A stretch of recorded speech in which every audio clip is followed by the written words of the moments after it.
Chapter 378. The wind from the axe stirred up sand and dust. Thales had no choice but to close his eyes. But in the end, he managed to escape the fate of being cut in half. At the critical moment, a single-edged battle axe swung from the direction of the bonfire. With an earth-shattering roar, it slashed into the orc's unprotected armpit. With an earth-shattering cry of pain, red blood gushed out from the orc's body, drenching Thales' face as he panted in pain. It was salty and pungent. With this slash, the orc's crude great axe flew out of its hand. With a momentum that could split the earth, it sank deep into the sand and sank into Thales' left shoulder. The tall orc roared in an unfamiliar language. It turned around and swung its arm, which was as thick as a human's thigh, at the owner of the battle axe. But the man nimbly dodged it. "Get up!" The bald mercenary, Dean's powerful voice rang out. It was extremely clear among the murderous shouts around him, and it made Thales feel refreshed. "There's no time to rest." The power of eradication flowed to the teenager's back and chest, making his chest feel a little better. Thales turned over and climbed up the orc's great axe with trembling hands. He used the force to get up, wiped away the blood on his face, and recovered his numb limbs from the shock. The orc whose neck had been pierced by Thales was still as violent as ever. It did not care about the blood gushing out from the wound on its neck and armpit. It only roared in a language that Thales could not understand and pounced on Big Dean. The calm mercenary held the axe with both hands and looked like he was going to charge at the orc. But the moment he got close, he rolled to the side and nimbly dodged the orc's fierce pounce. "Hura, Nedalius!" The orc howled in exasperation and turned around. As it pounced on Thales in a frenzy, the orc's blood splattered and watered the dry land. Dean stared at the orc's feet, but he did not fight it head-on. He only used his body and footwork to feint attacks to avoid two of the orc's powerful attacks. It was like a bird avoiding a ferocious leopard. The orc's blood flowed slower and less. Finally, Thales was gratified to see the orc panting harshly. Its body swayed slightly, and its movements became sluggish.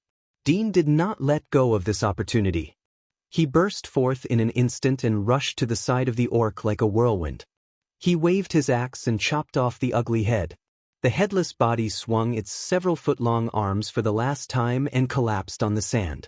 Thales sighed in relief. "You saved me a lot of trouble." Dean panted as he pulled Waya up. He tossed the spare one-handed sword at his waist to the young man and kicked the sturdy corpse. "But remember, Waya, don't get entangled with them. Orcs don't fall immediately after they're injured, and the more injured they are, the more they counterattack, the more dangerous it is." "I know." Thales gritted his teeth and took the weapon. "I'm sorry, someone taught me, but when it comes to actual combat, in the classrooms of the Northlanders, even though the Holiness Exorcism campaign had passed thousands of years ago, the tall, strong, and fearless foreign species were still their eternal enemies. In the entire Extet Kingdom, the Sentinel region in the far north was the most aloof Archduke's territory. When facing the common elected king, they were even exempted from paying a large portion of taxes.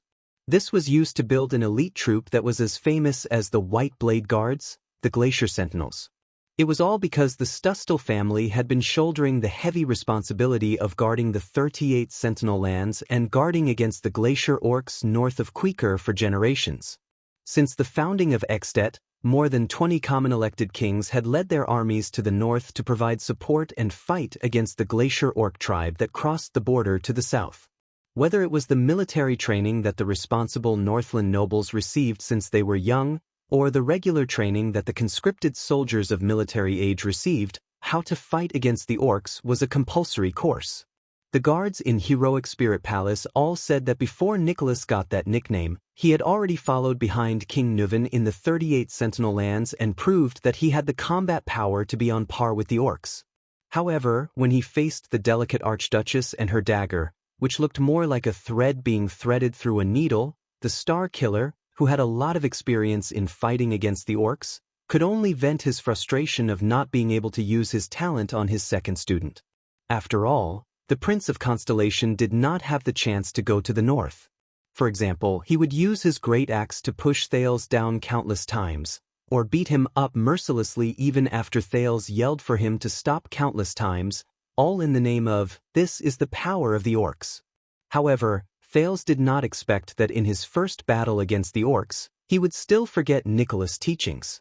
Thales stared at the headless corpse with lingering fear.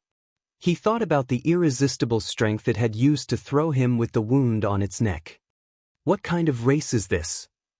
Compared to their terrifying distant relatives who were entrenched in the north, the orcs who wandered into the Great Desert after the Battle of Eradication might be slightly different, but they were still similar in many aspects, such as their huge bodies, astonishing recovery abilities, resistance to pain and heat, terrifying explosive power, and their infamous near-death counterattacks among the humans. It was said that the famous Iron Blood King died from the last slash of a dying orc under his feet. Dean did not say anything. He only punched Thales' chest. The worry between his brows did not disappear. "Be careful." As Louisa shouted urgently, Dean pushed Thales away.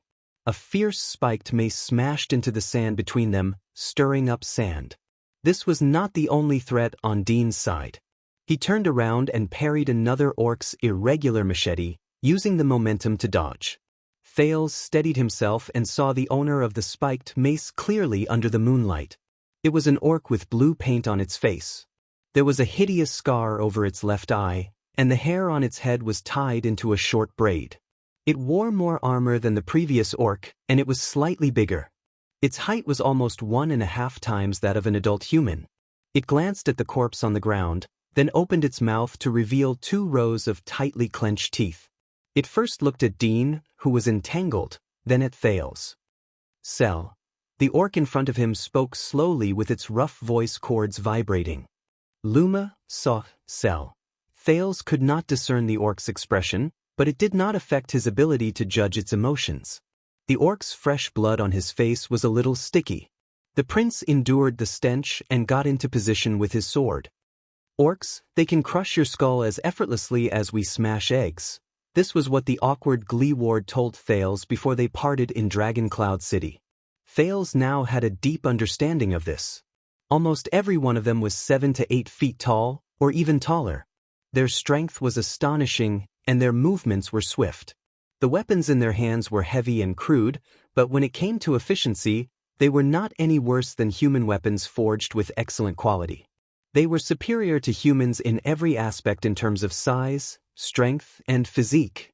It was hard to imagine how the miracle of thousands of humans defeating 20,000 orcs was created during the Holiness Exorcism campaign 2,000 years ago. Thales clenched his teeth. In the distance, Louisa used a 2-handed sword and agile footwork to drag down 3 enemies with great effort. Mickey agilely rolled on the sand and moved swiftly. His blades danced in the air, confusing the vision of multiple enemies. He used the debris and obstacles to fight and move as he tried to get closer to Louisa. Schubert, Old Hammer, Kant, and Quick Rope had their backs against each other as they struggled to fend off the orcs surrounding them. The others were not so lucky. Although the merchants also had their own weapons, their skills were obviously not comparable to the mercenaries. Under the suppression of the orcs in terms of both quantity and quality, the merchant group suffered heavy casualties, and the screams of pain still lingered in the surroundings. The battle cries continued, but the orcs no longer concealed their ambush. Their unfamiliar language and majestic voices rang through the sand dunes.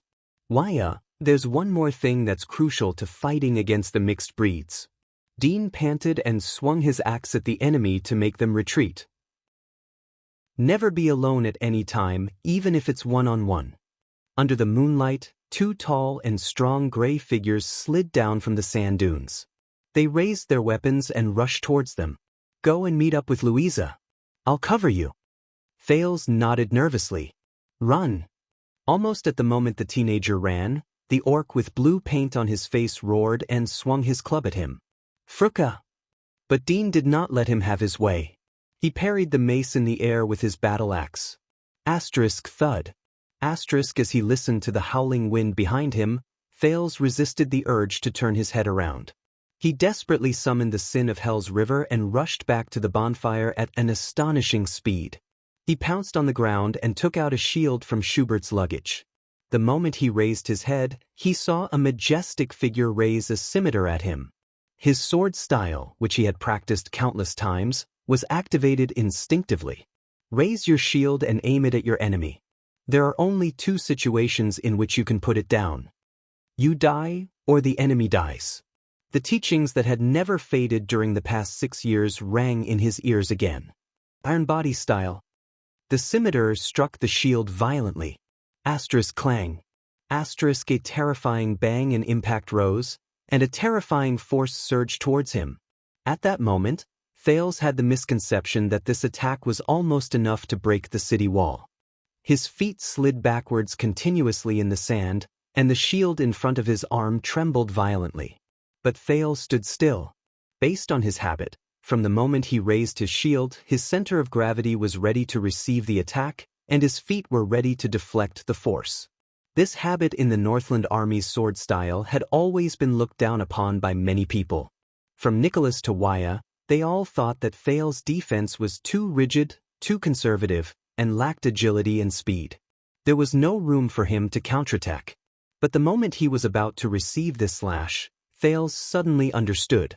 In a fight against the orcs, there was no chance for him to be agility and speed. Compared to human opponents, the terrifying strength of the orcs concealed too many things. Their fatal blow would tear apart one's moves the moment they came into contact with each other. It would distort one's movements, and it would render all your flashy and imaginative follow-up reactions worthless. If one lost their composure in the first round when there was a great disparity in strength, Selka. The orc roared and moved. Thales subconsciously swung his arm and changed into a counterattack. He turned around to deflect the force of the impact and moved to the side of the orc. This was another characteristic of the sword style that had been criticized a lot. Are you in heat? Who are you twisting your butt for? That big stallion? Or the Archduchess next to him? These were Nicholas's harsh words when he kicked Thales to the ground during one of his classes. The prince took a deep breath and lowered his body. The power of eradication surged into his right hand, and he launched his first attack since the battle began. Asterisk grip. Asterisk the blade of the sword cut open the orc's unprotected back knee, and blood gushed out. It was the second attack style of the Northland Army's sword style, the heel breaker of the flank attack. Thales subconsciously furrowed his eyebrows. The orc cried out in pain. Its left leg was slightly out of sync, but its attacks became even fiercer. Thales forced himself to calm down. He was not in a hurry to attack. Instead, he surrounded the orc's injured leg and used his small body to fight while retreating. His shield and the orc's scimitar clashed 3 times, and the impact made his arm numb. The power of eradication flowed freely through his entire body. His hell senses not only reflected his enemy's every move in his mind, it also reflected the situation in the distance. Dean was surrounded by 3 orcs, and Louisa had broken through one of her opponents and was rushing towards him. Finally, Thales seized the opportunity. After another iron body style, his long sword shot upwards like a rattlesnake, and he pointed at the orc's chest during the gap between its attacks. The orc's skin was rougher and harder than he imagined, but the enemy's charge helped Thales. The prince gritted his teeth and felt both his shield and long sword tremble. Asterisk shing. Asterisk a warm, slippery liquid gushed out, flowed along the blade of his sword, and onto his arm. Hurrah! The orc whose chest had been pierced cried out loudly. Its face contorted, and it became uglier. Thales, who had learned his lesson, knew that the situation was bad. Without hesitation, he pulled out his long sword and pounced to the side. In the next second, asterisk bang. Asterisk the bonfire beside him was violently smashed by the enemy's desperate slash, and sparks flew everywhere. The orc did not manage to advance any further. Louisa appeared from the darkness beside him and chopped off its saber-wielding palm. Beautiful! Louisa avoided the dying opponent and let the orc roll around in pain as it was burned, its chest pierced, and its hand severed. She hammered the ground beside her violently, and blood flowed non-stop. First time seeing an orc? Thales shook his head. Having relaxed, he felt numb and pain all over his body. Second time. The first orc had already been killed by Dean. But they did not have time to chat. Louisa had not only brought reinforcements, but also 2 more orc opponents. The wind howled, and Thales instinctively rolled again. But he had used up a lot of his stamina, and his movements were not very accurate. The enemy's heavy sword still brushed against his shield. Thales felt his left hand tremble, and he immediately lost his balance. His face fell to the ground, and he could not help but swallow 2 mouthfuls of sand. Damn it. Gines had told him that if he fell on the battlefield, it was equivalent to. Thales turned around and watched as the heavy sword continued to attack him. At this moment, a figure crashed into him from the side, and the sword-wielding orc was sent flying a few meters away. It was the big-bellied Hakon. Louisa! Hakon, who had saved Thales' life, was sweating profusely. He held a frightening hammer, and when he swung it around, he continuously forced a few enemies to retreat. Thales struggled to get up, and nodded at him gratefully. Breeze is down, and Furnace is also dead. Hakon, who was covered in wounds, did not have the time to respond to Thales. His face was filled with hatred. The gray mixed breeds know that they are sentries at the perimeter. 8 or 9 of them surrounded them. F***ck. The female captain cursed in a delicate voice and slashed at an orc's shoulder armor. *swoosh. A long arrow came flying, and it shot down an orc who wanted to attack Louisa.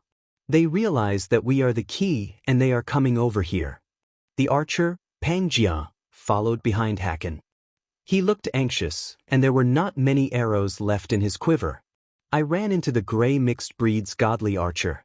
That guy didn't even manage to take 3 hits from me, but he did not manage to finish his sentence. In the next second, a coarse black arrow with a ferocious tail feathers drilled into Pangjia's chest with astonishing force, and came out from under his armpit. Thales shuddered violently. Damn it. Father was right. The archer stared in shock at the arrow that pierced through his chest. What's the use of having an accurate shot? Pangjia spat out the words with great difficulty, and fell down powerlessly. If I can't kill him, I still lose. Pangjia! Louisa's shrill cry rose. F***ck those bastards. Thales looked into the distance in disbelief. On a sand dune under the moonlight, an orc with lips painted white coldly put down a terrifyingly large and heavy black bow, and began to deal with the injuries on his body. There were 3 shining long arrows on his body. But they no longer had the time to care about their fallen comrade. Another group of orcs surrounded them from afar. Thales raised his shield with all his might, and dashed behind Louisa in just a few steps. He blocked an attack for the furious and shocked Louisa, but he was knocked off balance by the strength of the orcs. This won't do. Their combat power is not on the same level at all. If this continues, he was about to turn around and call out to Hakon, but, careful! Thales cried out in alarm. Hakon's hammer pushed back an orc who wanted to pounce on him. While he was panting, an orc's figure suddenly appeared behind him. Clang. A familiar mace crashed against Hakon's weapon and knocked him to the ground. Thales wanted to rush forward to save him, but the orc beside him attacked again. The orc who knocked Hakon down had a familiar blue paint on his face. He lifted the dizzy Hakon and glared at Thales fiercely. His eyes shone with a hatred that even the other races could recognize. Fruka! In the next second, Thales watched in horror as the blue-faced orc seized Hakon's head. It was like it was grabbing a chick, and with an angry roar, it shoved Hakon's head against its chest armor. With great strength, the collision between the skull and the steel let out a strange, terrifying sound. Crack. Thales shuddered. No. Hakon! Dion's roar came from behind the blue-faced orc. Just like that, the Arabian Hakon, who once wanted to marry his sister to Thales, had his head change shape. It turned into something red and white and it shot out. He slid limply to the ground and he did not move. Orcs, they can crush your skull as effortlessly as we smash eggs. This sentence echoed in Thales' mind again, and it made him extremely horrified. So, Fruka! The blue-faced orc roared at Thales ferociously. He swung his sticky left hand and hit his chest armor, which was covered in brain matter and blood. He walked towards Thales step by step, but he turned around halfway. "Bastard!" Dion roared and pounced on him. His battle axe clashed against the orc's mace. "I'm your king enemy." Thales shook his head and chased away the fear he felt just now. But the massacre did not end. The bloody smell of swords and blades continued. The orc's battle cries did not weaken, but the merchant group's screams and cries of surprise had become fewer and fewer. "Behind you!" As he roared, the Northlander Kant, who was covered in wounds, pounced on Dion. He knocked him away and helped the bald man block an axe strike from behind. Under the pursuit of several orcs, Old Hammer and Quick Rope rushed over while panting. They broke through the encirclement and met up with them. They took the place of Thales and Louisa, who were gradually losing their strength. "How are the merchant group and the others?" Louisa, who had been surrounded, finally had a rare chance to catch her breath. "How are they?" "Schubert is gone." Old Hammer turned around and dodged a heavy blow. He gave a simple report of his comrade's death. Quick Rope's voice trembled as he took over Old Hammer's words. "He brought up the rear for us." Louisa stomped her feet in pain. There was no time to mourn for her comrade. "There are no more merchant groups." Mickey, who was in a disheveled state, ran towards them from behind and said anxiously, "I'll go look for horses. If we don't break out of the encirclement, we'll all die here." Old Hammer swung his weapon without any regard for his life, temporarily forcing 4 enemies in one direction to take a few steps back. "Damn it!" Louisa panted in pain. During the battle, Dean's voice became a little distorted, but he seemed to be persisting in thinking.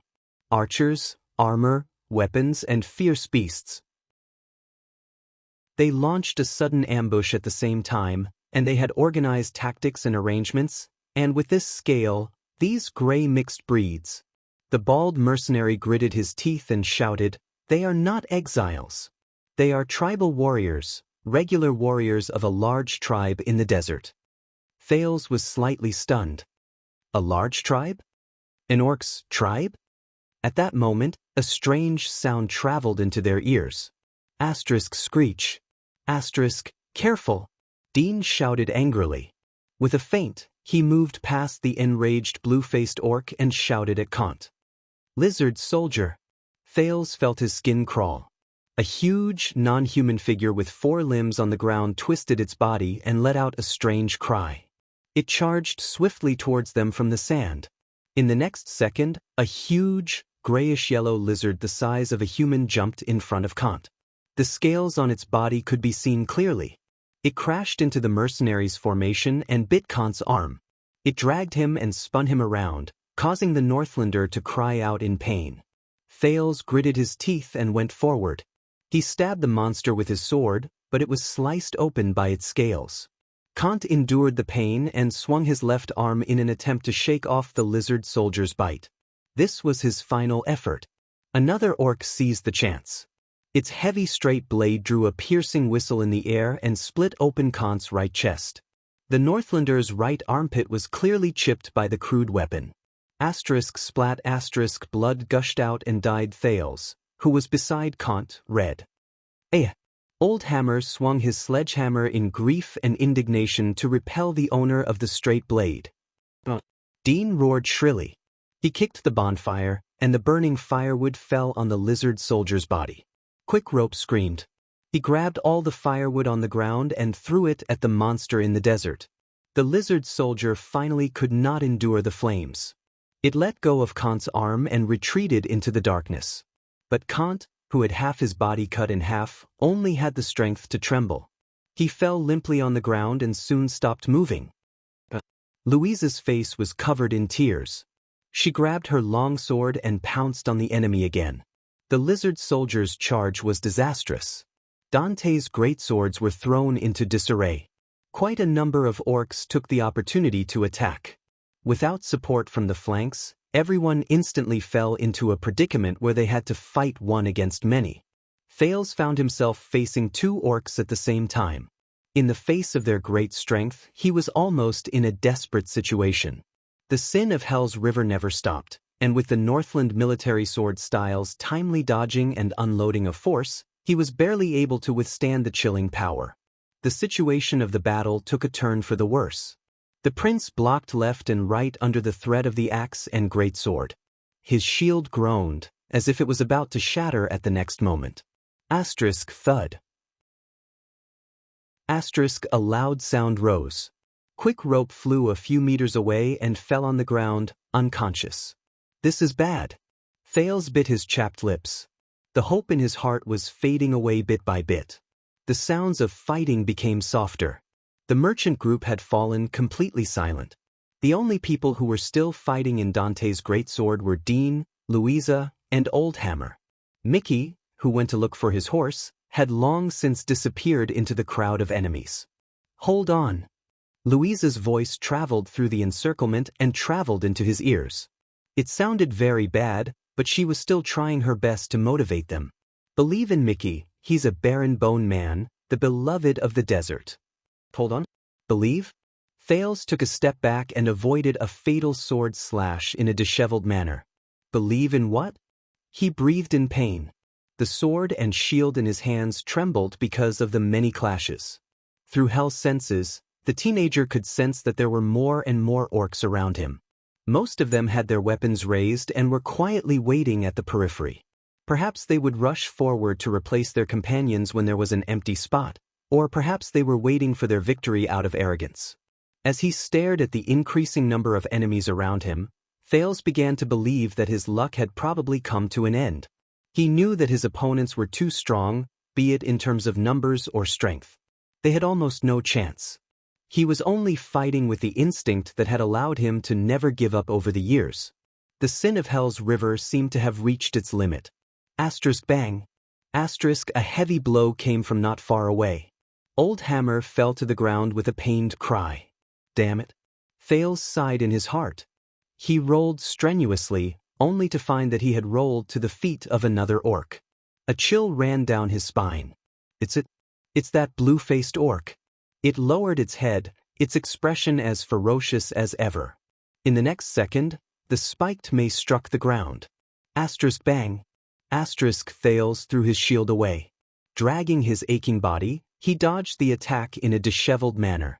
He knew that these beastmen's attacks were fatal to humans. As for the chance to increase the sin of Hell's river? Forget it. In a battle of this intensity, there would not be a chance for him to not die, as Black Sword had said. There was also no chance for him to bleed and activate his mystic energy. Once he was hit, he would immediately know whether the ferryman of Hell's river was a legend. Thales struggled to get up, but before he could steady himself, a machete struck his sword. Clang. Under the great force and his unstable movements, he could not withstand the blow. The long sword slipped out of his hand, and he fell again. The weapon fell on the sand with a dull thud. It's over. Thales trembled. He felt a sharp pain in his arm.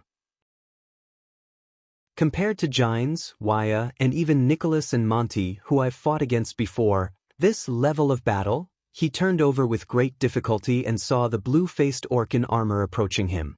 It bared its ferocious teeth at the prince and slowly raised its spiked mace. Fricka, the orc said coldly. Damn it. Thales' consciousness was a little muddled. Fricka, what does it mean? Did I learn it in Dragon Cloud City's classes?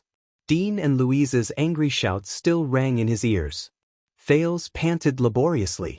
He touched his surroundings, wanting to find anything that could cut through the blood. But he failed. In the next second, the spiked mace fell. Thales closed his eyes. Little rascal. Remember, learn the orc language well. Otherwise, I won't even know why I died. At this moment, thud. There was the sound of steel colliding. Sand and dust flew everywhere. Thales broke out in a cold sweat. He opened his eyes abruptly. The enemy's weapon missed its mark and hit the side of his head. Thales' heart had not calmed down yet. He stared at the scene before him in a daze. An extremely thick and sharp iron fork was stuck in the gap of the spiked mace, causing its trajectory to deviate. The iron fork was connected to an even thicker wrist without a palm. It looked as if it had been melted into the bone. The blue-faced orc seemed to be very displeased that its slaughter was stopped. It turned to the owner of the iron fork and the owner of the arm that had been cut off. Nasser! The orc roared madly. Even the blue paint on its face wrinkled. It was agitated. It pointed at Thales on the ground with its left hand. Sell, Furka. But the owner of the iron fork only shook its head slowly. Its right arm, which was connected to the iron fork, still held the spiked mace. It did not relax at all. An unfamiliar word came out of its deep voice. Soriano. Thales watched them negotiate with a dumbfounded expression. Soriano, the owner of the arm with the iron fork repeated flatly. Soriano, Satusal. The blue-faced orc seemed to be very angry. Its breathing became rougher, and its gray skin trembled slightly. But the owner of the iron fork arm seemed to be very different. A few seconds later, the blue-faced orc roared and reluctantly put away its weapon. It glared at Thales fiercely, and its tiny eyes were filled with hatred. Thales lay stiffly on the ground. He felt that he was about to lose control of his overused body. The blue-faced orc raised its head and roared at its surroundings. Nah, Kendall. In the next moment, as if they had received an order, all the orcs, regardless of whether they were fighting or not, put down their weapons and took a step back. Even a fierce beast like the lizard soldier was bound tightly by two orcs with ropes and suppressed. The orcs spread out and revealed Louisa, who was panting while leaning on her sword, and Dean, who was supported by her arm. The owner of the iron fork was also revealed. Thales saw it clearly. It was another orc. Another special orc. The armored blue-faced orc was already huge, but this orc was even bigger than the former. It was even as tall as two people. That was not its greatest characteristic. It was its skin. This orc's skin was pure black, much darker than its companions around it. It had a thick layer of snow-white fur on its shoulders, and it looked like some kind of fierce beast. Black metal armor was hidden under the fur, and it was obvious that its status was very high. There were 3 parallel, hideous scars on its forehead that extended to the bridge of its nose. They looked like claw marks. Its lips were light gray, and the hair on its head was even more exuberant. Thales frowned. It's the leader? But the remaining mercenaries cried out in surprise. In the next second, the pure black orc leader curled up its black lips and raised its thick left hand at them. Its palm wrapped tightly around a human captive's neck, allowing him to struggle in vain. No. There was a slight sobbing tone in Louisa's voice. Dean sighed. Mickey. The barren bone man who had his neck strangled trembled. His expression was unfocused, and his hands were powerless to climb up this special orc's huge arm. He could not resist at all. Thales shook his head in despair. It's over. The orc let out a sound that sounded like it was laughing. It threw the weak Mickey to the ground, then raised its broken wrist and aimed the pitchfork on it at the remaining mercenaries. In the next moment, the pure black orc spoke slowly. What shocked Thales and the 2 mercenaries was that the words that came out of the orc's mouth were fluent in the common language of the Western Peninsula with a desert accent. Humans. The orc's deep voice seemed to cause the sand to tremble. You fought very bravely. You took away the war souls of 4 of our tribe's warriors and won our respect. Louisa widened her eyes in surprise, while Dean furrowed his brows. There were dozens of orcs around them, and they stood in a black mass. They held weapons in their hands and stared at the mercenaries with murderous intent. But they held their breaths in silence. No one made a sound. Therefore, I guarantee with the honor of Shattered Stone Tribe that as long as you surrender to me, your companions, including this Sereno, will die.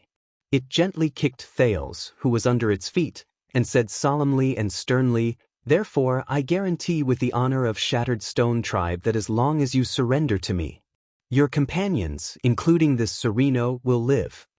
Thales moved slightly. He remembered that he was here. The pure black orc's word, Soriano. During his lessons in Dragon Cloud City, there was also a similar word in the language of the Glacier Orcs, although the tone and suffix were not quite the same. It meant. Chapter 379. In the chilly desert night, the orcs who successfully ambushed the merchant group panted heavily and held their torches high. They mumbled in a language that was slightly similar to the Glacier Orcs' language. They walked back and forth in the messy camp, searching for their spoils of war. And in the camp of the merchant group's master, starting from Dean and Louisa, Old Hammer, Quick Rope, Mickey, the human captives who surrendered had their heads in their hands. They lined up in a line and were escorted by fully armed orcs to the enemy's leader. Thales was among them, and he followed behind Dean. Perhaps it was because of his age and size, but Thales was not escorted by an orc in a rude manner like the others. Even so, when he walked past the ferocious-looking foreign species on the sand, the gazes and weapons of the enemies on both sides still made him feel a chill down his spine. The murderous aura and appearances of the orcs made him feel rather uneasy. Almost every warrior had a lot of new and old wounds on their bodies. It was obvious that they were brave warriors who had been through hundreds of battles. They looked at the group of captives with disdainful eyes and deliberately tapped the weapons in their hands. As the weapons clanged, Thales could not help but remember the scene 6 years ago when the diplomat group walked past the Northland Infantry Regiment under Broken Dragon Fortress. They were just as nervous and suffocating, but they were even more desperate than back then. Aside from the dozens of orc warriors, 3 unique orcs stood in front of Tormorden's goods and watched the captives approach with cold eyes. Thales was not unfamiliar with them. There was a cold-faced orc with white lips and an abnormally large black bow on its shoulder. It was the one who killed the mercenary, Palka, with 1 arrow during the battle between the sharpshooters. There was a ferocious creature who carried a great sword, had a bare upper body, and had bulging muscles. Its forehead was painted black. It stroked the wound on its chest, and there was a terrifying, ferocious smile on its face. The Northlander, Kant's death was attributed to his horizontal slash. There was also the ferocious orc who had blue paint on his face and was stroking his spiked mace. It had been chasing after Thales since the beginning of the battle. Now, its gaze had never left the teenager, and its sharp teeth were grinding against each other in hatred. It mouthed to the prince from afar, "Flaka." The blue-faced orc clenched his fist and tightened his grip on his spiked mace. "Flaka. Flaka again." Thales mumbled quietly. He had a bad feeling about this. But these 3 different fellows couldn't hide the elegance of their leader. The pure black orc with a broken arm was draped in a rare snow-white fur.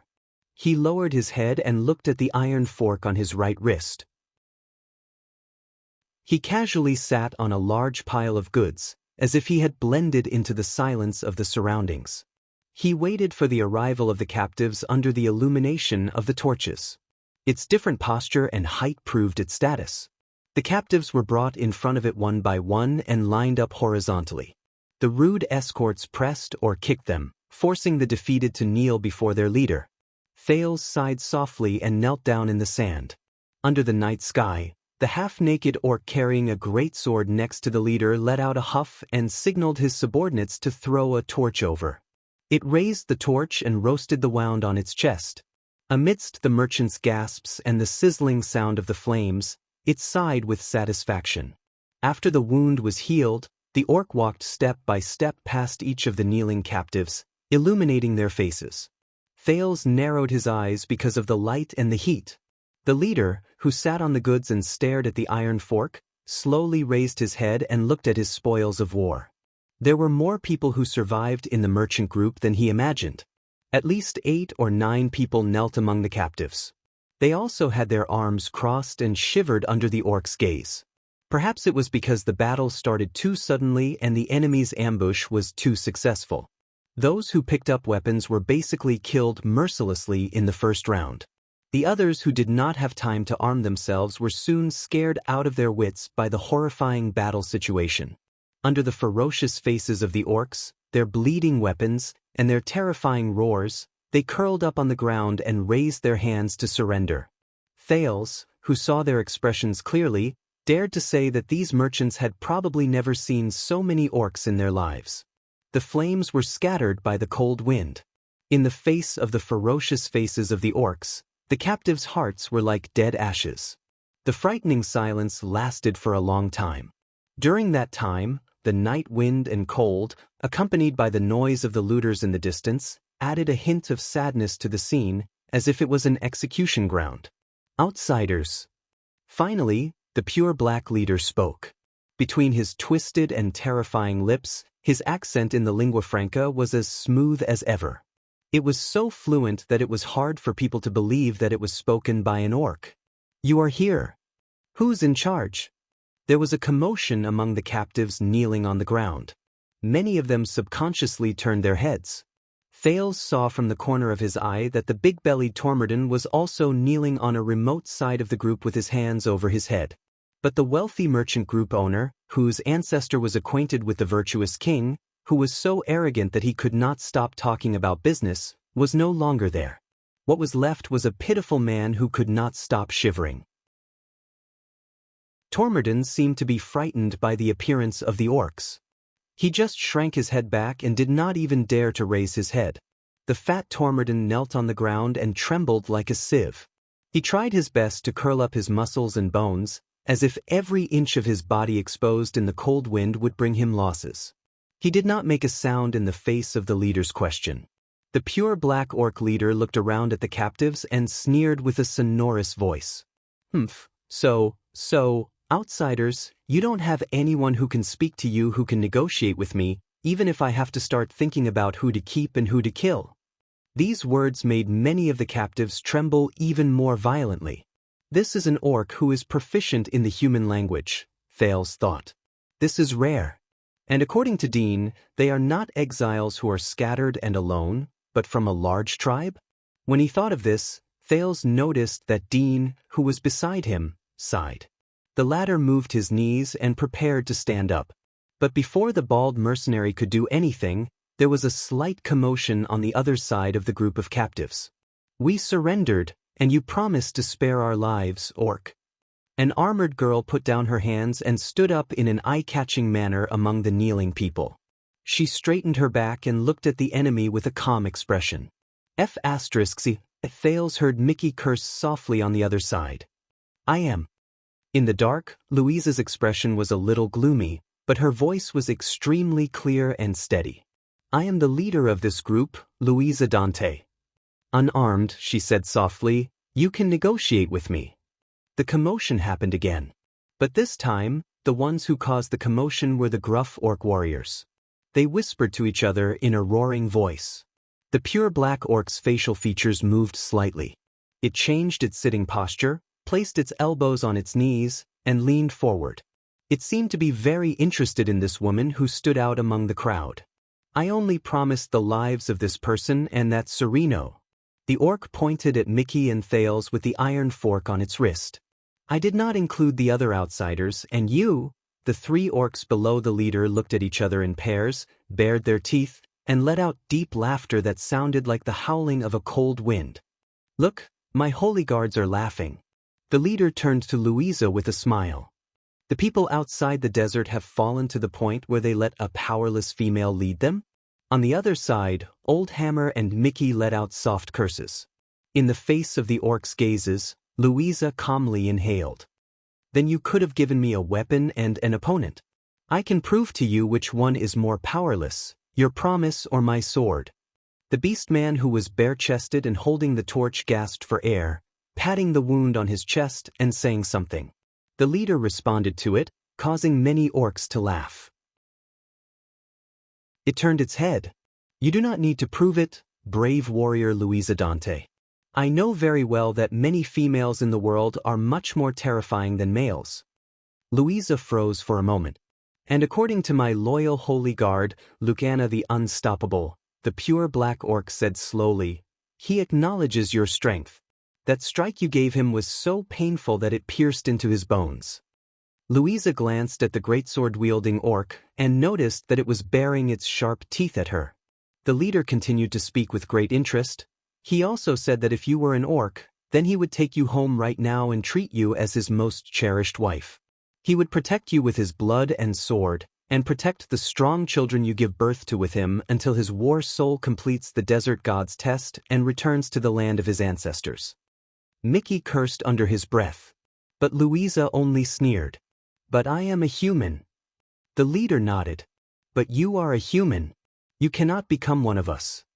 The pure black orc gestured at Lucana with its chin. "So he had no choice but to eat you." "Eat?"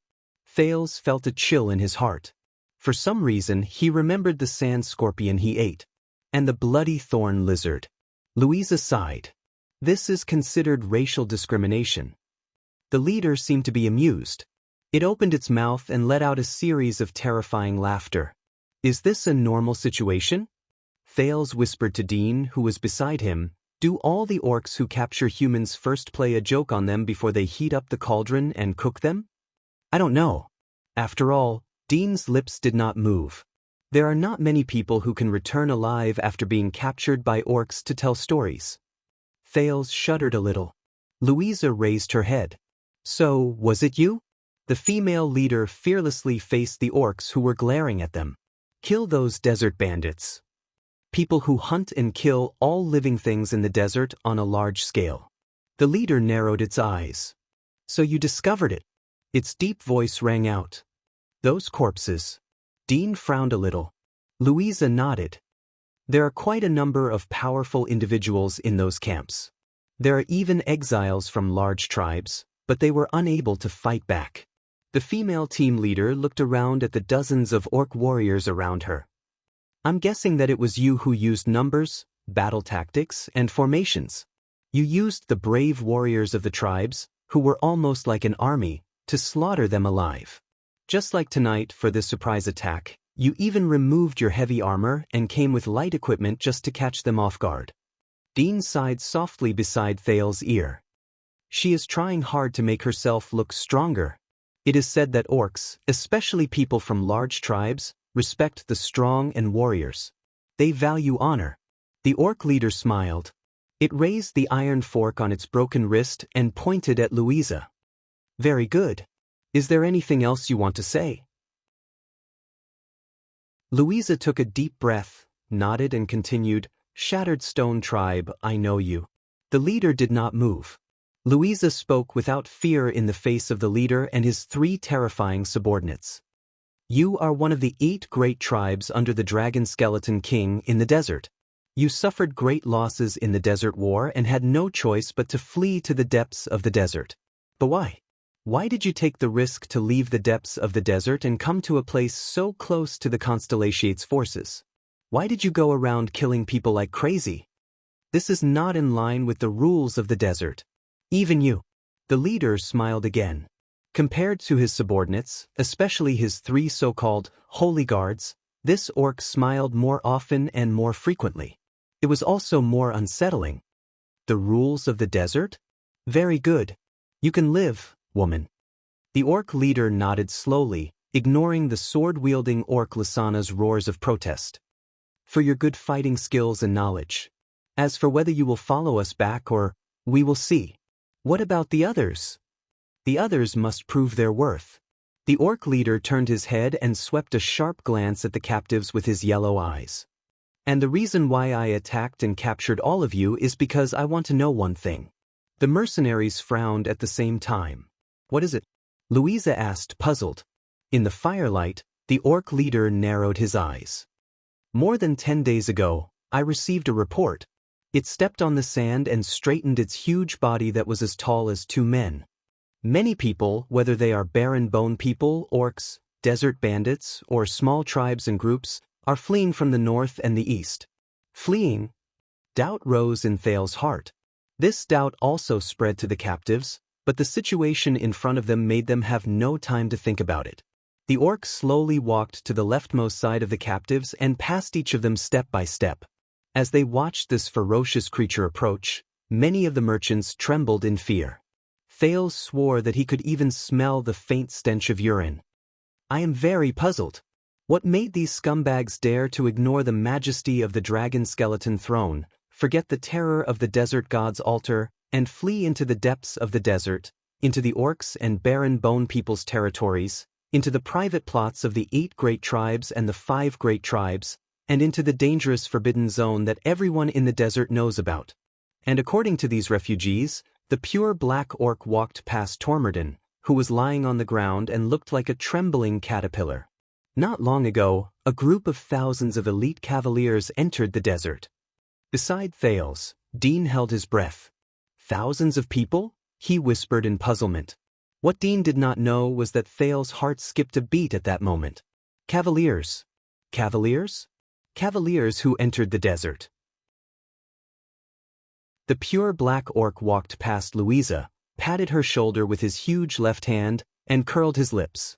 In the past 10 days, they occupied almost all the strongholds in the oases, chased away all the natives, and killed those who did not want to leave. The mercenaries kneeling on the ground looked surprised and looked around. It's them? It's not you? Louisa cried out in surprise. The ones who carried out the purge and hunt in the desert are that group of cavaliers? That group of cavaliers. Thales stared at the sand in front of him. His expression was stiff.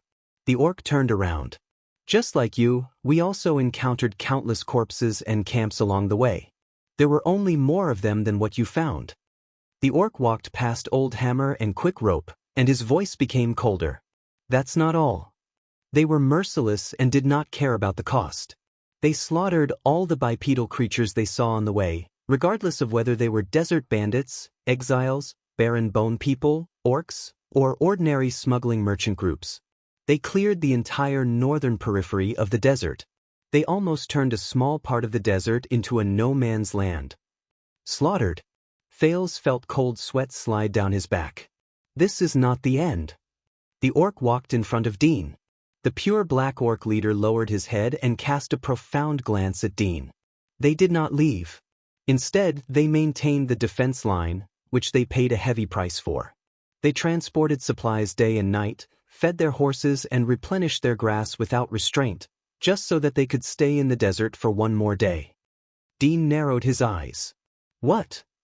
Their roaming cavaliers moved around and patrolled back and forth. They killed anyone they saw, drank water they saw, and gnawed grass they saw. The entire northern end of the desert was disturbed by them. Moved around. Patrolled back and forth. Thales felt his breathing become slower and slower. The orc continued to move forward.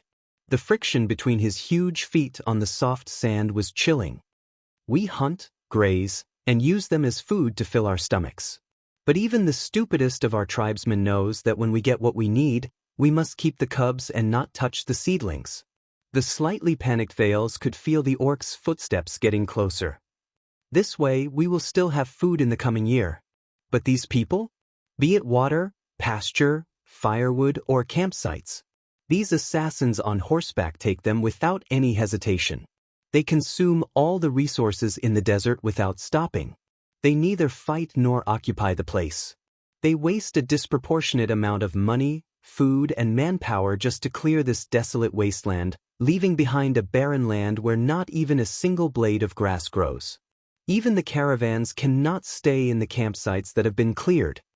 The orc walked past Dean and finally stopped beside Thales, who was at the furthest side. He stopped beside the youngest human. Thales was still holding his head. He saw the orc's sturdy calf from the corner of his eye and felt it speak above his head. This is bad. This means, based on my experience, these cunning humans must have ulterior motives when they behave abnormally. Just like what they have done in the past. But since they have taken action, we must also take action of our own. The orc leader narrowed his eyes and looked at the captives. This is the reason for us to head north. This is the reason why I have decided to lead a large group of tribal warriors to the far east and north in the desert. It gritted its ferocious teeth. So, outsiders. Over the past month, you are the only ones who came from the direction of Blade Fang's dune. You are the only ones who set off from the same direction and place as those mad cavaliers. You are also the only ones who might know their intentions. The captives kneeling on the ground had different expressions. On the sand, rows of orc warriors stood around them coldly, looking at every single human captive who was either trembling or puzzled. The expressions of the 3 holy guards did not change. They waited for their leader's next words.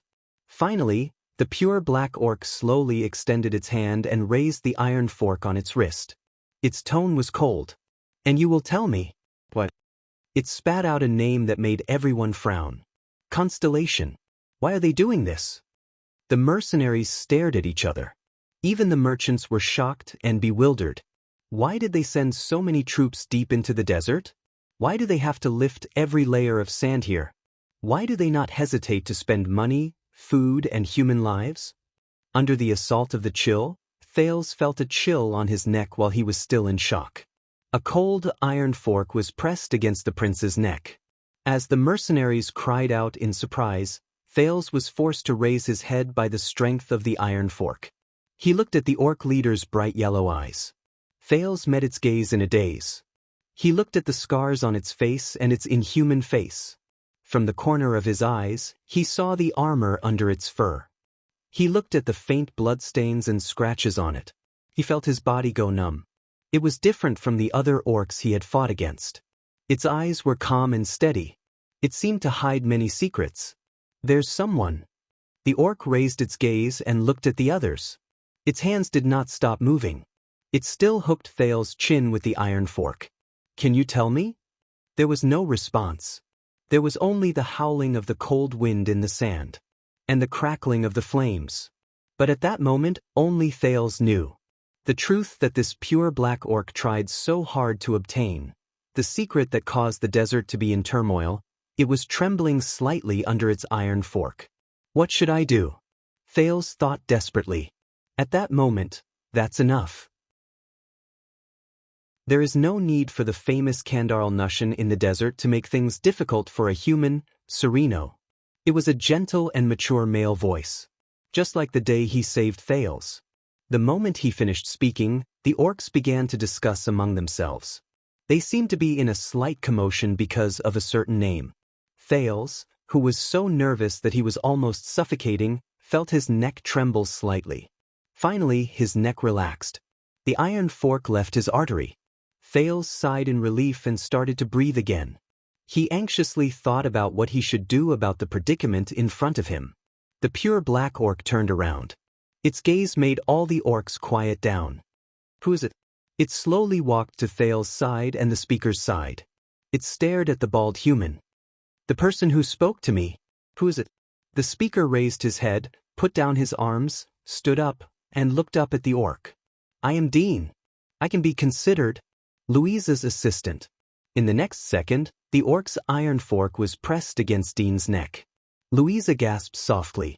But the bald mercenary did not move. He just let the orc size him up. The orc leader lowered his head and stared at him for a long time. Human, you left a deep impression on me during the battle just now. You have skill and intelligence. The orc leader narrowed his eyes. You know who I am? The captive nodded with an indifferent expression. I know. I recognize your arms. I recognize the color of your skin. Dean stared at the orc without blinking. You are not a pure-blooded mixed, pure-blooded desert orc. You have the blood of glacial orcs, so your skin color is different from theirs. Damn glacial bastard, Dean thought in his heart. Thales looked at the orc's skin. When he saw the black color, he understood. Surprise appeared in the orc leader's eyes. Dean sighed softly. You are Kandarl Nushin. You rose to power as an exile, and you are a mutant blood who has ruled the desert for 20 years. Chapter 380. The commoners and minor nobles in the Hall of Stars immediately became restless in fear. The guards could not help but berate them loudly. You really have the guts to say that, Cyril? Val, the Duke of the Northern Territory, gave Cyril a profound look. Thanks to you, no one should be talking about returning to the closed, small meeting room now, right? The appointed counts on the stone seats responded in silence.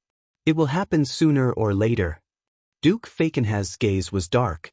Even as he laughed, his shrill voice was still audible. Hee, I merely removed your hopes and fears. Duke Cullen sighed. The unwelcome guest at the banquet really lives up to his name. Zayn, like most of the counts from the 13 distinguished families, wore a gloomy expression and did not say a word.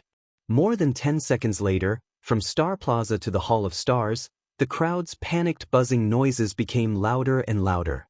The news of the impending conflict between Extet and Constellation was made public. Count Sorrel's gaze was unfriendly as he stared straight at the king. Your Majesty, you have achieved the effect you wanted by announcing this impending disaster to the people. The problem is, how are you going to end it now? Kessel V, whose face was as cold as ice, did not speak. He only glanced at Sorrel, but the latter was still stubborn. That's easy. Count Talon stared at Sorrel bluntly. Do you want to fight or negotiate? If you want to fight, everyone will return to their respective territories and sound the call to arms. We still have a chance to negotiate. We have allies. Just like 12 years ago, we can ask them to mediate between us. Zayan slowly raised his head and looked at the suzerains. War may not necessarily break out as long as we pay a certain price. They died in the diplomat group. The prince was King Nuven's only son, the only heir of the Walton family. Faken has interrupted the young duke and said in a strange tone, "Pay a price?" That's right. Give that northern territory to Extet, and it will probably be done. We will not give up an inch of the northern territory, Count Zamunto said coldly. That is the land our family has guarded for generations. But that prince did die in your territory, didn't he? Daoist sneered. This is your responsibility. Of course you have to pay the price. If you're not joking, Daoist. Count Fries raised his head, his gaze fierce. Then we can duel on the stage of eradication right now. All right.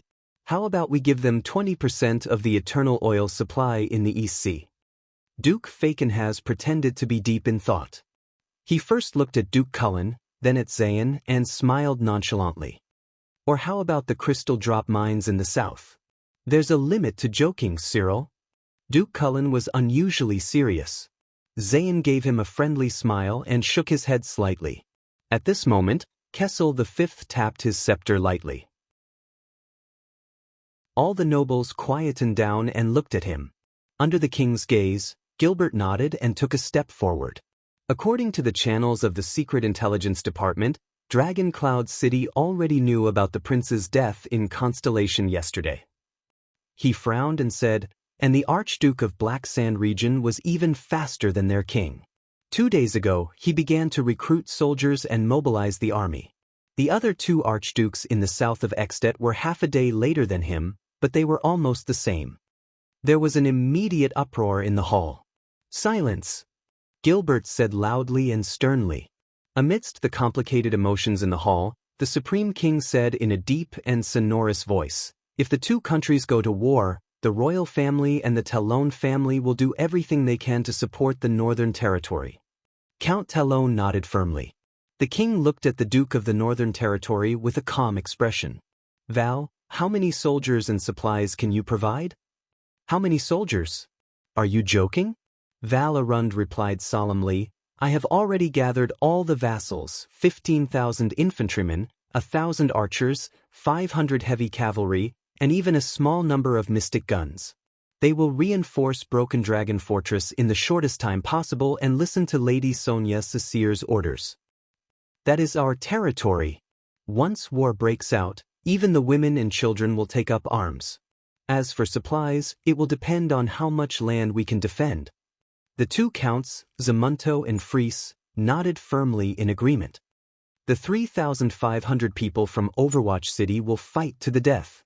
The lonely old tower only has 2,000 infantrymen, but we will fight to the last man. We can withstand the pressure from the 3 archdukes of Extet, but if it is the entire Extet. The Duke of the Northern Territory straightened his back and swept his piercing gaze across every noble.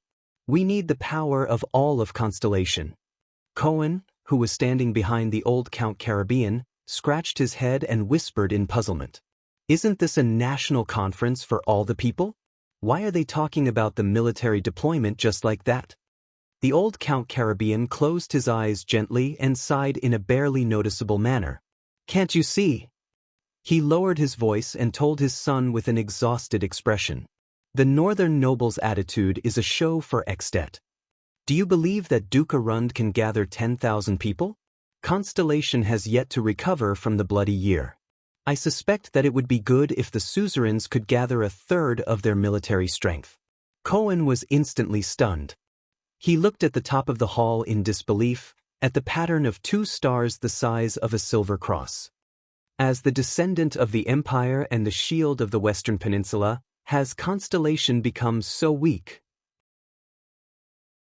Kessel V nodded slightly, then turned to the frightening Cyril. What about the suzerains of Western Desert? Cyril Faken has tilted his head back and closed his eyes. The ruins can only send 1,000 infantrymen. The Baron Bone tribe has been in a commotion recently. As for the mystic guns, we don't even have enough for ourselves. The young Count Derek Chroma muttered, Wing Fort is not known for its vanguard, but we can send the best 100 Raven Whistle Light Cavaliers. Osdorf also frowned. Brave Soul's fort has been in a state of unrest recently. An orc is being worshipped as a leader. He is gathering the forces of various clans. The Black Lion family can only send 200 people. The stingy decision of the Western Desert nobles caused the nobles present to start whispering among themselves. Cohen furrowed his brows. He had served at the front lines of Western Desert during the purge after the Desert War. But as far as he knew, Western Desert's military strength was definitely not that weak. Val stared coldly at Fakenhas. You were quite proactive when you revealed the secret just now. When it comes to recruiting troops, Another wave of cheers traveled to the Hall of Stars from Star Plaza. This time, it was an excited cheer, and there was no lack of fanatical voices. Sigh. Count Talon stroked his pentagram brooch and sighed. I'm willing to bet that the guards have just passed down the message regarding the military strength of the Northern Territory. They haven't had the time to pass it down to the Western Desert yet. Kessel V remained calm and collected. He turned to Cullen and asked, What's the attitude of the Sun Sword and Shield family and the entire Eastern Sea Hill? Your Majesty, most of the people of Eastern Sea depend on the sea for their livelihood. We do not have enough military strength, but we can fork out money and summon mercenaries to battle. The plump Duke grinned. If a full-scale war breaks out, as long as it is not winter and the coastal waters are not frozen, our fleet can still harass Extet's east coast. On the stone seats beside the Duke of Eastern Sea, Count Noah Hawea and Count Clark Amond exchanged glances and nodded in unison. Duke Fakenhas said darkly, Thank you very much for reminding us. It is December now, winter has arrived. Kessel V knocked on his stone seat and asked meaningfully, So there is no manpower, only money? I remember when we fought the Desert War, the Prime Minister told me that there was no money, but there was manpower. It was just that it was a little far to transport troops from Eastern Sea to Western Desert. 5 years ago, people didn't know how to go out and earn money, so there was manpower. But now, people have all gone out to earn money, so there is no money, Duke Cullen answered with a straight face and a smile. The king snorted softly, while the Duke of the Northern Territories' expression was extremely unpleasant. King Kessel turned his head towards the nobles in the south. There is no usable cavalry in the entire South Coast Hill. The Covendier family can gather 2,000 infantrymen from the surroundings of Jade City, and they also have some mystic guns, Zayn answered worriedly before His Majesty could ask him, but the long march to the north will be a problem. My vassals will definitely not be happy, and I will not be able to guarantee the quality of the soldiers. The old Count Caribbean's expression was also solemn as he spoke in a timely manner. It is the same for Walla Hill. Even with the addition of the vassals, I do not have the confidence to recruit even 300 soldiers. Behind the Count, Cohen lowered his head and sighed softly. He still remembered that the last time his two sisters went out to visit friends, his father directly sent 500 soldiers to escort them. Count Lasha was even more straightforward. The soldiers from the swamp are not suitable for the Northern War at all. Kessel V did not say anything else. He only exhaled softly. The Guardian Duke of the Land of Cliffs and the Guardian Duke of Blade Edge Hill have not arrived yet, but I reckon that they, as well as the remaining 4 families, probably have the same attitude. As the nobles of the Land of Cliffs Hill, Count Sorrel and Count Dagistan both turned their heads and did not speak. Instead, the chiefs and merchants who were listening started whispering to each other. They were more worried about the impending war. Is this how you report back to Constellation? The Duke of the Northern Territories' face was ashen. He stood up abruptly and pointed at the double-cross-shaped star above his head. He said angrily, This is the country you swore allegiance to, and it was once the greatest country in the history of mankind. Even though the Northern Territory is not your territory, the double-cross-shaped star flag still flutters above it. It is the same as your land. Your Grace, I also fought for Constellation 5 years ago, Count de Gistan said coldly. In the end, I lost my eldest son forever in the western desert. I guess you, who do not have a son, will not understand. T. Val's eyes widened in anger. He turned his head abruptly. My only daughter, the heir of the White Eagle, is now at the broken dragon fortress at the border between the two countries. She is under the command of the fortress flower, Lady Sonia Cecere. Her life and death depends on the outcome of the war between the Great Dragon and Constellation. Upon hearing this, Cohen could not help but lower his head and sigh. He looked at Raphael, who was behind the Black Prophet. Duke Cullen shook his head and sighed. Perhaps there is no need for war. We can choose to negotiate. Even if Extet sends out troops, it will only be for benefits. And then force the Northern Territory to give up its territory? Val was like an eagle hunting its prey. His sharp eyes stared intently at everyone who replied. Now, we all know the bargaining chips and the number of troops in our hands. At this moment, Zayn raised his head with a resolute gaze and looked at the king. To fight or to make peace, it will depend on His Majesty's will. Everyone's gaze instantly shot towards Kessel. Val's gaze was eager and intense. Cullen's gaze contained a complicated smile, Cyril's gaze was playful, and Zayn's gaze was as calm as still water. So, this is my country? Kessel slowly raised his head. His gaze was like a knife that sliced at every suzerain. The king can only bring his own regular army and direct vassals to face the entire army of another country?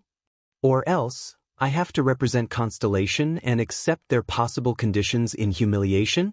Cyril Fakenhas laughed sinisterly.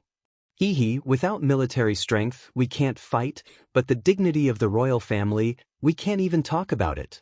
Kessel V sighed. Looks like it's just as May Knox said. Kings are all lonely people.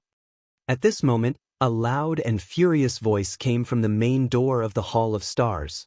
Your Majesty, please take back what you said. With us around, you will never be lonely. As the nobles of Constellation, the descendants of the Empire, how can we retreat even the slightest bit? Amidst the uproar in the hall, a nobleman in his prime, whose left eye was covered by a terrifying scar, wearing a yellow-black cloak with a deer standing on its hind legs, walked up to the 6 stone seats with a cold and arrogant expression.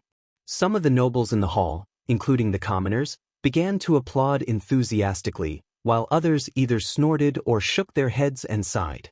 Duke Cullen, on the other hand, flashed a helpless smile. Val and Zayn looked at him solemnly. Cyril Fakenhas laughed and said, One-eyed dragon of Nanchester, I thought you would only arrive at night. The Castellan of Steep Forest City, the guardian duke of the land of cliffs, Coaster Nanchester said with a stern expression, Compared to this, look at what you have done. He kissed Kessel's ring, but did not sit on the stone seat. Instead, he turned to Val and said, Sir Arund, please do not worry. The entire army of Steep Forest City will be mobilized north to Broken Dragon Fortress. But under Val's surprised and complicated gaze, he immediately changed the topic and looked at Kessel V. In the face of this war of the entire nation, as long as your Majesty can make your followers feel at ease, I can't think of any reason to retreat. Almost all the nobles in the hall frowned. Make his followers feel at ease? Coaster, Kessel V said slowly, what do you mean by this? Your Majesty, do you still not understand? Coaster said sternly, an all-out war is imminent, but the nobles are panicking and making excuses. In this situation, only you, as our king, are enduring the torment of whether to fight or to make peace. This is not fair to you. But why do you think this is? Coaster shut his single eye tightly, took a deep breath, and then said firmly, The Iron Hand King, your Majesty Kessel. The suzerains and nobles do not dare to follow you. The whole of Constellation is panicking and uneasy. 12 years have passed since that tragedy, and the late king's remains have been buried. But we still do not know what you are thinking. We do not know what kind of king we are following. In an instant, the nobles were silent. Gilbert and Gines furrowed their brows at the same time. Kessel, on the other hand, gently tightened his grip on his scepter and looked at Koshter with a complicated expression. But Koshter still did not back down and said, "We are all afraid of you. No one knows what kind of things a king who lives alone in the world without any scruples, the last person of the Jadestar family, will do. Moreover, this is war." Koshter turned around. His single, sharp eye swept across every suzerain. He enunciated each word clearly. "Your Majesty. The color of blood has faded, but constellation still exists. But why do you have to bear the suspicions of the nobles even for an obvious choice of war?" Kessel V's gaze became colder and colder. The four dukes avoided his gaze at the same time. Koshter pointed at the double-cross stars at the top of the hall and said loudly, "Your Majesty, for the interests of Constellation, for the dignity of the Jadestar royal family, we cannot hesitate in this crisis. Therefore, Your Majesty, please put the heavy burden of Constellation on our shoulders. Whether it is war or peace, let all of us bear the price of this decision. If Constellation is stable, the future is bright, and the royal family is not broken, I think no one will back down in the face of such a national war." At this moment, many people had already sensed something. Marat Hansen lowered his head and silently curled up the corners of his mouth. "It's coming. So fast." Zayn pinched the bridge of his nose and closed his eyes. "It's coming. I hope it goes well." Cullen, on the other hand, watched Koshter's performance with a smile. "It's coming. Interesting." Val stared blankly at the guardian duke of the Land of Cliffs, gritting his teeth. "This is their goal? Both Guy and I are prey?" The counts whispered to each other on their stone seats. Some were worried, while others nodded frequently. Only many civilians who were listening were still whispering in confusion. But everything in the Hall of Stars was still going on. "Your Majesty, you will soon be 48 years old." On the eve of the war between the dragon and Constellation, under the watchful eyes of the crowd, Koshter flung off his cloak and waved his arm at the nobles in the hall with a cold and stern expression. "Please choose the heir of the kingdom among us nobles. Use your actions to tell the nobles that you still care about the stability and survival of this kingdom, and that you still trust these suzerains who are your arms. At that time, we will fight for the dignity of Constellation, for the glory of the Jadestar royal family. Absolutely no complaints. Absolutely no retreat. Dead silence. Absolute dead silence. Suffocating silence. No one dared to be the first to speak after these words, until a sharp and presumptuous laughter broke the deathly silence. "Ha!" Duke Fakenhas opened his mouth wide. Under everyone's bewildered gaze, he laughed wildly, his scattered teeth appearing especially terrifying. "What is that saying from the Far East again? Spread out the map, and the dagger will be revealed? Your Majesty? Want to fight a dignified war? Use the throne to exchange for it. Ha!" Chapter 381. Very well if no one knows. Under the collective silence of the merchants and the curses of the mercenaries, Kandarl looked around with an indifferent expression. "Then let the duel begin as soon as possible." Thal's heart tensed. T. He clenched his fists and fixed his gaze on the blue-faced orc, Duraman, in the distance. If the worst comes to the worst, if the duel cannot be avoided, then how am I supposed to survive? Thales sucked in a deep breath and entered Hell's senses to observe the enemy's condition. But a sudden bang came from outside his eardrums, and it shocked him. Thales only realized after a few seconds that the orcs were looting the goods of the merchant group in the distance. His fight against the Star Killer and the Raven of Death in the land of barren rocks had improved his sin of Hell's River, and his Hell senses had also become much stronger. But it was precisely because of this that Thales learned his lesson. Hell's senses could give him extraordinary senses, but sometimes, being overly sensitive was not necessarily a good thing. When the countless information that was usually isolated from his senses was surged into his brain by Hell's senses, Thales was in a state of chaos. He could not tell where he was. For example, during the chaotic battle just now, in Hell's senses, the sounds of the orcs grinding their teeth 20 meters away was deafening. It sounded like a large army marching, and it was often mixed up with the sounds of swords and axes 1 meter away. The movements of the enemies in the distance were clear, as if they were right in front of him, causing Thales to subconsciously raise his hands to block them, and he ignored the threat that was right in front of him. Being able to hear and see well might seem to be something everyone envied, but the people involved in this would suffer unspeakably. The slightly louder sounds and brighter lights were unbearable to Thales. He would overreact and his senses would deviate. He needed time and practice to get used to his new state. When he thought of this, Thales shook his head. In his hazy memories from his previous life, the seniors who were reborn, cleared their meridians and enlightened their acupoints, skipped the adaptation stage, and used their new powers to show off their prowess were probably born superhumans. He tried his best to focus the slightly out-of-control Hell's senses on his opponent, but he could not help but frown. With Hell's senses, the fluctuations reflected by the orcs were not scattered like those of humans, but were solid and thick. At least in Duraman's body, Thales could not find any signs of light that was similar to the power of eradication. But when the teenager looked at the ripples of its muscles, bones, listened to its heavy breathing and powerful heartbeat, he subconsciously gulped. But Thales did not doubt that this so-called Holy Guard, the blue-faced orc, could unleash a power that most superclass warriors could not achieve even with the help of their power of eradication. He silently came to a conclusion. Based on his current self, who was still trying to adapt to his new power, there was no chance. Not to mention, Thales glanced at the other 2 holy guards with a headache. The orc war chief, Kandarl, stared at Thales with a cold glare in its eyes. If he loses, there's no need for all of you to live. Obviously, the desert god doesn't like all of you. His words made everyone nervous. At this moment, a strange feeling crept into Thales' heart. He instinctively raised his head. Something was not right. The prince said to himself, something's not quite right from the beginning. Where was it? What was wrong? He turned his gaze and looked around. At this moment, a timid male voice rang out from the crowd. I know, the captives frowned. A trembling hand was raised in the air. I know why the Constellations sent their army. Great War Chief.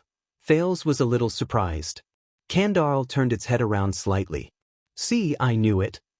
Kandarl flashed a scornful smile and strode to the other side. As humans, all of you are very lazy, and all you need is just a little bit of motivation. Dean and Louisa furrowed their eyebrows. What's going on? Dean could not believe his eyes. What does he know? A bald man curled up on the ground laboriously held his belly and straightened his back. He did not care about the dust on his body and squeezed out a smile that was uglier than crying. If I tell you, Great War Chief, will you let me live? Kandarl stopped and lowered its head coldly to stare at the master of the merchant group, Seth Tormorden. It depends on what you tell me. Thales widened his eyes. He suppressed the strange feeling in his heart and tried to guess what Tormorden wanted to say. Could it be? Duraman the orc roared angrily, as if he was very dissatisfied with the delay of the duel. Tormorden shuddered as he knelt on the ground, but his words prevented Thales from immediately suffering misfortune. Around 10 days ago, in Bladefang's camp, I was chatting with my cousin. He's a regular soldier in the Western front lines, and he's William's subordinate. He's the one. Kandarl's gaze turned cold. I know who Williams is. Get to the point. All the captives stared at the conversation between the two, and their hearts were filled with anxiety. The orc's eyes seemed to have some mysterious power, and it made Tormorden tremble even more. The merchant spoke faster, and he stuttered even more. My cousin, he told me that the important people will soon, will seal the borders. That's why I thought about pulling a merchant group out to smuggle and earn some money. Kandarl stretched out its remaining left hand. It grabbed the necklace around Tormorden's neck and pulled the frightened merchant up from the ground. His legs were off the ground, and it pressed its mouth against Tormorden's face and roared. Get to the point. Tormorden was just about to scream, but the roar scared him back into his mouth. As he stared at Kandarl's ferocious face, Tormorden was like a vole facing a venomous snake. He had nowhere to run. A few seconds later, the merchant said with a pale face, his teeth chattering.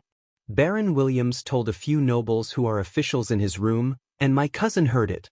The important people entered the desert, and they seemed to be chasing after someone. When he heard this, Thale's breathing suddenly froze. His expression remained the same, and he forced himself not to look at Dean and Louisa. What does this Tormodin know? This is bad. I have to face the threat of a duel, I have to think about how to escape. There's also the risk of exposing my identity. Thales gritted his teeth. Is today an unlucky day? He frowned a little. His uncontrollable hell senses gave him and Kandarl's heartbeats. The master of the merchant group was almost scared out of his wits. Kandarl might seem fierce, but his heartbeat was still calm, even though Thales did not know whether this was a unique characteristic of orcs. In the distance, the sounds of orcs plundering the spoils of war rose one after another. Their movements were crude, and the noises were endless, causing him to feel agitated. That strange feeling was still there. What's wrong? The teenager's eyebrows furrowed even tighter. Through hell senses, the orcs in the camp were very noisy. Their crude whispers and rough movements seemed to be very close to his ears. The strange feeling in his heart became more obvious. Chasing after someone? Kandarl seemed to be deep in thought, and it loosened its grip a little. Tormodin shook his head violently. This action made Kandarl tighten its grip again. It put away the corners of its mouth. You seem to need more motivation? Tormodin screamed, No, no, no, I don't know, I don't know, I don't know. He sounded like he was crying, and his tears were running down his face. I swear on the honor of my ancestors as nobles. I really don't know who they're chasing after. Dean and Louisa sighed at the same time. Mickey, who was beaten to the ground, sneered in disdain. Kandarl stared at Tormodin for a long time. A few seconds later, the orc war chief stared at the snot and tears that flowed onto its hand in disgust. Only then did it loosen its grip. Tormodin fell back to the ground with a thud.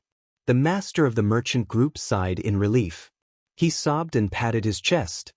But since they're as despicable as you said and didn't spare a single living thing in the desert, then they must hate that person to the core, just like how they hate you to the core. Kandarl lowered its head while it swung its hands. Realizing that he might have said something wrong, Tormodin raised his trembling hands. I'm sorry. I didn't do it on purpose, I just. But Kandarl ignored his disrespect. You said that Constellation traveled all over the periphery of the desert to chase after a certain person? My cousin heard all of this, Kandarl snorted coldly. Just who is it? Is it worth it for the entire western front lines of the kingdom to go to war, and they won't stop even when they are drenched in blood and corpses are strewn all over the place? At that moment, Thales trembled. I see. The teenager suddenly understood.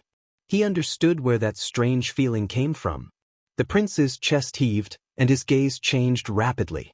So, this was the answer to the mystery. It was also the only way for them to survive in the hands of these cruel and cunning orcs. Kandarl and Tormodin's question and answer session continued, but the prince was no longer in the mood to listen. While everyone's attention was on the other side, Thale's spirits lifted, and his lips moved slightly. The teenager tilted his head and whispered to the captive beside him, Dean, the orcs are plundering your goods. Of course, they like human spoils of war. Dean was a little worried and hesitant. He glanced at Kandarl, who was interrogating Tormodin, out of the corner of his eye. Listen, Waya, it won't let us go no matter what, so you, Thales shook his head. No, Dean, listen to me. Even though they're plundering, they're abandoning valuable items like their worn-out shoes. Instead, they're hastily searching for food, water, and even medicine. Dean's eyebrows twitched. What? The bald mercenary asked curiously, How did you know? As he listened to the movements beside his ears, Thales paused for a moment. I was the last one to see it. They're looking for the necessary supplies. Looking for supplies, Dean was deep in thought. On the other side, Tormodin cried again because he was frightened by the orcs. Dean, Thales continued to say softly, there were at most a dozen of us who picked up our weapons to fight back just now. and according to the war chief, they only lost a few people, right? Dean pursed his lips. Why? But there were nearly 100 of them, and almost half of them were injured. Thales gestured with his chin at the rows of orcs. That included the war chief himself. There were dried blood stains and new wear and tear on his armor as well. Dean's gaze froze in midair. Louisa said that for the sake of concealment and ambush, they deliberately stripped off their armor and attacked with light armor. But what if they weren't wearing light armor on purpose, but were forced to? The bald mercenaries' spirits lifted. You mean, their condition is not as good as they say, Dean? A flame known as hope burned in Thales' eyes. They went through a battle not long ago. They're traveling with light armor and they lack food and clothes.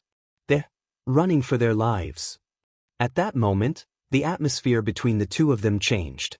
The dark night seemed to have become much brighter. Dean was silent for a long while. That means, Thales nodded. We just need to think of a way to, he did not finish his sentence. Because in the next moment, bang, a thunderous noise suddenly rose, and everyone swayed on the spot. Regardless of whether they were orcs or humans, merchants or mercenaries, war chiefs or princes, all of them turned their heads in panic and looked in the direction of the loud noise. In the dark night, a terrifying, raging fire was burning in a camp not too far away. The fire was so strong that it even reached the sky and was more than 10 meters tall. The light from the fire illuminated the sand dunes in all directions, and it was incredibly eye-catching in the night sky. Thales and Dean stared at the fire in the distance in a daze and looked at each other. Kandarl, one of the holy guards, Yaku, stared at the burning camp in shock. He swiftly took out his black bow and said something to the war chief anxiously.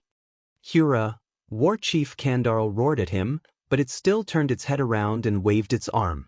Yaku nodded and led a dozen orc warriors to check on the situation. It turned its head around and grabbed Tormodin, who was also terrified and pale. It pointed at the fire and said furiously, "What's going on?" Tormodin waved his hands desperately, trying his best to show his innocence and cooperation. The army in Bladefang's dune has been mobilized frequently these few days, and the scale is very large. They are busy, and the management is a little lax. The merchant had a long face. So I took the opportunity to transport some military supplies, such as a little bit of eternal oil. Your subordinates might have been snatching. I mean, they were careless when they were rummaging through. A little bit? Mickey, who was lying on the ground, repeated sarcastically as he stared at the fire on the sand. Kandarl stared at the fire, then at Tormodin. Its expression was one of anger. Its cheeks twitched, and its 2 rows of teeth were about to crush each other. You might not understand the characteristics of eternal oil, and there might be more than a little bit of it. Tormodin stared at the fire and forgot how terrifying the orcs were for a moment. He said in pain, "So, if we want to put it out, we should use a lot of sand." Kandarl howled in anger and threw the unfortunate Tormodin aside. As expected, a minute later, the orc Yaku came back with more than 10 warriors covered in dirt. With a solemn expression, it shook its head at Kandarl, who had an unpleasant expression on his face. Kandarl roared in indignation. The war chief turned around and gave an order in their language. Quite a number of lightly armored orcs immediately moved and spread out around the camp. The fire was still burning.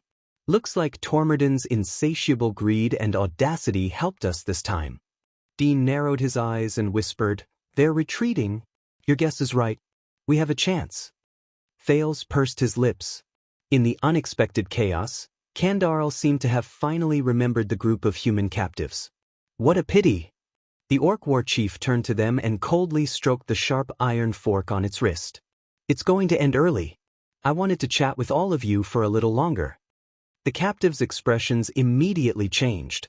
Kandarl snorted softly and looked at Thales. Its black face was illuminated by the fire, and it looked even more ferocious. "You know, Sekka, I really wanted to see how you would react when you faced Duraman." Duraman roared and slammed its spiked mace on the ground. Thales felt a chill in his heart. This is bad. The orc war chief walked forward slowly and stared at Thales. Especially since I just figured out a lot of things. At that moment, a spark rose from the ground on the other side of the desert and let out a shrill, sharp sound. Asterisk whoosh. Asterisk it was bright and piercing to the ears. Everyone, including Kandarl, instinctively looked in the direction of the spark. A few seconds later, on the other side of the sand dune where the spark appeared, a few barely discernible voices traveled into the distance. Asterisk thud, thud, thud, thud. Asterisk it was dull, low-key, and hurried, but there was a certain rhythm to it. It was getting closer.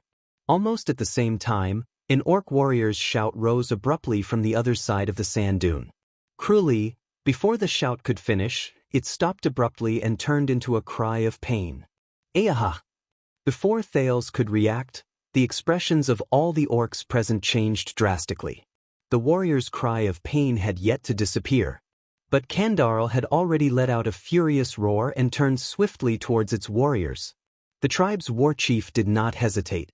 It flung its powerful arm and roared at the loudest voice it had ever used since it appeared, Musa! In the next second, faster than the blink of an eye, all the orc warriors roared and drew their weapons. Under Yakir and Lucaina's lead, they took large strides and formed a team of their own accord. They started running. Except for Duraman the orc. It pointed at Thales, who was among the captives, and said something to Kandarl in an agitated manner. This orc who had a blood feud with Thales seemed to have made up his mind to end his grudge here. Thales' heart sank. Don't worry, Dean said calmly from beside him. I've already talked to Louisa. We'll look for a chance to counterattack. But his comfort was not effective, because Kandarl was even angrier than Duraman. It even mercilessly punched the Holy Guard. In the end, Duraman cast Thales a resentful glance and joined its companions. The captives stood at the center of the field and watched in shock and bewilderment as the busy orcs ran past them with frenzied expressions on their faces. They ran in the opposite direction of the sparks. They did not have the time to care about the captives anymore. How? That was the surprised Louisa. The next scene revealed the answer.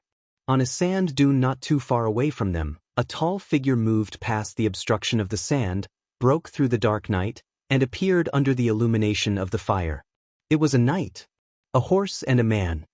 His feet were in the stirrups, and he held the reins in his hands. He stepped on the horse's back with swift hooves. He rose and fell as he galloped, then charged down the sand dune. The two orc sentinels on the sand dunes saw the knight. They roared angrily and raised their terrifying weapons. With astonishing steps, they charged towards the intruder with their majestic bodies. The knight on the horse ignored the approaching threat. He only arched his body and increased his speed. The distance between the two parties grew closer. Then they came face to face with each other. The orcs' angry roars were filled with hatred. A heavy hammer and a broadsword drew dangerous arcs in their hands. With terrifying power and a howl of death, they were about to cut open the horse's abdomen. Thales was shocked. But the knight whistled softly. At that moment, the steed under him turned around nimbly. It moved its hooves and changed direction before the weapons could reach its body.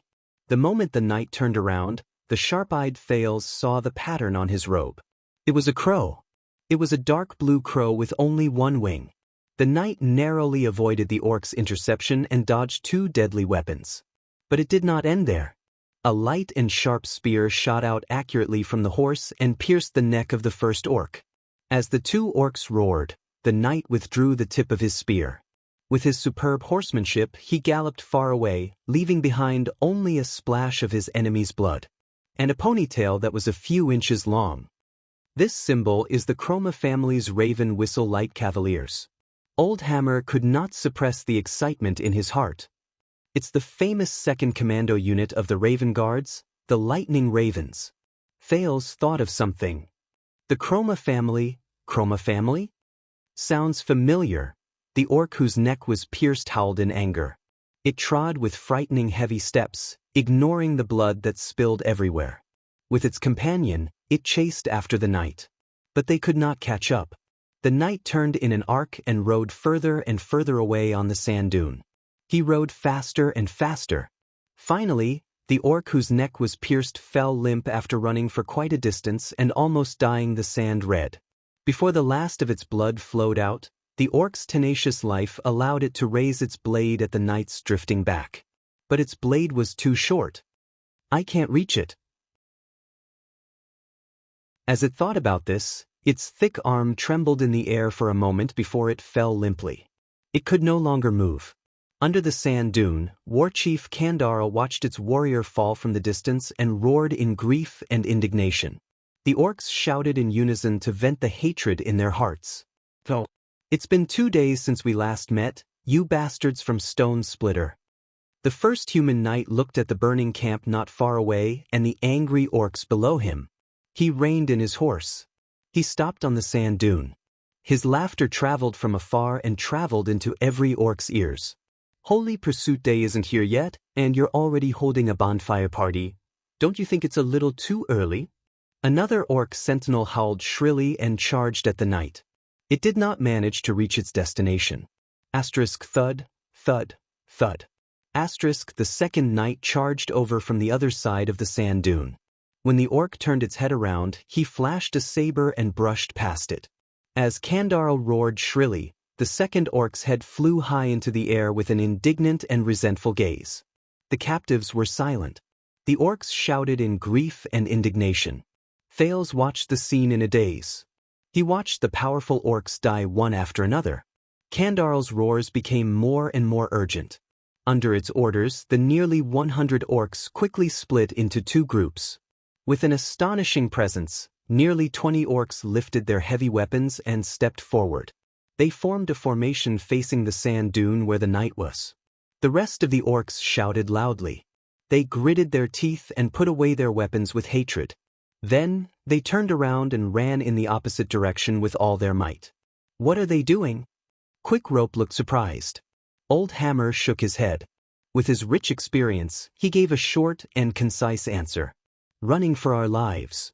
Thales was about to ask, but he realized that in the next moment he was seized by the neck by a huge orc. "Why?" While Dean and Louisa shouted angrily, Thales was restrained by Kandara's left arm. But the orcs guarding the captives did not move. They stood coldly behind the humans and suppressed everyone who wanted to fight back. Thales wanted to exert his strength, but he realized that the orc's strength was the most terrifying he had ever encountered. He did not manage to finish speaking because in the next moment, Kandara's iron fork was pressed against his throat. "Silence!"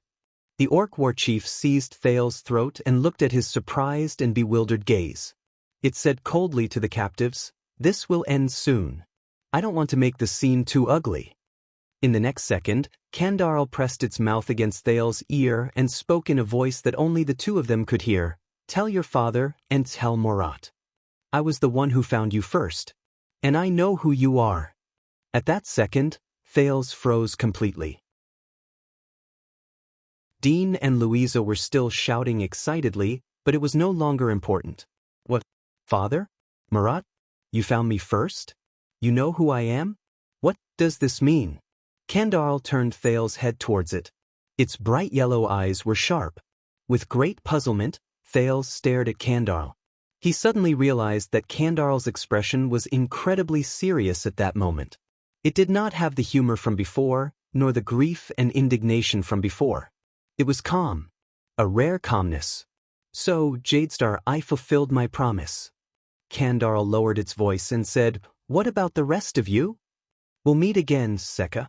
In the next moment, Thales felt pain in his forehead, and he instantly swallowed a mouthful of sand. "Why?"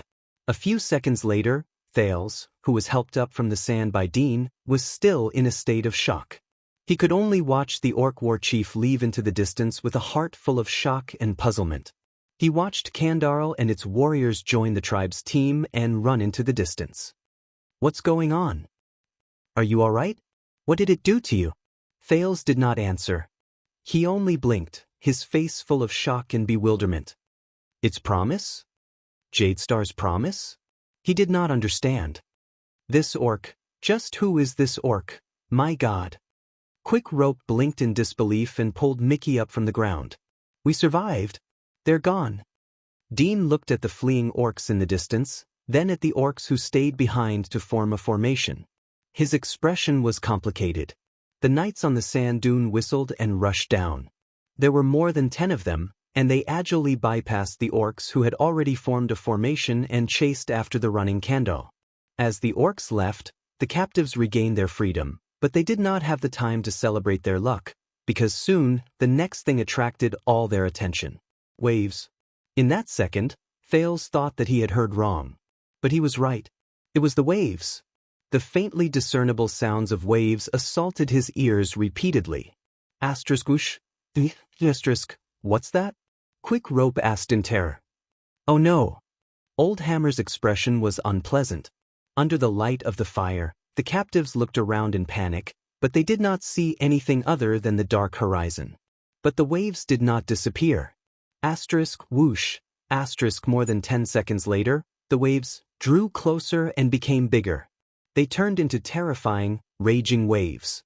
Rumble. In the next moment, the captives looked at the ground in terror, then at the distance. Dean cursed. Everyone felt a tremor that could not be ignored. It traveled continuously from the sand to their feet and up their spines. Rumble.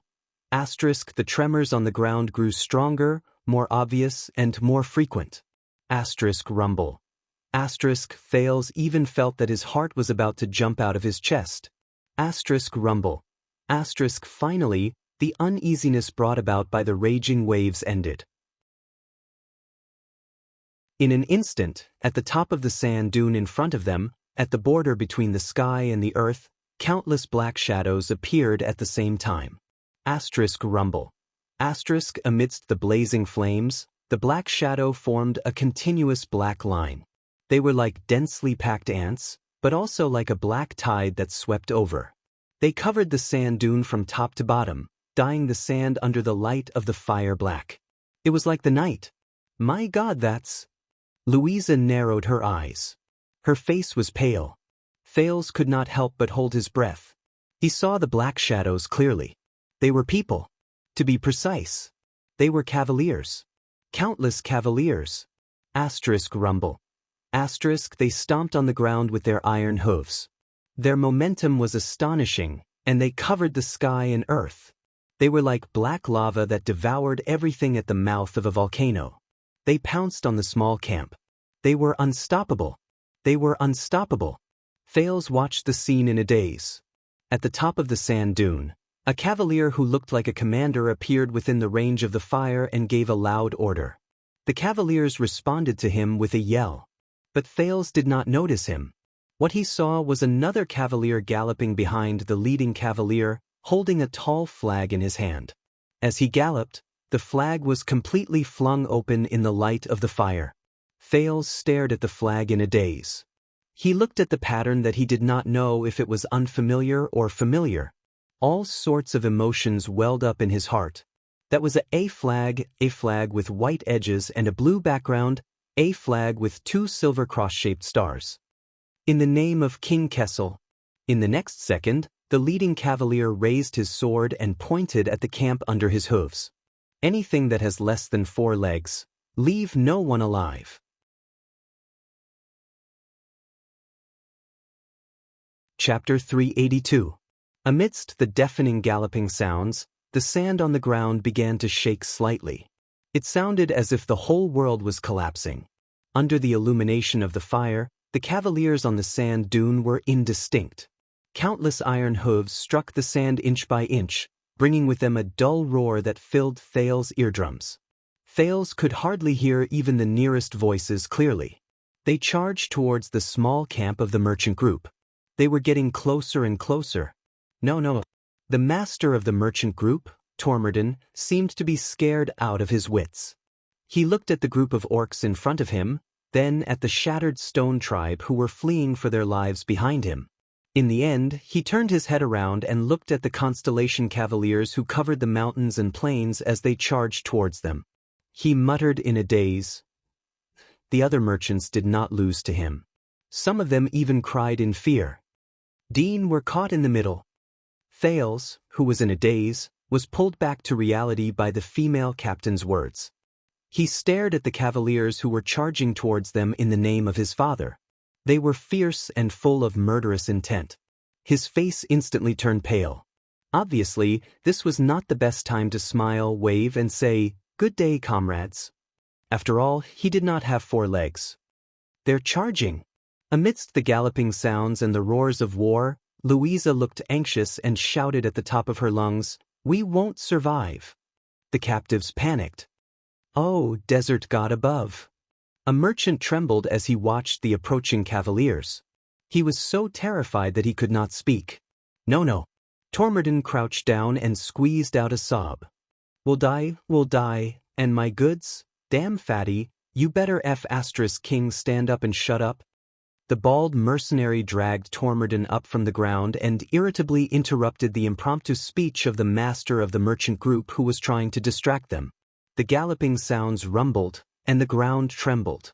More and more cavaliers entered the illumination of the fire, and they were blurry and indistinct. The 20 or so orcs in front of them roared fanatically. They rubbed the weapons in their hands and were ready to fight to the death to stop them. Their target is the orcs. Dean's expression had never been so grave before. His gaze moved back and forth between the orcs and the Constellation Cavaliers. His gaze was steely. As long as we can find cover and avoid their first wave of attacks. Old Hammer coughed. Also, don't forget about the orcs who are running for their lives. Constellation's army will not let them go. We still have to stay far away from their pursuit. Mickey spat out a bloody tooth and pointed at a remote dune on the left side of the camp. There. Very good. Dean's eyes lit up. He strode forward and kicked away a box that was blocking his way.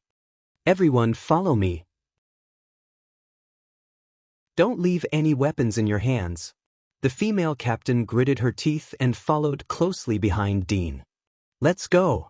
The group of captives used their hands and feet to flee in a panic. Behind them, more than 20 orc interceptors were closing in on the cavalry. The captives finally hid under the sand dune on the side of the battlefield. They threw themselves down and shielded themselves from the cavaliers' line of sight. Then they relaxed a little. Thales slid down the sand dune with the others, then flipped over and climbed up 2 steps. He imitated Dean and peeked out half of his head.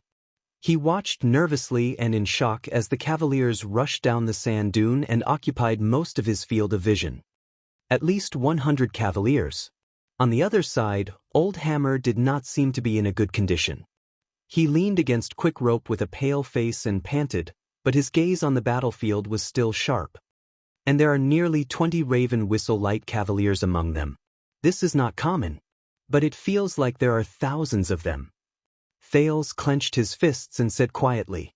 In the distance, War Chief Kandarl led its 100 or so subordinates to flee in the opposite direction from where the cavaliers had appeared. They were getting further and further away from their companions who brought up the rear. More than 100? Quick Rope asked in puzzlement. He looked at the fleeing orcs. But there are 100 or 200 of those gray mixed breeds. With their strength, they can fight against 10 of us alone. Why are they running? Old Hammer shook his head and did not speak. Who cares? Tormodin cut off Quick Rope, who was about to ask more questions. He patted his chest, still unsettled. Anyway, those mixed breeds ran away. This is a good thing. At this moment, Carolee! The other blood's furious roar rose from the other side of the battlefield, and it came from the fleeing group. The captives turned their heads and looked to the right, at Shattered Stone Tribe, who were fleeing madly. Thales' gaze instantly focused. Asterisk thud. Thud. Asterisk on the other side of the battlefield, the thundering sounds of horse hooves rose in the darkness where the light from the fire could not reach. What followed were countless cries for murder. My God, that is. Mickey widened his eyes in disbelief. Unfamiliar and swift figures appeared before the people's eyes. The hooves of the horses beneath them tore through the darkness, and the armor on their bodies shone with a cold light. Cavaliers. The second group of cavaliers. They were like fatal killers who had been waiting for a long time and suddenly appeared from the dark. They charged towards the fleeing group with an unstoppable force. Mixed breeds. A cold shout rose from among the newly arrived cavaliers. Do you like surprises? In the face of the sudden arrival of the enemies, War Chief Kandarl's roars became more and more urgent. The fleeing orcs had to slow down and reorganize their formation. Old Hammer stared at this ambush solemnly. The newly appeared cavaliers let go of their reins and galloped forward. The sound of their hooves was louder and deeper than the Chroma family's cavaliers. Their equipment was also more uniform, and they exuded an awe-inspiring murderous aura. Outflank them.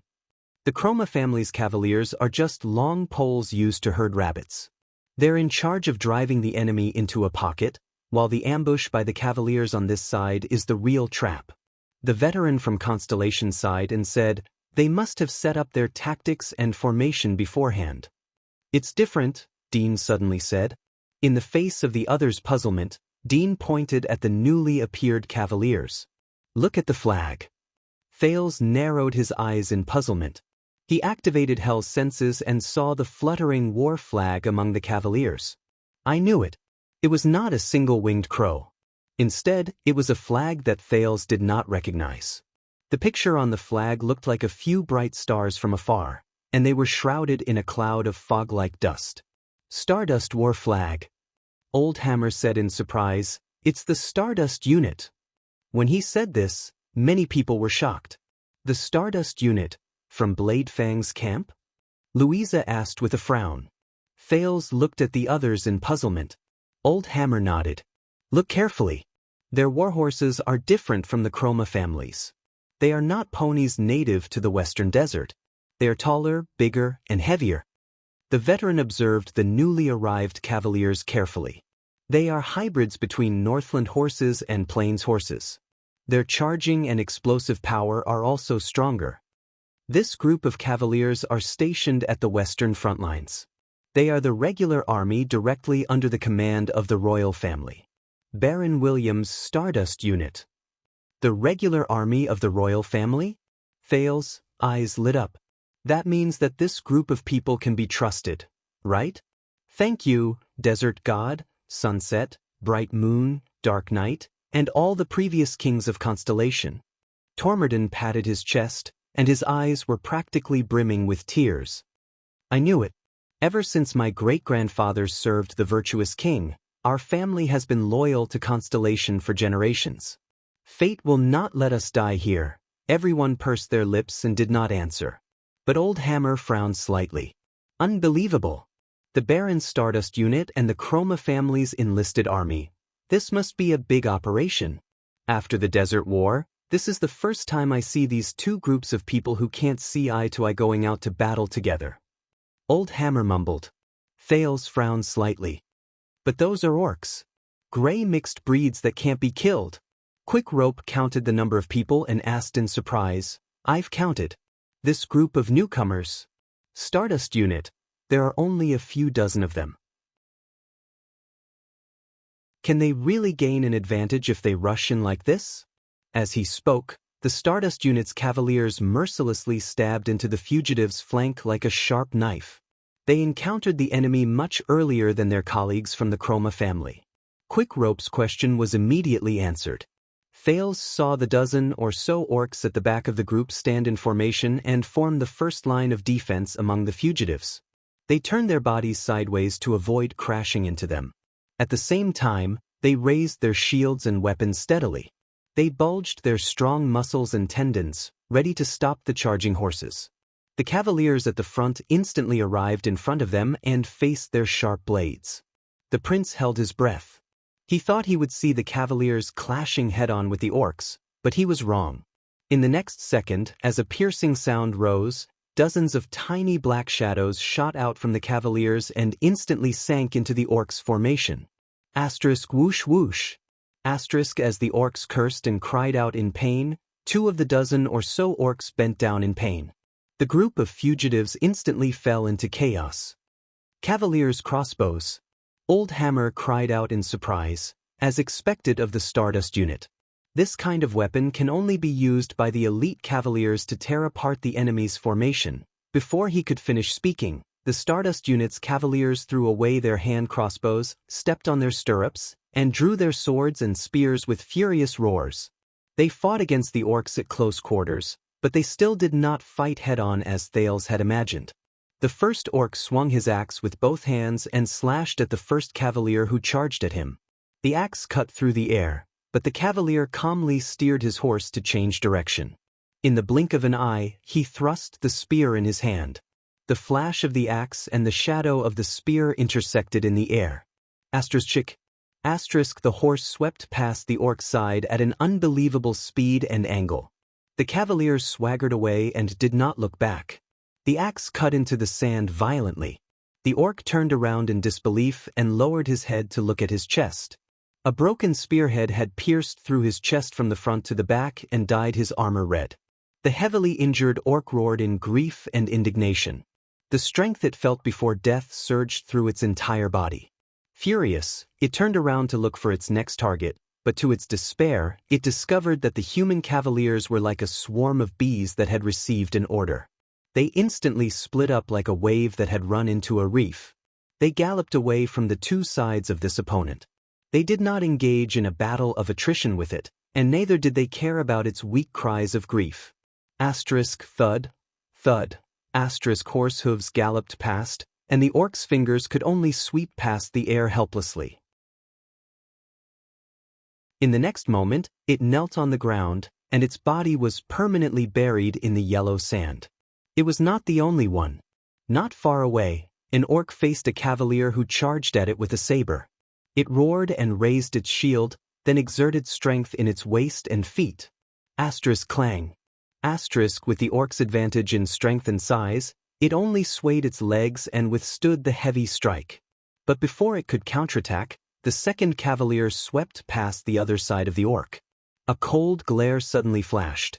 The saber in his hand gently sliced past the orc's unprotected neck. Asterisk whoosh. Asterisk blood gushed out of the orc's neck as it let out a deafening roar. Its shield fell to the ground with a thud. Idiot!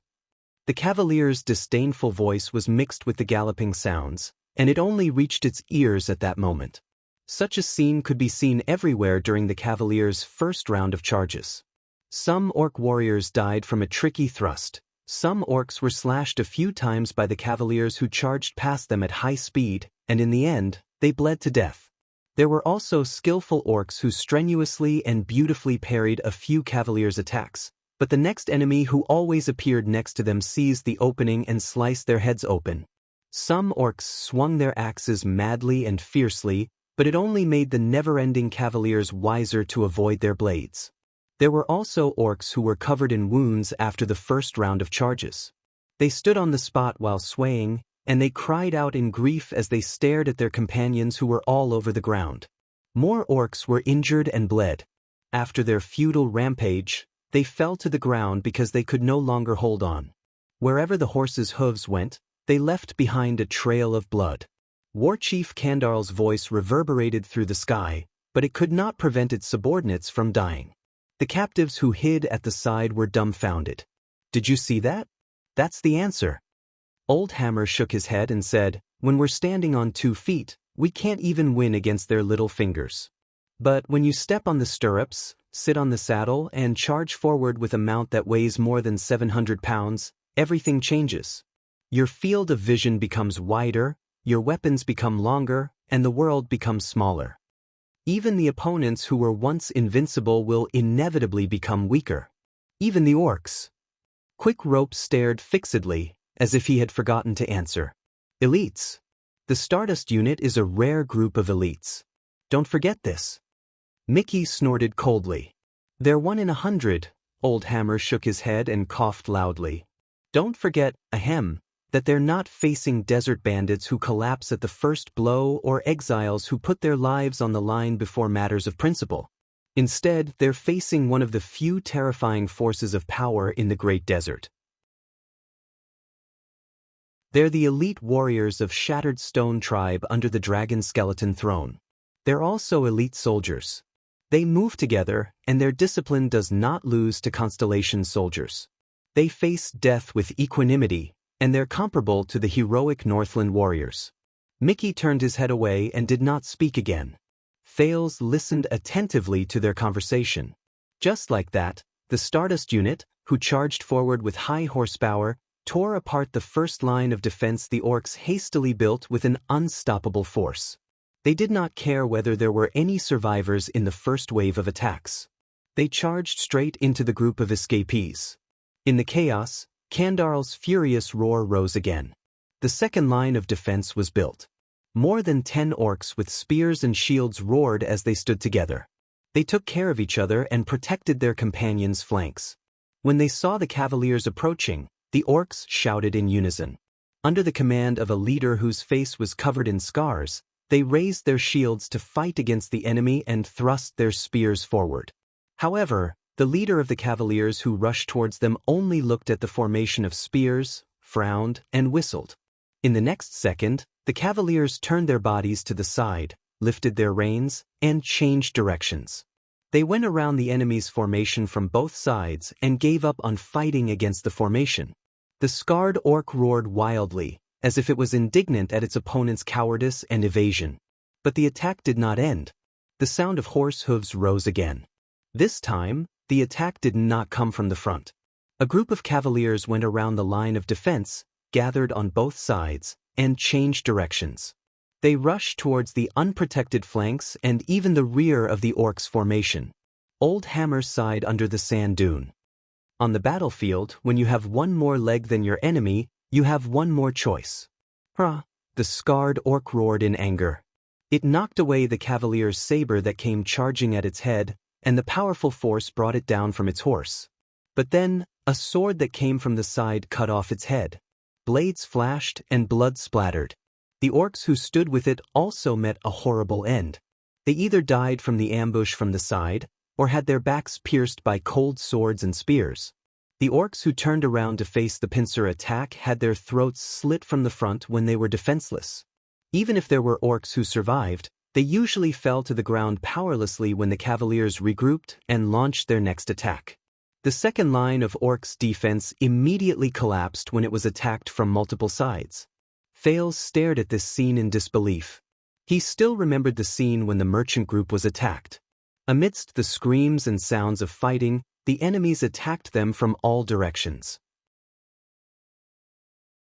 Their powerful strength was almost unstoppable, and their sharp blades tore apart their companions' bodies. There were people falling at every moment, and blood and death followed them like shadows. At that time, he swung his shield and longsword with all his might. He suppressed his panic and fear and withstood the orcs' endless attacks, but he could only fall to the ground weakly in despair and pain. But now, the orcs, the group of terrifying tribal warriors who gave him lingering fear, were the ones who were beaten to the point that they could not fight back at all. Now, it was their turn to be terrified, confused, and flustered. They faced the blades that were everywhere, and in fear and anger, they experienced the deaths of their companions and the strength of their enemies. After this round of attacks, the cavaliers from Stardust Unit penetrated the group of fugitives diagonally. Before more orcs could surround them, they spurred their horses and broke out of the enemy's formation. They galloped for a distance before they pulled on the reins, turned around, and regrouped. Then, they charged out of the highway again and charged back into the formation. Charge, attack, break away, turn around, charge again, attack again. The human cavaliers, who numbered less than 100, repeated this process over and over again. They were like sharp blades. They stabbed forward, pulled back, and stabbed forward again. They brought about a new wave of carnage and harvested the orcs' lives. The captives watched until they forgot to breathe. Kandarl's roars became even more rapid and shrill. Chariots and knights are usually the favorites on the chessboard. Dean sighed with emotion. The others turned their heads to look at him. Dean shook his head slowly, because in the same round, they moved the furthest. Mickey, the barren bone man who had been staring at the battlefield, growled, "The Chroma family." The captives turned their heads. On the other side of the battlefield, the 20 or so strong orcs who were left behind to cover the retreat finally met the Chroma family and the cavaliers who charged down from the sand dune. Unexpectedly, compared to the Raven Whistle-like cavaliers' nimbleness and agility and the Stardust Unit's charge back and forth, the Chroma family chose a completely different strategy. At some point in time, the cavaliers like the Raven Whistle-like cavaliers had already bypassed the interceptors. The frontmost row of the cavaliers were now heavily armored. The fully armored cavaliers had a fierce single-winged crow painted on their shields and horse armors. They stirred up sand and charged forward. They were awe-inspiring and had an imposing presence. They went up against the 20 or so similarly muscular orc warriors who were dressed in armor. It was obvious that they were born to intercept the cavaliers. Louisa narrowed her eyes. "No way. They're going to," Dean nodded with a solemn expression.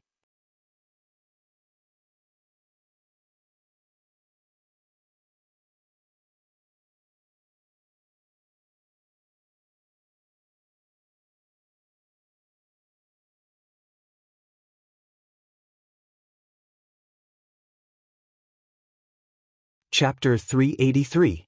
As they watched the battle of strength and weight that ended in an instant, the captives lying on the sand dune practically forgot to breathe.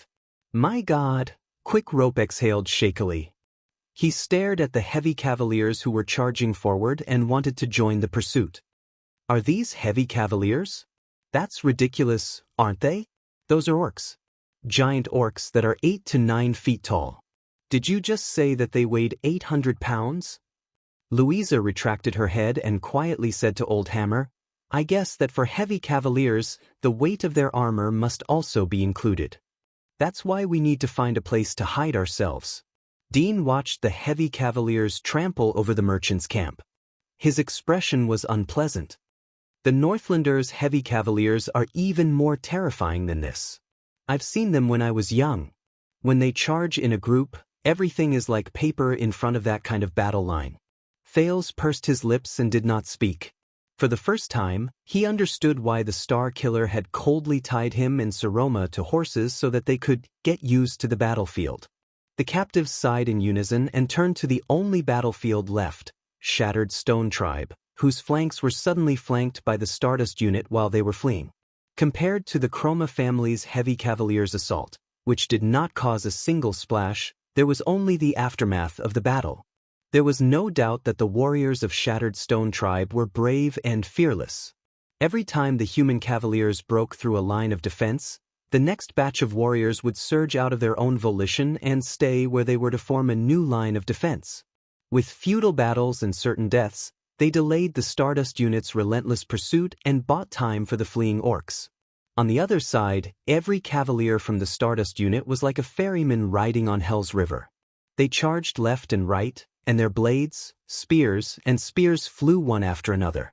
Wherever they went, the orcs' sorrowful cries, angry roars, blood, and pain filled the air. It was not that they did not suffer losses. 1 or 2 unfortunate cavaliers were shot down during the battle. The lucky ones returned to their own horses or the horses of their comrades, while the unlucky ones. But compared to the casualties suffered by the orcs and the passive disadvantage they were in, it was not even worth mentioning. In the face of the swift, agile, and speedy cavaliers, the power and explosive power that the desert orcs were so proud of, along with the endurance and violence that they gained from being heavily injured, were all rendered useless. The tribe warriors who were once unparalleled in the world seemed clumsy, weak, and helpless at this moment. The knights on horseback would often ride over and suddenly change their direction, cutting into the side or rear of the orcs. Then, with their speed and momentum, they would stab or slash at the orcs. Then, regardless of the outcome of the battle, they would lift the reins and gallop away, narrowly avoiding the powerful counterattacks of the orcs or the infamous counterattacks of the orcs. Then, they would escape far away before the tall orcs could swarm them. If they faced a group of orcs, the human cavaliers would work together in 2s or 3s. One of them would charge forward to lure the enemy, while the other would circle around to ambush them from behind.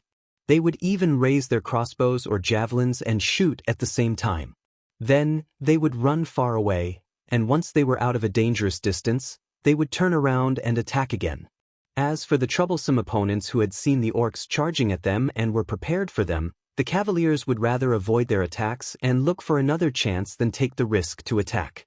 In fact, when they were halfway through their charge, they would whistle and turn around to run, causing the orcs who were prepared to fight to let out indignant but helpless howls.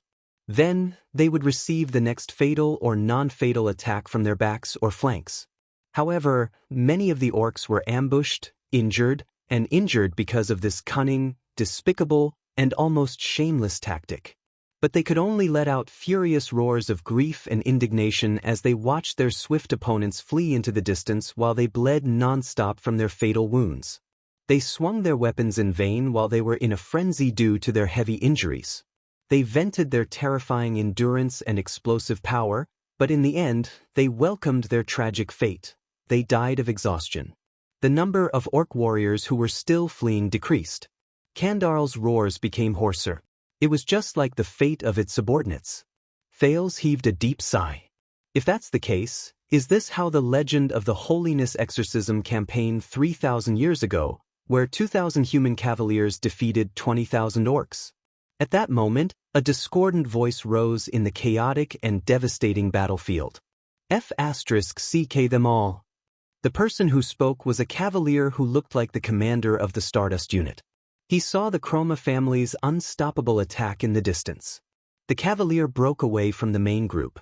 While he urged his horse forward, he spoke in a gruff voice.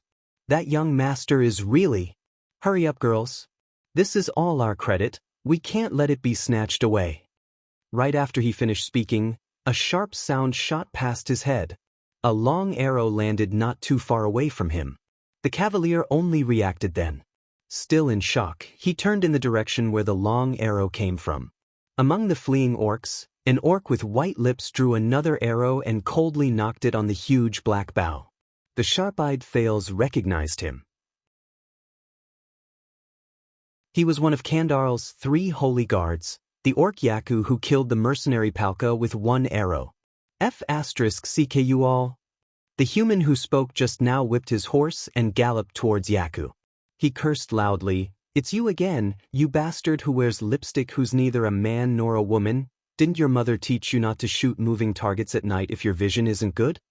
Yaku's reply was another arrow from Yaku. Whoosh. The speaker was startled. The long arrow was powerful and heavy.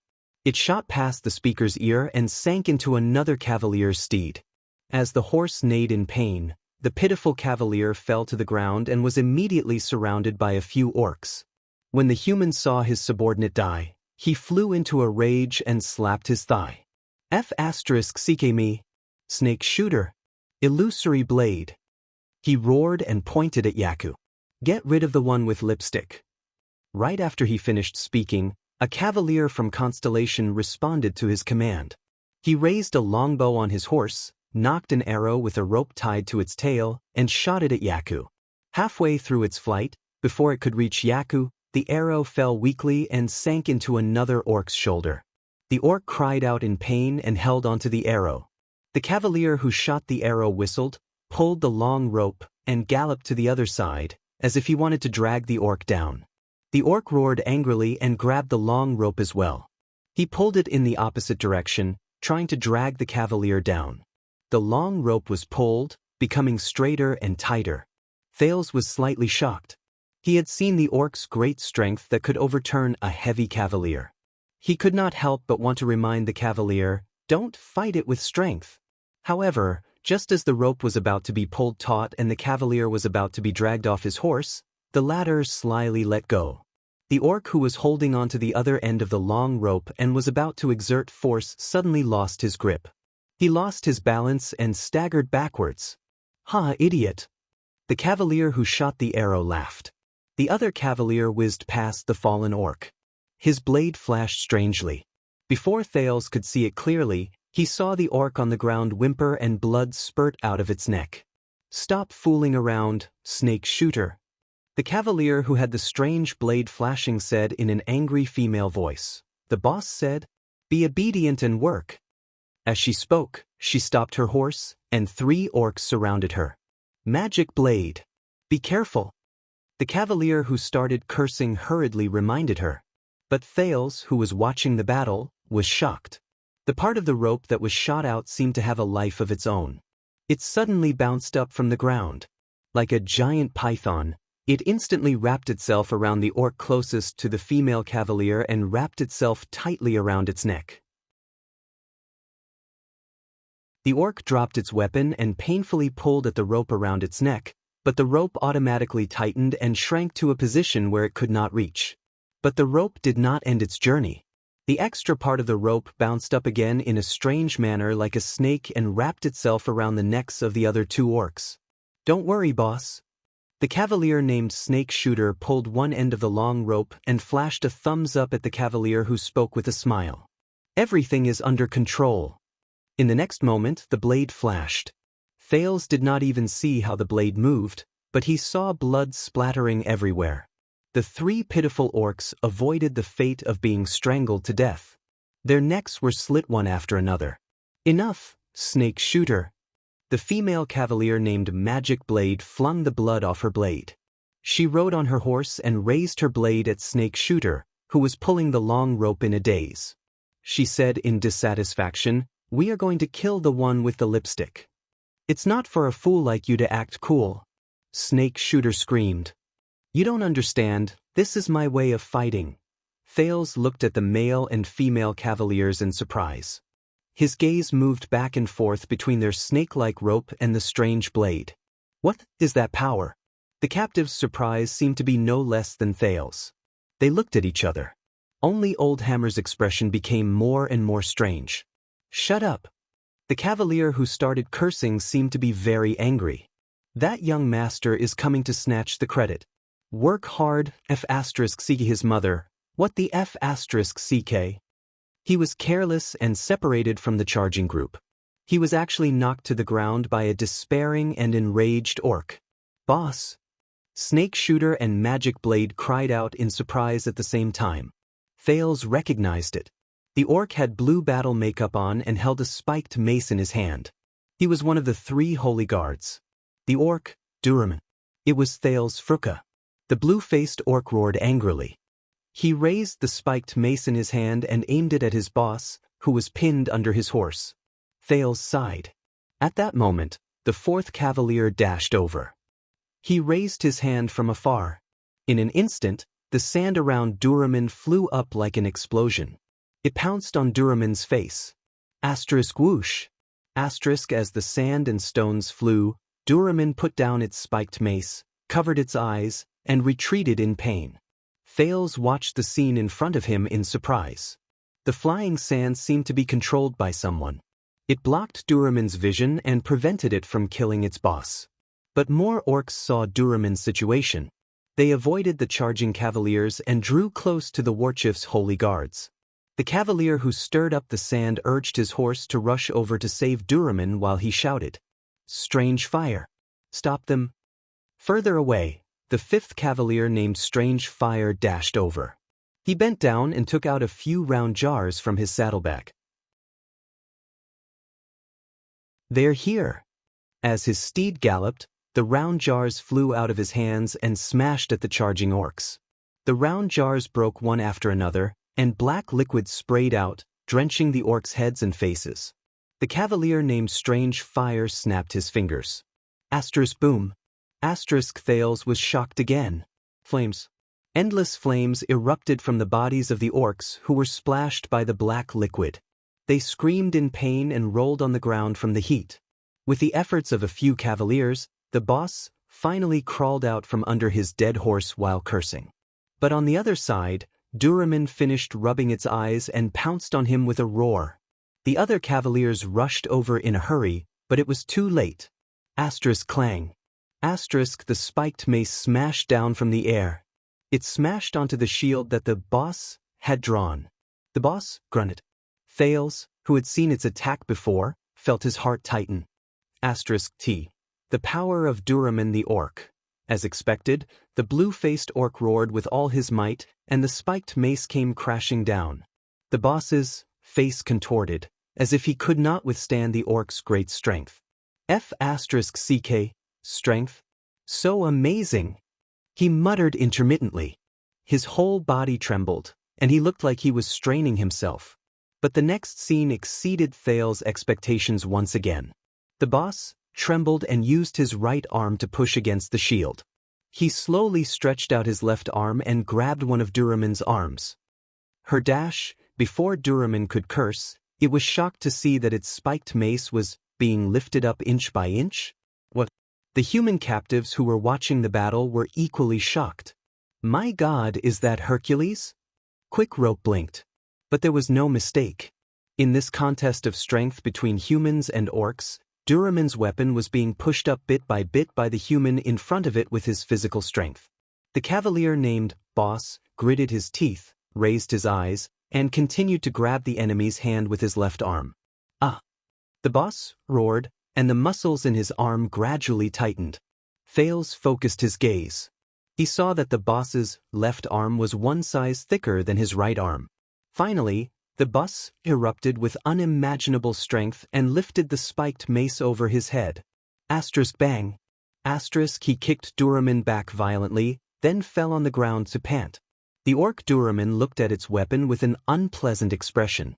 It obviously could not imagine that it was suppressed by a human. It panted heavily, and the anger and indignation in its eyes grew. It took large strides and attacked again. But the orc could not move forward. The sand under Duraman's feet suddenly moved, as if it had turned into the softest and weakest water, causing the orc to sink into it. As the sand sank to its waist, Duraman could no longer move freely. It grunted and struggled desperately.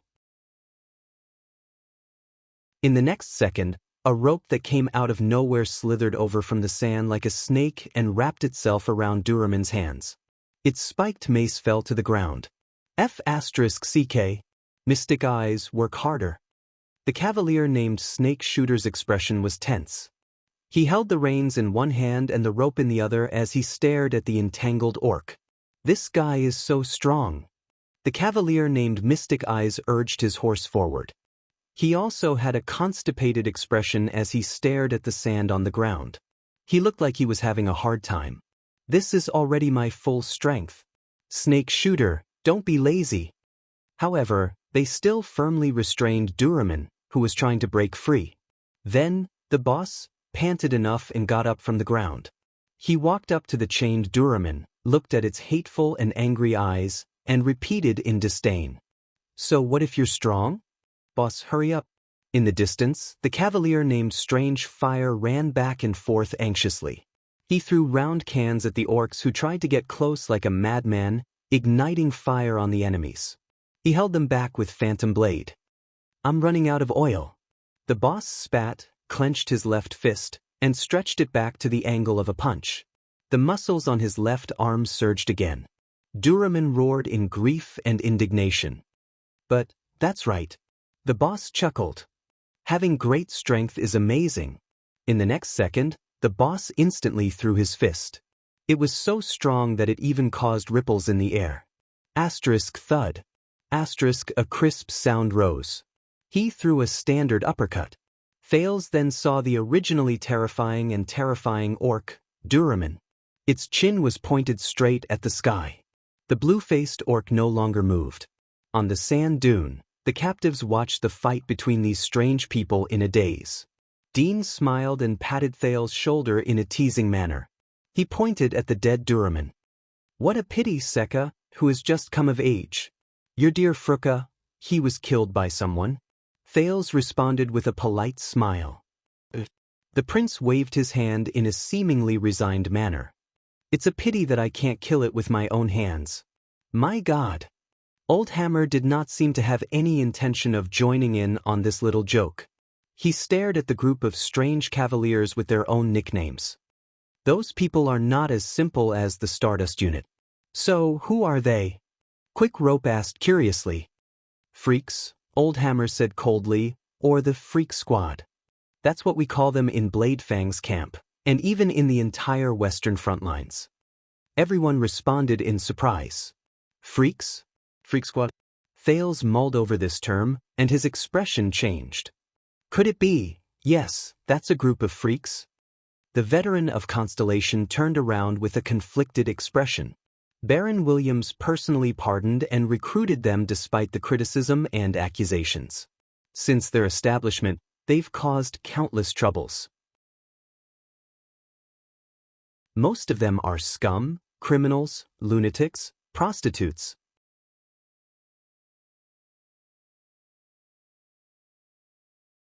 Chapter 384. The raging fire illuminated the dark sky, and the blood was crimson. The battle had started abruptly, but in stark contrast, it had ended quietly. Unknowingly, the sounds of fighting and roars became sparse and almost inaudible.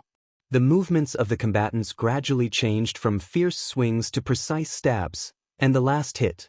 The orcs at the very front fled further and further away. They ran out of the sand dunes and the illumination of the fire, disappearing into the night. The Stardust unit, who were charging back and forth, gradually stopped. They reined in their horses amid the corpses and blood on the ground to check and confirm the results of their battle. On the other side, the Chroma family's cavaliers had long since gotten rid of the orcs at the rear. They met up with the Stardust unit in a mighty manner. But all of this had nothing to do with Thales and the human captives who were being escorted down. They were not ignored. After the battle ended, the cavaliers with single-winged ravens painted on their robes and shields rushed up the small sand dune. They chased the orcs down the sand dune unceremoniously after they berated and chased them away. Thales believed that if they showed even the slightest bit of resistance and dissatisfaction, the group of unhappy cavaliers would not mind drinking more blood with the weapons in their hands. Hence, the people in the merchant group, including the mercenaries, became captives for the second time. Under the close supervision of a team of Chroma family cavaliers, they obediently walked down the sand dune and walked towards the messy battlefield. "Walk faster, desert bandits," a cavalier with a long spear urged impatiently. "We are not desert bandits, honorable sir." Tormodin tugged at his collar and protested sternly. Perhaps because he was no longer facing the ferocious and evil orcs, the master of the merchant group regained a lot of his courage. "It's a merchant group. A legitimate, legal, and qualified merchant group. My ancestors used to be." The cavalier with the long spear smiled. "I'm not an adult. My ancestors for 7 or 8 generations were probably farmers.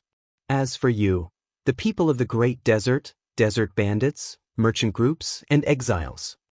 He shook his head while he rode on his horse. "Do you know what's different about you to me?" Tormodin listened attentively. "The answer is," the cavalier said coldly, "I don't know. And I don't care." Tormodin's smile froze a little. In the next second, the knight's spear struck Tormodin's butt. "So move your ass, desert bandit." As Tormodin screamed miserably, the group of people anxiously arrived at the center of the battlefield. The fire caused by the eternal oil was much smaller, but it was still burning, illuminating everything around it. The Chroma family's cavaliers laughed brazenly as they cleaned up the battlefield. Quite a number of people cast their gazes on them, and the malicious gazes in their eyes made them feel uneasy. "Wait here." The knight put away his spear and stepped off the saddle. He said coldly, "The lords will decide how to deal with you." "My God." Tormodin panted. He covered his butt with one hand and wiped his sweat with the other. He whispered among the captives, "These people are practically barbarians. Listen, we have to match our statements. We didn't come out from Bladefang's dune, but from the Tower of Eradication to the south. That's why we didn't know about Constellation's blockade order, Desert God." So, Dean sighed. "Do you think they don't know our background?" Tormodin was slightly taken aback. "They have 2 squads, the Chroma family and the Stardust unit. One of them is lying in ambush in the distance and attacking from different directions. This means that they planned this a long time ago. This group of Constellations might have discovered us a long time ago. I'm even willing to bet that they know that our merchant group came out from Bladefang's camp." Dean looked at the cavaliers around him. "They only followed the trail of the camp we left behind from a distance. Their goal was to make us bait those cunning orcs, and they did it. Our merchant group made those orcs lower their guard. If it wasn't for that fire, this would have been a perfect pocket. They would have slowly closed it under the cover of night and captured all the orcs who were sleeping soundly on their spoils of war and supplies." Louise's expression was unpleasant. "They used us as bait?" Dean sighed and nodded. "So, I suggest that you tell the truth. Don't try to hide it." Tormodin opened his mouth wide in disbelief. "But our goods, who cares?" Mickey interrupted him coldly. "Do you know how many people we've lost?" We shouldn't have come this time, or we should have turned back yesterday. This sentence made everyone in the merchant group fall silent. A group of soldiers surrounded the place where the cavalier walked towards with torches in their hands. Two officers, who were dressed differently from ordinary soldiers, stood on the ground. They led their horses and discussed something loudly. It was worth noting that the constellations stood on two sides, and there was a clear distinction between them. One side was surrounded by a stern-looking young noble under a single-winged raven flag. The other side, which included the freak squad, held the Stardust war flag and followed behind a strong officer. Thales recognized him. This officer's left arm was slightly thicker than his right. He was the boss of the freak squad, the one who had just killed an orc holy guard with a single punch. Thales exhaled a long breath and thought about his next step. Constellation's army was right in front of him. According to the original plan, the people from the Secret Intelligence Department would bring him into the desert and meet up with Constellation's army. But now, the Chroma family's conscripts, and the Stardust unit, which was the regular army of the royal family. Can these people be trusted? If I reveal my identity at this time, will it be a wise choice? What are they talking about? Quick Rope narrowed his eyes. They look like they're arguing? Thales looked up and saw that the argument between the two officers was getting more and more intense. Old Hammer stared at him for a while and shook his head. I'm not surprised. In the Western front lines, conscripts and regular soldiers have never mixed together. Are they on bad terms? Let me put it this way. Old Hammer coughed. It was obvious that he had not fully recovered from his injuries just now. In Blade Fang's camp, if a suzerain's conscript and a regular soldier of the royal family enter the same latrine pit, usually only one person can come out after wiping his butt clean. Quick Rope asked in puzzlement, but they're all constellations, and they're even guarding the same camp. Why are they so? The current king of Extet and his brothers share the same mother. Old Hammer snorted softly. When he stabbed his brother to death, he didn't show any mercy. The Baron Bone Man shook his head. Bloody thorn lizard. This sentence reminded the captives of something. Soon, no one said anything else. The officer's argument finally came to an end. So, this is the merchant group? A gentle voice was heard. The boss, who had said, *CK your mother, on the battlefield clapped his hands and walked forward. Thales noticed that the so-called freak squad stood behind this officer. That bonfire party was really lively. There were sounds and colors. The so-called boss spoke in a Western desert local accent. He waved his hand at the burning eternal oil in the distance and said with a steady expression, "Who's in charge here?" At that moment, Thales thought that he had returned to dozens of minutes ago, when he was being interrogated by the orc Kandarl. The captives looked at each other. "Respected sir." The master of the merchant group finally exhaled. He put on a smile and took a step forward. "I am Seth Tormorden, sir. I often travel the trade route from Blade Fang's camp to the three kingdoms of the Mystery Sea. My ancestors once served under the virtuous king. I am Duro." The leader of the psionics looked at Tormorden. He swept his gaze over the dozen cautious people in the merchant group, but he interrupted him without showing any respect. "I am Cusack Duro, but I am not a lord. My ancestors were farmers for 3 generations, until Baron Williams chose me to become one of his vanguards and lead a small team." Tormorden instantly felt a little awkward, but he quickly changed his mind and immediately clasped his hands together. His face was full of admiration. "Oh, so you are the barons." At this moment, the young noble from the Chroma family exhaled impatiently. "Hurry up, you freaks. Don't waste time. Haven't you wasted enough today?" Thales suddenly noticed that this was the knight who gave the order to leave no one alive on the sand dune. By the looks of it, he was the commander of the Chroma family. When he heard the word freak, Captain Duro turned to the young noble. His smile did not diminish, but his eyes shone with a cold glare. "Baron Gertz, according to what we agreed on, can I negotiate with you?" The young nobleman, Goose, shrugged. "Whatever." Duro nodded. He then turned around, narrowed his eyes, and carefully sized up the merchant in front of him. Eternal oil. The psionic's next words made Tormodin tremble slightly. He pointed at the burning camp in the distance. How much oil did you get to start a fire of this scale? 10 barrels? 20 barrels? At that moment, Tormodin smiled awkwardly and ingratiatingly. He looked left and right, and his gaze kept moving between the flames and Duro.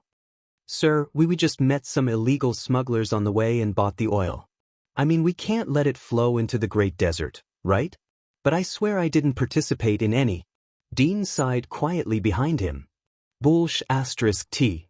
Aside from those orcs just now, our people have already cleaned up the surrounding area. Duro snorted coldly. You braved the blockade order to bring this eternal oil out of Bladefang's camp, Tenny. Tormodin's expression froze. He did not even care that Duro had called his name wrongly. I can tell that you are not a small merchant group of 5 or 6 people. I bet that if we search your goods, we will find a lot of contraband goods. Smuggling banned goods into the Great Desert and under the blockade order. Duro sighed and his gaze became fierce. I don't think this is a legal business activity. You know, it can be convicted. The captives frowned. Tormodin panicked. Honorable sir, The leader of the psionics raised a finger and stopped him from speaking. But at least you helped a little and slightly distracted those gray mixed breeds. Duro slowly raised his head and revealed a heartwarming smile. He nodded in approval. For our victory, we made a small contribution. Hope reappeared on Tormodin's face. It's what we should do. To be able to help you, sir. I am very ashamed. He was a little excited. But you still let the orc leader escape, Baron Gertz said coldly, and he sounded like he was in a difficult position. It's all thanks to your touching tactical cooperation, Stardust Unit. The smile on Duro's face disappeared. We will discuss this issue later, Baron Gertz. Not now. Gertz snorted coldly. Thales was deep in thought as he watched the two groups of people who stood on two sides and seemed to be in a stalemate with each other, as well as the two commanders who seemed to disagree with each other in their words. Duro turned his head around and looked at Tormodin, who was at a loss. He smiled and said, So, even though your violations of the law are despicable, Tenny, I am still willing to put in a good word for you in front of the judge and give you a chance to choose. A chance to choose? Thales frowned slightly. He noticed that the freaks behind Duro looked at each other and smiled mysteriously. Opposite Duro, Baron Gertz looked to the other side in disdain. Tormodin sucked in a breath, and tears almost filled his eyes. Sir, thank you very much. By the way, my name is Tormodin, not Tenny. The leader of the psionics accepted his gratitude with a smile. So, Tenny, colluding with the enemy, being a spy. Which of the two crimes will you choose? His words stunned the entire group of captives. Colluding with the enemy? Spy? Even Thales could not help but be stunned. He wondered if he should reveal his identity. Tormodin widened his eyes. What? Duro sighed. Don't be surprised, Tenny. Judging from the large pile of resources you have as evidence, you will definitely be charged with these two crimes, and it will be enough for you to be sent to the prison of bones. The leader of the freaks in the Stardust unit looked at them with a troubled expression. He then smiled. But I still gave you a choice. You can choose one of them. Isn't that great? Tormodin's face turned from red to green. No, sir, I swear. Here, make a small contribution. While Tormodin was rambling incoherently, Duro raised another finger. But the captain's eyes flickered slightly. If there is not enough evidence, I think it will be very difficult to establish the crime, and the judge will not be able to do anything to you. Tormodin froze. Not enough evidence? What do you mean? He stared at Duro, not knowing why. Your eternal oil is almost used up. Duro sighed and pointed at the burning camp in the distance. Without evidence, I don't think the judge will be able to make things difficult for you regarding the smuggling of eternal oil. Tormodin stared at him in a daze. Duro walked forward and wrapped his thick left arm around the merchant's shoulder. He brought him around in a circle, unable to resist, and took in the scene around him. It was the camp and small tents set up by the merchant group. The goods piled up there were scattered during the fierce battle, and the ground was in a mess. But look at your surroundings. Your goods. Be it smuggling, violating the blockade, or contraband. By the Sunset Goddess, you still have so much evidence of your crimes here. Even if I want to help you get rid of your crimes, it will be very difficult to prove your innocence. Duro patted his shoulder with a stern expression. Do you understand? Once he said this, Dean and Old Hammer's expressions instantly became strange. Tormodin looked at the goods around him.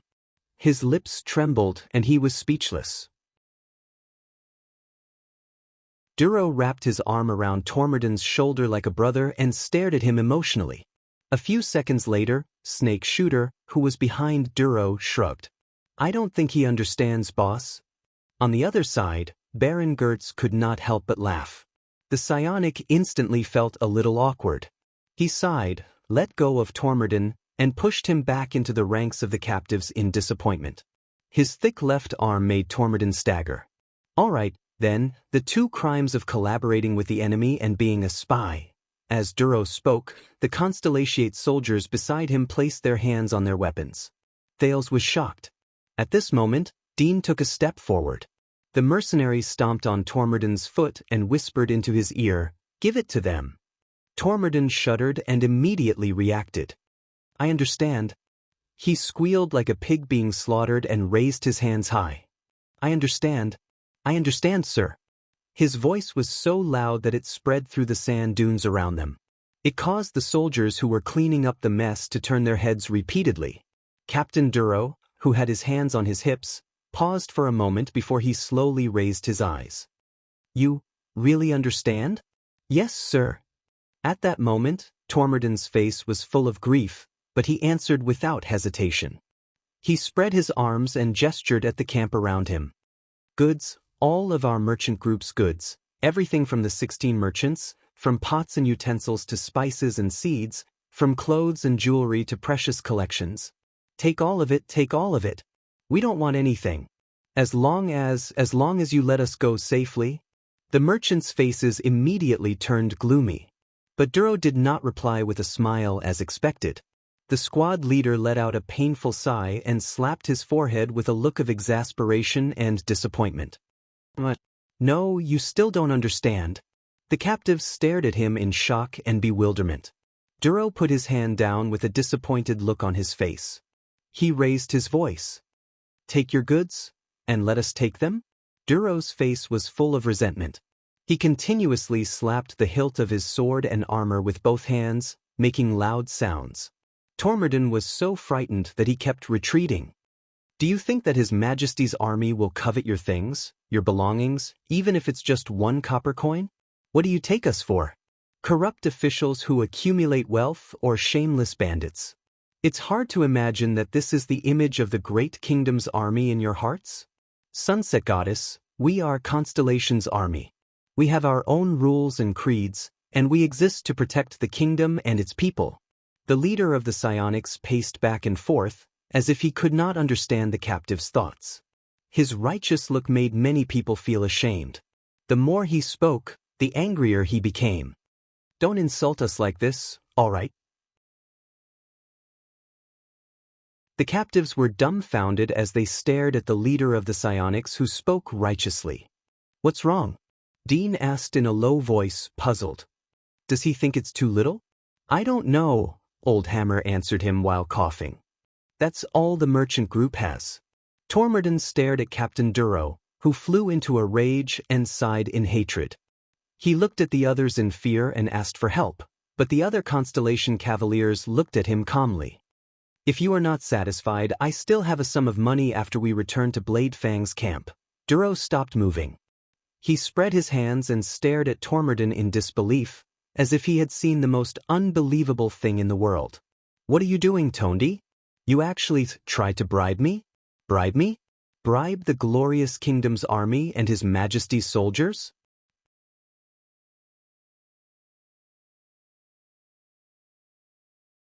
Chapter 385. Duro stared at Tormodin. Do you know that this will add to your charges? Colluding with the enemy, being a spy, and bribing. What? Tormodin's face turned pale. He was completely at a loss. Puzzled, Thales looked at Duro's face and suddenly remembered a long time ago, when he was begging in Lower City District. Police officers and public security teams were usually too lazy to patrol the dirty and messy Lower City District, but Thales had a lot of experience begging at Western City Gate. Over there, where criminals were everywhere, they executed a set of rules that were completely different from those in the underground streets. When you faced the people from Black Street, you could just give them money, but when you faced the slippery and nimble criminals under the Capitol, Thales looked at the terrified Tormorden and the others, who did not know what was going on, and could not help but sigh. The teenager took a step forward. "We understand, sir." Thales forced a smile and attracted everyone's attention. "But please believe me, we are all legal merchants. We left Blade Fang's camp before the blockade was issued, and we brought along daily goods that conform to the law." The psionic captain's gaze froze a little. "Unfortunately, our merchant group ran into orcs on the way. All our goods were robbed, and we lost a lot of people. We only had 15 camels left, and we barely escaped with our lives," Thales said dejectedly as he shook his head. When they heard this, the captives' expressions changed, and Captain Duro's expression darkened. "I am very sorry to hear this." He sighed sadly. "It should have been our duty and responsibility to ensure your lives and interests in the desert. But we were busy besieging the orcs and allowed you to fall into the hands of the desert bandits. This is our dereliction of duty." Thales keenly noticed that Duro's Western Desert accent had disappeared a lot. "Desert bandits from God's domain." Duro frowned slightly and gestured for him to continue. Thales immediately understood. He quickly corrected himself. "We were robbed by a group of desert bandits, and all our goods went missing after that. But we were lucky. A few days after we escaped, we ran into Sir Duro leading an army to fight the desert orcs. That scene was really shocking." Duro's expression slowly relaxed. The captives looked at each other with strange expressions. "It's you, Captain Duro, the glorious Stardust unit. You're the ones who saved us on the chaotic battlefield." Thales looked at him gratefully. "You also gave us enough aid when we were cornered and in need of resources, allowing us to return home after losing everything." Thales emphasized on losing everything. Du Luo sighed slightly. "Oh no, young man." The captain had a humble look on his face as he patted his shoulder and said in a friendly and gentle tone, "It's okay to lose the goods, as long as your life is safe and sound. Besides, don't you still have 10 camels left?" Duro emphasized the word 10. Tormorden covered his face in pain. "As for gratitude, this is what we should do. The military exists to protect the people, whether it's your property or your life." Thales' expression froze. But he managed to force out a few tears in time, turning this awkward stiffness into a moved sob. "Yes, at least we still have 10 camels left. As for your kindness, Captain, we will always be grateful." Behind Du Luo, the female knight nicknamed Spirit Blade widened her eyes so much that they were about to pop out. Thales continued to sob. "This is our only consolation after we lost our goods. It's just that Master Tormorden offered to pay you a sum of money as a token of gratitude, but you refused, and it made us very apologetic." Snake Shooter, who was in the freak squad, snickered. Du Luo glared at him. Snake Shooter immediately stood still obediently. It was only then that Du Luo turned around in satisfaction and coughed. "I understand your kind intentions, but we have our principles. Forgive me, but I really can't accept it." Quick Rope rolled his eyes in a corner he could not see. The leader of the freak squad looked at Thales with a gratified expression. "Very good, it seems like you're really very understanding, young man. What's your name?" Thales' expression stiffened. "Sika." When he heard this name, Dean raised his eyebrows. Du Luo pulled him into his arms and laughed. "Very good, Sika. Tondi, if I were you, when this young and promising man grows up, I'll promote him to be my assistant." His Western Desert accent returned to him. Tormorden squeezed out a smile that was uglier than crying. Duro shook Thales, whose smile was a little stiff. "With people like you, good citizens who support the kingdom and the army, how can our warriors not be brave and good at fighting?" How can we not move forward courageously? The people we risk our lives to protect are adorable constellations like you. Thales sighed and said sincerely, seeing how Constellation's current situation is so prosperous, I'm also very excited. The psionic nodded. Then, do you know how to tell the others in the camp when you go back? Thales sighed and said, of course, when we were in danger in the desert and lost our goods, we were fortunate enough to meet Sir Duro of the Stardust Unit. He's a very good person, loyal to his duty, kind. Duro nodded slightly. You know, I'm a peace-loving person. Duro's expression instantly turned cold. His gaze was as sharp as a knife as he glanced at each captive. But if you run into those traitors and smugglers who intend to destroy the peace, please tell us. Believe me, even if we have to walk through the entire desert, we'll catch them all in one fell swoop and create a safe and prosperous trade route for all of you. The captives felt a chill in their hearts, and they quickly nodded vigorously. That's great, Duro said in satisfaction. With this, you can return home safely, and we've completed our duty to protect the country. I'm really gratified that the warriors at the front line and the civilians at the rear understand each other. They're like fish and water. How can Constellation not be strong? How can it not rise? How can it not be revived? Thales only felt that his smile was a little sour. Tondi, if I were you, I'd definitely marry my daughter to him. Really, if I had a daughter? Duro patted his shoulder in the end, glanced at the goods around him, and said with a sigh, believe me, this dowry will definitely be profitable. Thales smiled stiffly. Finally, Duro waved his hand. That's enough. Pack the necessary luggage. Remember, if it's necessary, such as 10 camels, then go back to Blade Fang's camp. Be careful on your way back, but don't worry in the desert. Duro clenched his fists, smiled, and shook his thick arm. We will always be your most solid support. Tormodin, who had instantly become penniless, responded to Duro with an ugly smile. The merchants and mercenaries' faces were livid. They averted their gazes from their solid support. Thales sighed in his heart, but in the end he did not say anything. At this moment, Baron Gertz, who had been silent all this while, spoke. There was anger in his voice. I've had enough. Duro looked at the single-winged crow flag behind Baron Gertz and frowned. What? I'm a noble. Gertz lowered his arm and said coldly, I'm sorry, Captain Duro, but I can't just watch as you snatch what belongs to them. The captives were instantly shocked. What do you mean? Gertz walked in front of Duro and looked him straight in the eye. You return the goods to them. We came out with a mission to sweep through the desert, not to collect money. The leader of the psionics was stunned. The captives were stunned as well. Duro used a few seconds to understand the current situation. I thought we had a good time working together, Gertz. Duro scratched the back of his head. Listen, no one likes to work with you, Gertz said coldly. Freaks. The others' faces darkened. Duro let out a sigh. I know and I understand. No one wants to come to this godforsaken desert during this season to suffer, chase after and drive away those poor scum, and get pitifully little rewards. The leader of the freaks, who belonged to the Stardust Unit, stared solemnly at the Baron in front of him. So please, this is a rare opportunity. Don't block me. I just want some compensation. Baron Gertz shook his head. His gaze was cold. My men have never complained about this.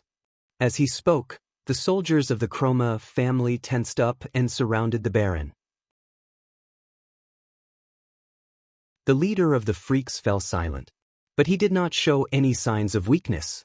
He placed his hands on his hips and took a step forward. His right hand landed on the hilt of his sword. His thick left arm trembled. The members of the Stardust Unit, including the Freak Squad, also took a step forward with hostile expressions. The atmosphere in the room became tense. Thales watched this scene in surprise. Logically speaking, both sides were ordered to clean up the desert and welcome me, but based on the current situation, it might not be a good idea for both sides to work together. Among the captives, Old Hammer's expression was unpleasant. Damn it. We're caught in the middle again. At this moment, Tormodin raised his trembling hand. Your Grace, actually, you don't have to do this for us. But Baron Gertz did not buy it. Shut up. Gertz refused immediately. This is not for you, merchant. It's for justice and fairness. He stared coldly at the gloomy Duro. For the creed we've protected for thousands of years. Duro looked as if he heard the funniest thing in the world. Are you crazy? You're still playing this game in this day and age? Duro opened his mouth and exchanged a few glances with his subordinates behind him. But Gertz continued to stare at him coldly. Duro's breathing quickened. All right. 30%. Duro looked at the pile of goods in the distance and gritted his teeth. You can take 30% of this batch of goods. Gertz chuckled. What? The Baron sneered. You want to bribe me? Bribe Baron Amrit, Faker Gertz, who is under the Count of Wingfort. 40%. Duro clenched his fists. No more. This batch of goods is not a small amount, and you're just a baron. Gertz shook his head. You so-called regular soldiers of the royal family are also part of the army, but you just don't understand, do you? About what we fight for, about responsibility and glory. His words made the atmosphere even more tense. Duro took a deep breath. Listen, I know you're unhappy that we let that orc escape today and you lost your battle achievements, but listen, don't cause trouble. There are many important people watching. Trouble? The real troublemakers are people like you. Gertz did not back down. Count Chroma often told me this. I'll say it again. Return the goods to them. Duro stomped his feet violently. 50-50. He pointed at his feet in exasperation. That's my bottom line. Gertz snorted and laughed. My God, I can't believe it. Even now, you still want to use money to avert disaster and keep the peace. Baron Gertz sighed and said, the king's power is too great. Under his wings, which he cannot see, there will always be maggots like you who will erode the foundation of the entire kingdom. This is the meaning of our existence. The nobles must check and balance the king's power, and will start with the domineering army under him. Thales watched them go back and forth, but there was not much substance to their conversation, and there was not much in common. He felt that it was a little strange. Gertz, could it be that this vassal of the Chroma family is an idealist? But in the current situation, the eruption of a conflict between them is not very optimistic for the captives. Duro fell silent. You really know how to involve people, Your Grace. But you won't want to fight with us here because of this. The captain pointed at the sky and said in a low voice, the people up there, be it the barons or the counts, or even, they will not be happy. You're right, Gertz answered him coldly. He placed his hand on the hilt of his sword. I think so too. Then, do you want them to be happy? Freaks. Duro's expression changed.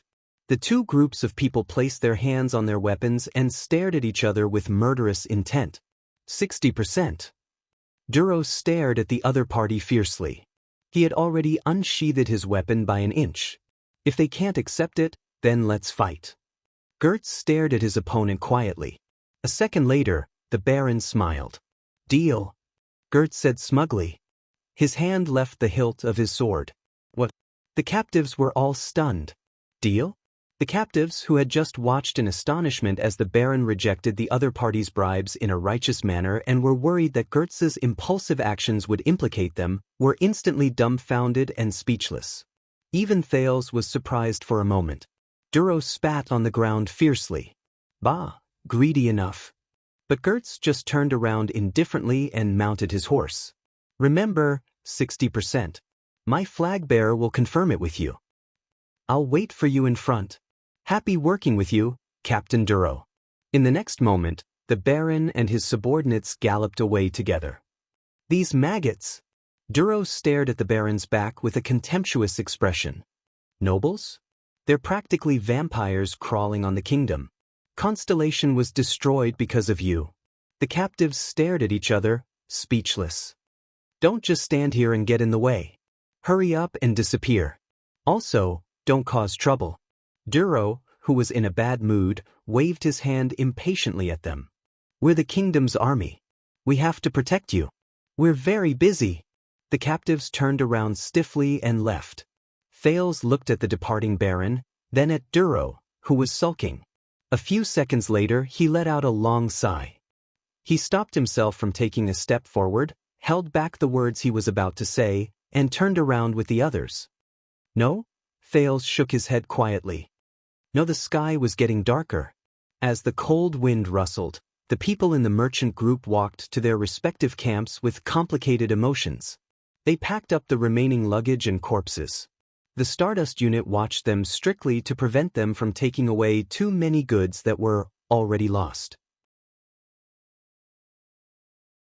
But Dante's greatswords were gloomy and gloomy.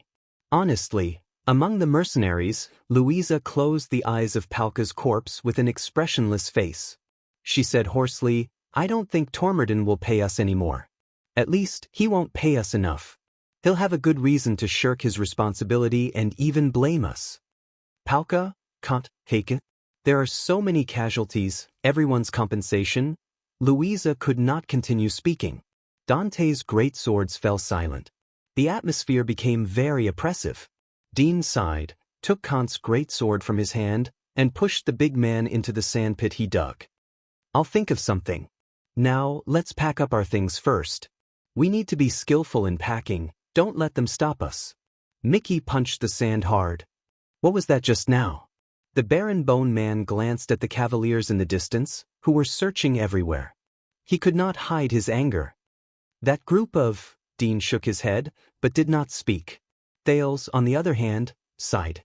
"Welcome," he spoke in a hoarse and rather listless voice. "Welcome to Constellation."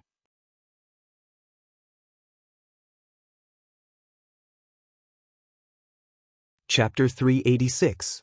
Compared to the journey they took, the merchant group's return journey was much more peaceful. Forget about the orcs and desert bandits. Aside from a few corpses beside a few supply points, they did not run into a single person at all. They rarely even saw animals. But everyone knew why this was so. Once they thought of this, many of them felt troubled. As always, the merchants kept their distance from Dante's great sword and stayed at the back with their 8 empty camels. Their furtive glances hid indignation and resentment that were difficult to detect. The mercenaries, who were left with only a few people, walked with tired steps. They pulled 2 camels and led the way in front. None of their war horses were left. The only 2 camels they had were temporarily borrowed, in the name of safety after Dean argued with the merchants. He even threatened them with his sword. Dean and Mickey walked at the front, dragging their tired bodies and gloomy hearts to identify the way home. From time to time, they would discuss the location of the next supply point. Old Hammer had not recovered from his injuries. He leaned half his weight on the camel and coughed laboriously as he moved forward. He looked like he would fall at any moment. Louisa walked behind him worriedly, ready to catch him if he fell. Quick Rope followed behind them gloomily.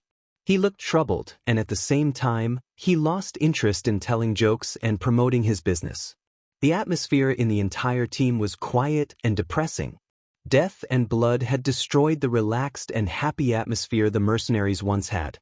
After experiencing ambushes, battles, casualties, and extortion, it was as if the happy team would never return. In this situation, the prince could only remain silent.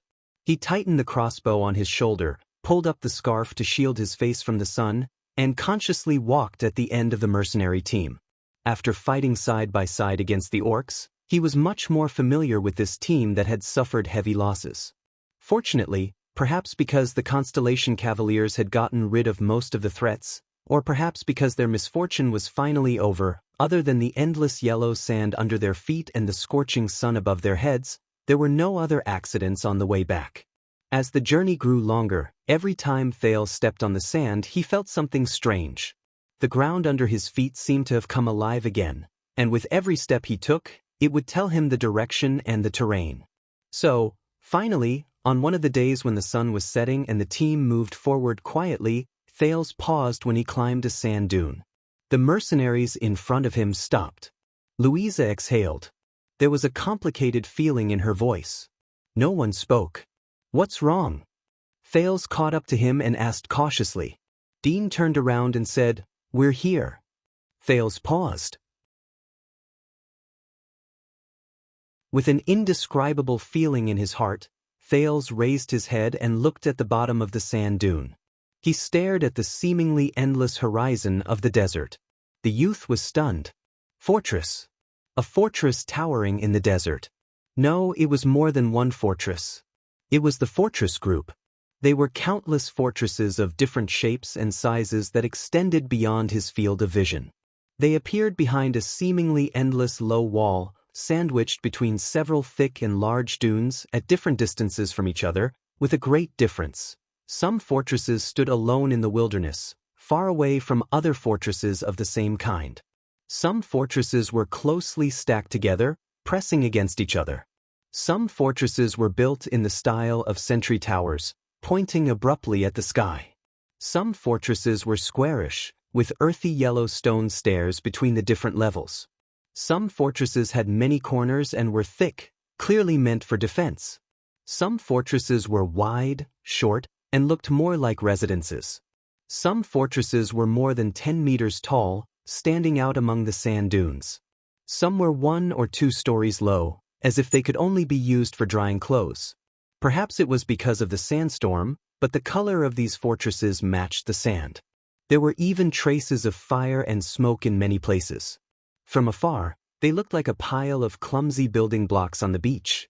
Thales swore that if it were not for the plants that stretched out between the fortresses, if it were not for the foundations that appeared under many of the fortresses, if it were not for the double-crossed silver star flag that fluttered high above the fortress at the front, if it were not for the wooden barricades placed around the low walls, if it were not for the bustling figures moving back and forth between the fortresses, he would have thought that this was the remains of an ancient desert city. Bladefang's Dune. Dean looked at the familiar place with a complicated gaze. Bladefang's camp. Bladefang's Dune? Thales shook his head in amazement as he sized up the man-made buildings that suddenly appeared in the desert. This is, Dean patted Thales' shoulder. After you pass this huge camp that can sustain the lives of a few thousand people, you will no longer be stepping on yellow sand if you head east for another day. Congratulations, Waya. The great desert ends here.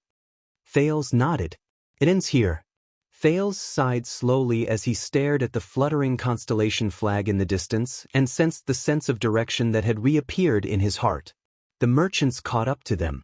Many of them cried tears of joy when they saw the familiar scene in front of them. I knew it. Tormodin heaved a sigh of relief, but his face was immediately filled with worry. But our goods. But his expression quickly changed. Hey, Big Dean, we are very grateful for your escort along the way. To be honest, you are the best guide and bodyguard I have ever seen. Really, if it were someone else. But as you can see, we have bad luck on this trip. We have lost everything and there will be some problems with cash flow. So, we might have to wait for a while before we pay the rest of the money. Dean's expression darkened. He stared at Tormodin coldly. The mercenaries' gazes also turned cold. Wait for a while? Mickey said softly. Then why don't you wait for a while, in the desert as well? We will send you back when your cash flow has arrived. Tormodin's smile immediately froze. But he reacted quickly and turned his head away to avoid the bald mercenary and the barren bone man's gazes. He turned to look at Louisa. I am not reneging on my debt. And I swear on the reputation of the Tormodin family that we started our business as lenders. Back then, even the Jadestar royal family borrowed money from us. We are the most trustworthy. Thales raised his eyebrows. Tormodin's eyes darted around. He held the camel's reins tightly, as if he was going to ride it and flee the next moment. I'm just saying that you have to understand us. My dear Louisa, think about it. Your father, old Dante, is such a good person. He helps the poor and the weak, and he is kind and charitable. And I have been friends with him for so many years. Do you think I will renege on my debt for this little bit of money? His face was filled with sorrow and nostalgia as he looked hopefully at the female captain. Louisa fixed her gaze on him, and in the end, she exhaled in resignation. Forget it, don't use the trick of, I know your father, anymore. I never expected you to give me the money anyway. Louisa muttered and shook her head. You should think about how to get past the guards. The blockade order is still in effect, But we are entering the camp at this time. The moment Tormerton heard the words, "Forget it," his face lit up. "I knew you were a good person." The pot-bellied merchant was elated. He seemed to want to pat Louise's shoulder, but his arm was slapped away by Mickey halfway. "Don't worry, we have already bribed that greedy freak. He said that no one will make things difficult for us." They soon found out whether Duro's words were effective or not. Duro! The guard guarding Blade Fang's camp stood in front of Tormerton. He looked at the merchant group, which had nothing left except for 10 camels, with a face full of suspicion. Did he say that? Tormerton nodded obediently. He smiled wholeheartedly, as if he was very familiar with this place. Yes, Brother Duro is very close to me. When he comes back, he will know once he asks. We don't know about the blockade order. The guard frowned and sized up everyone. Is that so? Are you very close to Duro? Tormerton waved his hand and laughed. Of course, we met on the road. We even drank together. Before we left, I gave him a lot of good stuff, and he insisted on sending soldiers from the Stardust unit to escort me back, but I refused. Quick Rope widened his eyes and turned his head to give Thales a surprised look that said, "What the hell?" The guard nodded with a straight face. He then turned around and whispered into the ear of an officer with a higher ranking. I have a bad feeling about this," Old Hammer whispered. Louisa frowned a little. Why? Old Hammer shook his head and pointed at the soldiers who were guarding in front of the barricades with hostile expressions. Because I think I recognize them. They are not. Before he could finish his words, he saw the officer nod. The officer strode forward and sternly gave an order to the Constellatiate soldiers present. Take them down. Tormerton's face turned pale in an instant. The officer pressed his hand against the weapon at his waist coldly. Disobeying orders, going out without permission, and even bribing the army. You are really audacious. The mercenaries looked at each other in shock. Tormerton waved his hand anxiously as he stared at the dozen soldiers who pressed their hands against their weapons and surrounded him. But Captain Duro said, I don't care what that freak said. The officer said sternly. He pointed at the Constellation flag above his head. This is Constellation's land, and we are a sacred army. No one can bend the law for personal gain in the face of the law. Tormerton seemed to have turned into a helpless kitten in an instant. He was at a loss and full of grievances. But, Dro, aren't you together? The officer frowned. Who the hell told you that we are together with those freaks? He took off the shield behind him and knocked hard on the picture on it. Thales narrowed his eyes and was surprised to see that there was a huge and terrifying skull on the shield. It had 4 black eye sockets. This isn't that. Do you see it clearly? This is the 4-eyed skull. The officer said proudly and contentedly, we came from the ruins, and we are soldiers from the Fakenhas family. We are not the same as those bastards from Williams. Tormerton was completely dumbfounded. He stared at the unfamiliar skull and muttered, That's right. The 4-eyed skull, Dean sighed quietly. Thales thought more about it. The people guarding Blade Fang's camp are the direct recruits of the Fakenhas family. That means that their commander is at least, you have 2 choices, the officer said arrogantly. Pay the fine, or I will send you to the prison of bones. As the merchants wailed in fear, the soldiers of Constellation closed in on them. The mercenaries gritted their teeth, while Thales clenched his fists. He wondered which of the soldiers was the highest commander. At this moment, Colin. Old Hammer's voice rose. Small Nose Colin. The righteous and stern officer was momentarily stunned. Who? The officer with the small nose looked around in puzzlement. Who's talking? It's me. Old Hammer sighed and walked out of the crowd. I served under Lord Mon together with you, and we were even ambushed when we were squatting in the pits together. He did not need to continue speaking. Hammer. Small Nose Colin widened his eyes. Old Hammer smiled awkwardly. The mercenaries looked at each other and sighed in relief again. A few minutes later, the merchants entered Blade Fang's camp dejectedly under the escort of the soldiers. Their camels were led away by the soldiers from Fakenhas family as a fine. Dante's greatsword stood on the other side and quietly waited for the result of Old Hammer's negotiation. "Oh, my sunset." Colin smiled as he watched the 10 camels being led away. He patted Old Hammer's shoulder and spoke in the western desert accent that he was used to. "Hammer, how did you become a seller of swords?" Old Hammer sighed. "It's a long story. Have there been any major operations recently? Why were the soldiers from the ruins and Wing Fort recruited at the same time, and they even entered the desert with the regular army?" Thale's interest was piqued by these words. He listened attentively with his hell's senses. Colin rubbed his hands. "It's also a long story. In short, it's not just them. Over the past 2 months, Blade Fang's camp has been filled with recruits from all over the western desert. Brave Soul's Fort, Wing Fort, Lycanon, and even New Offering Land. Many of them are nobles or noble soldiers who can bring their own horses. Even the Skull Guards and Raven Whistle Light Cavaliers are taking turns to enter the desert." Old Hammer frowned. "What happened?" "I saw them chasing after orcs in the desert." Colin shook his head. "I'm not sure, but I guess the Barren Bone people or gray mixed breeds are moving east again, because those who enter are basically cavaliers, and we who have 2 legs, are they collecting tolls here?" Old Hammer stared at the 10 camels and Tormerdon, who was about to cry. Colin spread his hands and did not answer. Old Hammer sighed in resignation. "But these 10 camels are all these people have. Don't, Hammer, don't plead for them. You pity them, but who will pity us?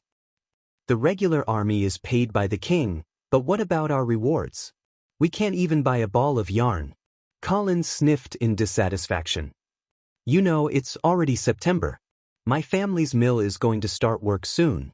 My term of service has long passed, but I don't know how long it will be before my brothers and I can go back.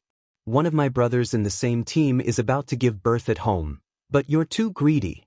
The merchants will protest. Will the nobles in the camp have any objections?" Colin scowled. He was clearly not in a good mood. "Listen, Hammer, you haven't been in the army for a long time. It's different from the Desert War. Blade Fang's camp is no longer managed by the Fakenhaz family." The small-nosed officer waved his hand. "Now, this is the territory of the regular army of the royal family. Usually, the profits belong to those brats under Williams. There aren't many places where we can take advantage of them. If it weren't for the regular army going on an expedition and not having enough manpower, do you think we would be able to stand here? So, who cares if they protest or not, we'll just take whatever we can. After all, if anything happens, it'll be William's problem." Thales listened to these words and fell into deep thought. "Listen." Colin put his arm around Old Hammer's shoulder. "For the sake of the past, I won't make things difficult for you. I won't take the mercenary tax either. But when you go back, remember to send a message to my father. Tell him to keep an eye on my wife. Don't let that cripple from the village in front of the house do anything to her." Finally, with Old Hammer's comradeship, Dante's great swords entered the city, or rather, the oasis camp that occupied a large area in the desert. When they passed through the boundary formed by low walls and barricades, they were greeted by a crowd. It was a crowd that Thales had not seen for a long time. They rubbed shoulders against each other, and there were shadows everywhere. "You're new, right? Go and extort money from others. We're not white pigs." Dean coldly pushed away a man who looked drunk. When the man fell limp, he kicked him in the stomach. "Dante's great swords, have you heard of them?" Thales watched as the man got up from the ground and walked into another alley while cursing. There, a group of fierce men looked at them with malicious intent. "I thought you died outside." One of the men rubbed his fists and laughed. "Baldy, and my beautiful but thorny little flower, Louisa. When are you coming to sleep in my bed? I guarantee it'll be more comfortable than Big Dean's bed. F***ck yourself." Louisa expressionlessly gave him the middle finger and continued walking forward. The man laughed loudly. "I'll give you a piece of news for free, Baldy." He picked his nose. "It's very chaotic here recently. Don't provoke, big soldier. Maybe there's some nobles' personal guards." The bald mercenary frowned when he heard that. Dean turned his head around and said to Thales, "Follow closely, don't get lost." You don't want to be alone in Bladefang's camp. These people are scarier than orcs. Quick Rope nodded fiercely behind him. Walking on the streets, between the fortresses, Thales looked around in surprise and anxiety.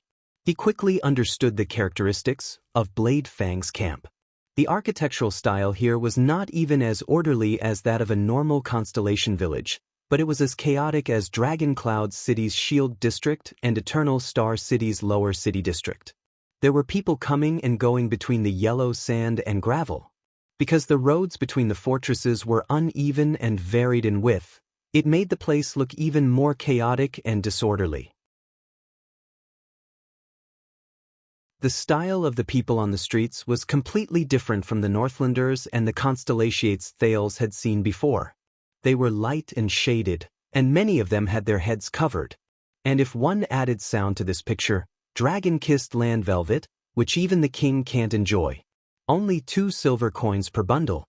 Do you want to know the story of your life? An authentic descendant of the Baron Bone tribe, the beloved of the desert god, your fate will be divined for 6 copper coins each time. Hey, handsome boy, don't you feel lonely sleeping alone at night? Do you want to see my face? Why don't you look at my legs? Yes, I'm a man. Hey, that's not right. If you don't believe me, come and touch me. Which part of my body is worse than a woman's? Hey, you've already touched me and you want to leave? Come look at my pecs and fists. Look at the brothers behind me. Say it again. Are you going to pay up? Are you going to pay up? Are you going to pay up? Are you going to pay up? Do you really want to kill someone? Do you really hate someone? Do you really want to sleep with someone's wife? I, Mailer, the experienced mercenary who has seen countless bloodshed, will help you kill someone for 10 gold coins. He guaranteed that he wouldn't make a move in the city. His methods were clean, and he would dispose of the corpses neatly. You can pay the deposit now, and the rest will be paid after the mission is completed. What? You're saying that I stole your wallet? Damn it, do I look like someone who would steal from you? Look again. Is this your wallet? That's right, it is. I've never stolen. This is daylight robbery. F*CKU. Believers. Lambs. The calamity is coming again, and dark night will return. Only believers will live. Go to the Dark Knight Temple now and watch the latest drama. The story between the Dark Knight God and the King of Renaissance's Queen must be told. There's a chance to get an unexpected reward, right? You're not allowed to act this? Hey, you heard wrong. I'm talking about the latest drama. The story between the Dark Knight God and the King of a nation's Queen must be told. Hey, what are you doing? Let me go, sob. You can't interfere with the freedom of art. Dark Knight will return to save us. Put away your weapons, put away your weapons. Sabers, spears, swords, axes, bows, shields, spears, and hammers. I don't care if it's second-hand or newly made. I don't care if it's for military use or for personal use. What if the camp is sealed? Merchant Billy will help you. Go around the desert from the east and avoid the patrols. It's absolutely safe. Comfortable camel caravan. Go straight to Sarah Dukedom, 1 gold coin per person. Merchants peddling their wares along the streets, mercenaries carrying swords, adventurers in a hurry, prostitutes who practically exposed all their body parts, and, of course, there were also groups of soldiers. The entire journey was bustling with activity, and it was very lively. Dante's great swords habitually squeezed through the strange and varied crowd. From time to time, they would use fierce gazes and rude actions to scare away a lot of people who were eager to cause trouble. According to Mickey, it was Thales' white pig appearance that attracted a lot of attention. If they were not fully armed, there would have been more trouble. They finally turned around a fortress with a window and arrived at an empty space that was not as narrow and blocked off. Dean stopped and said solemnly, I have to go to the garrison house and look for Frank. He needs to know about this. I'll go with you. Louisa's expression was gloomy. After all, I'm the captain. Dean nodded. Mickey glanced at Dean, then at Louisa. He sighed and said, Then, I'll go get rid of the extra equipment.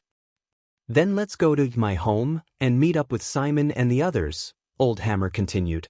We can also help Waya ask about his family's whereabouts.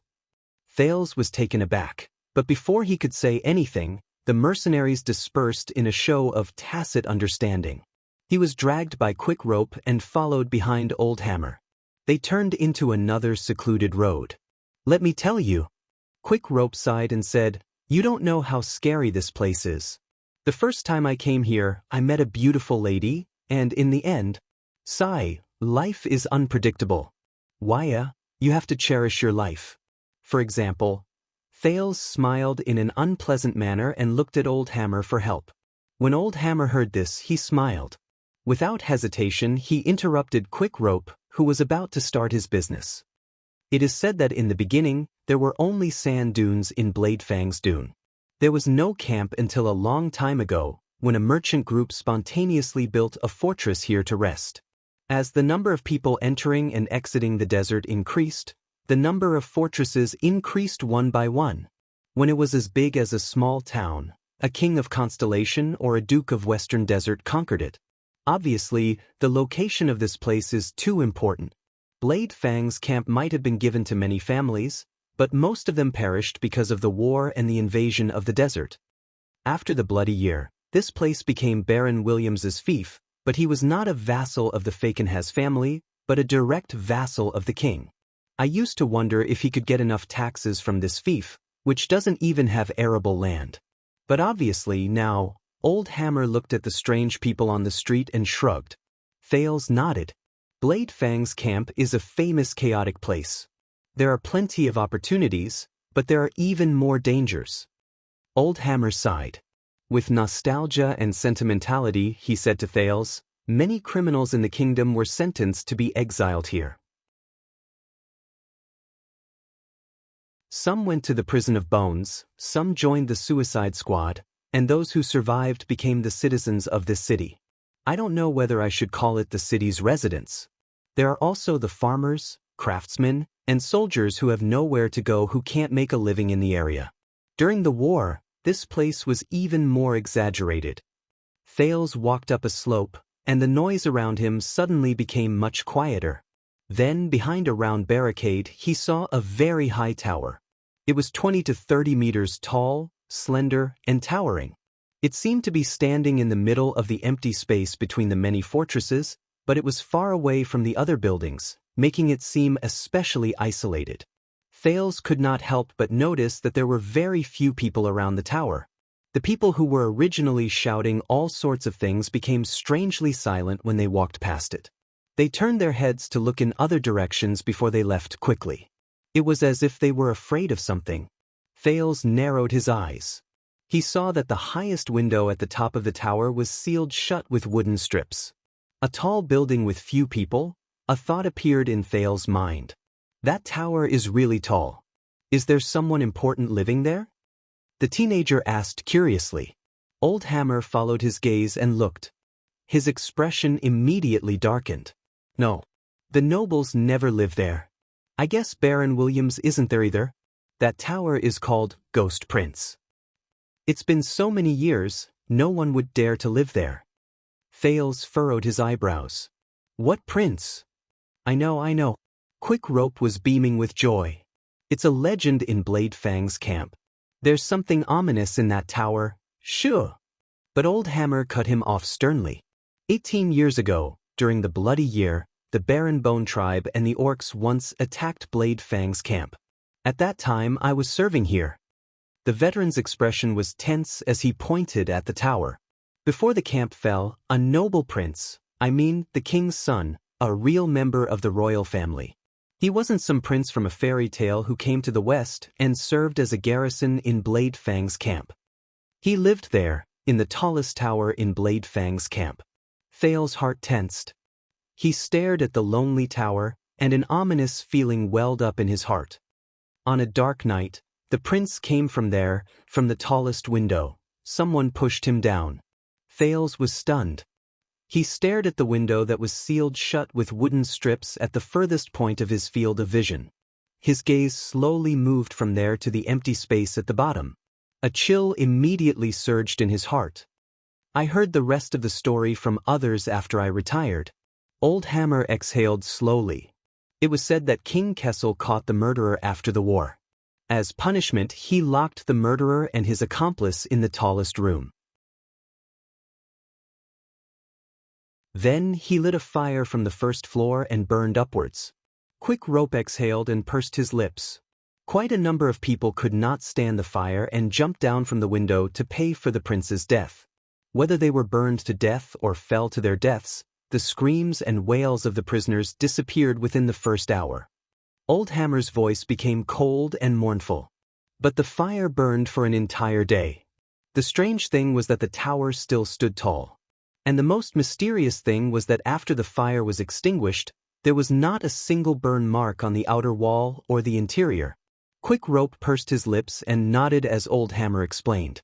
His gaze was solemn. Thales fixed his gaze on the tower. When he saw that it was undamaged, he felt his skin crawl. From then on, all sorts of strange things happened there, from singing in the middle of the night to ghostly figures at the window, to faint screams and wails, and even the sound of fire burning. Even in broad daylight, the Baron had to seal the window. Some of the nobles who were stationed here did not believe in evil and wanted to live there, but Old Hammer shook his head quietly. All the people who lived there died in the Great Desert and never came back. They did not even manage to take their belongings with them. So everyone said that the tower was cursed by the prince's death. Old Hammer tugged at Thales, who had unknowingly approached the tower. His expression was unpleasant. From then on, the locals called it the Ghost Prince. Quick Rope shook his head and clicked his tongue. Thales stared at the gloomy, deserted, and desolate tower in a daze. Ghost Prince, who? The teenager asked in a daze. The one who died there, which prince? Old Hammer shook his head. I forgot. The veteran's expression was tense. I only saw him from a distance when he entered the camp. That prince was very handsome. He was even prettier than a girl. Very handsome. Thales gulped. A name from a long time ago rose in his mind. The Ghost Prince. But what's the use of being handsome? Old Hammer snorted softly. He stared at the empty space under the Ghost Prince, and his gaze was unfocused. That night I was one of the first patrols to arrive. And I remember very clearly that beautiful prince. He sighed slowly. He landed face first.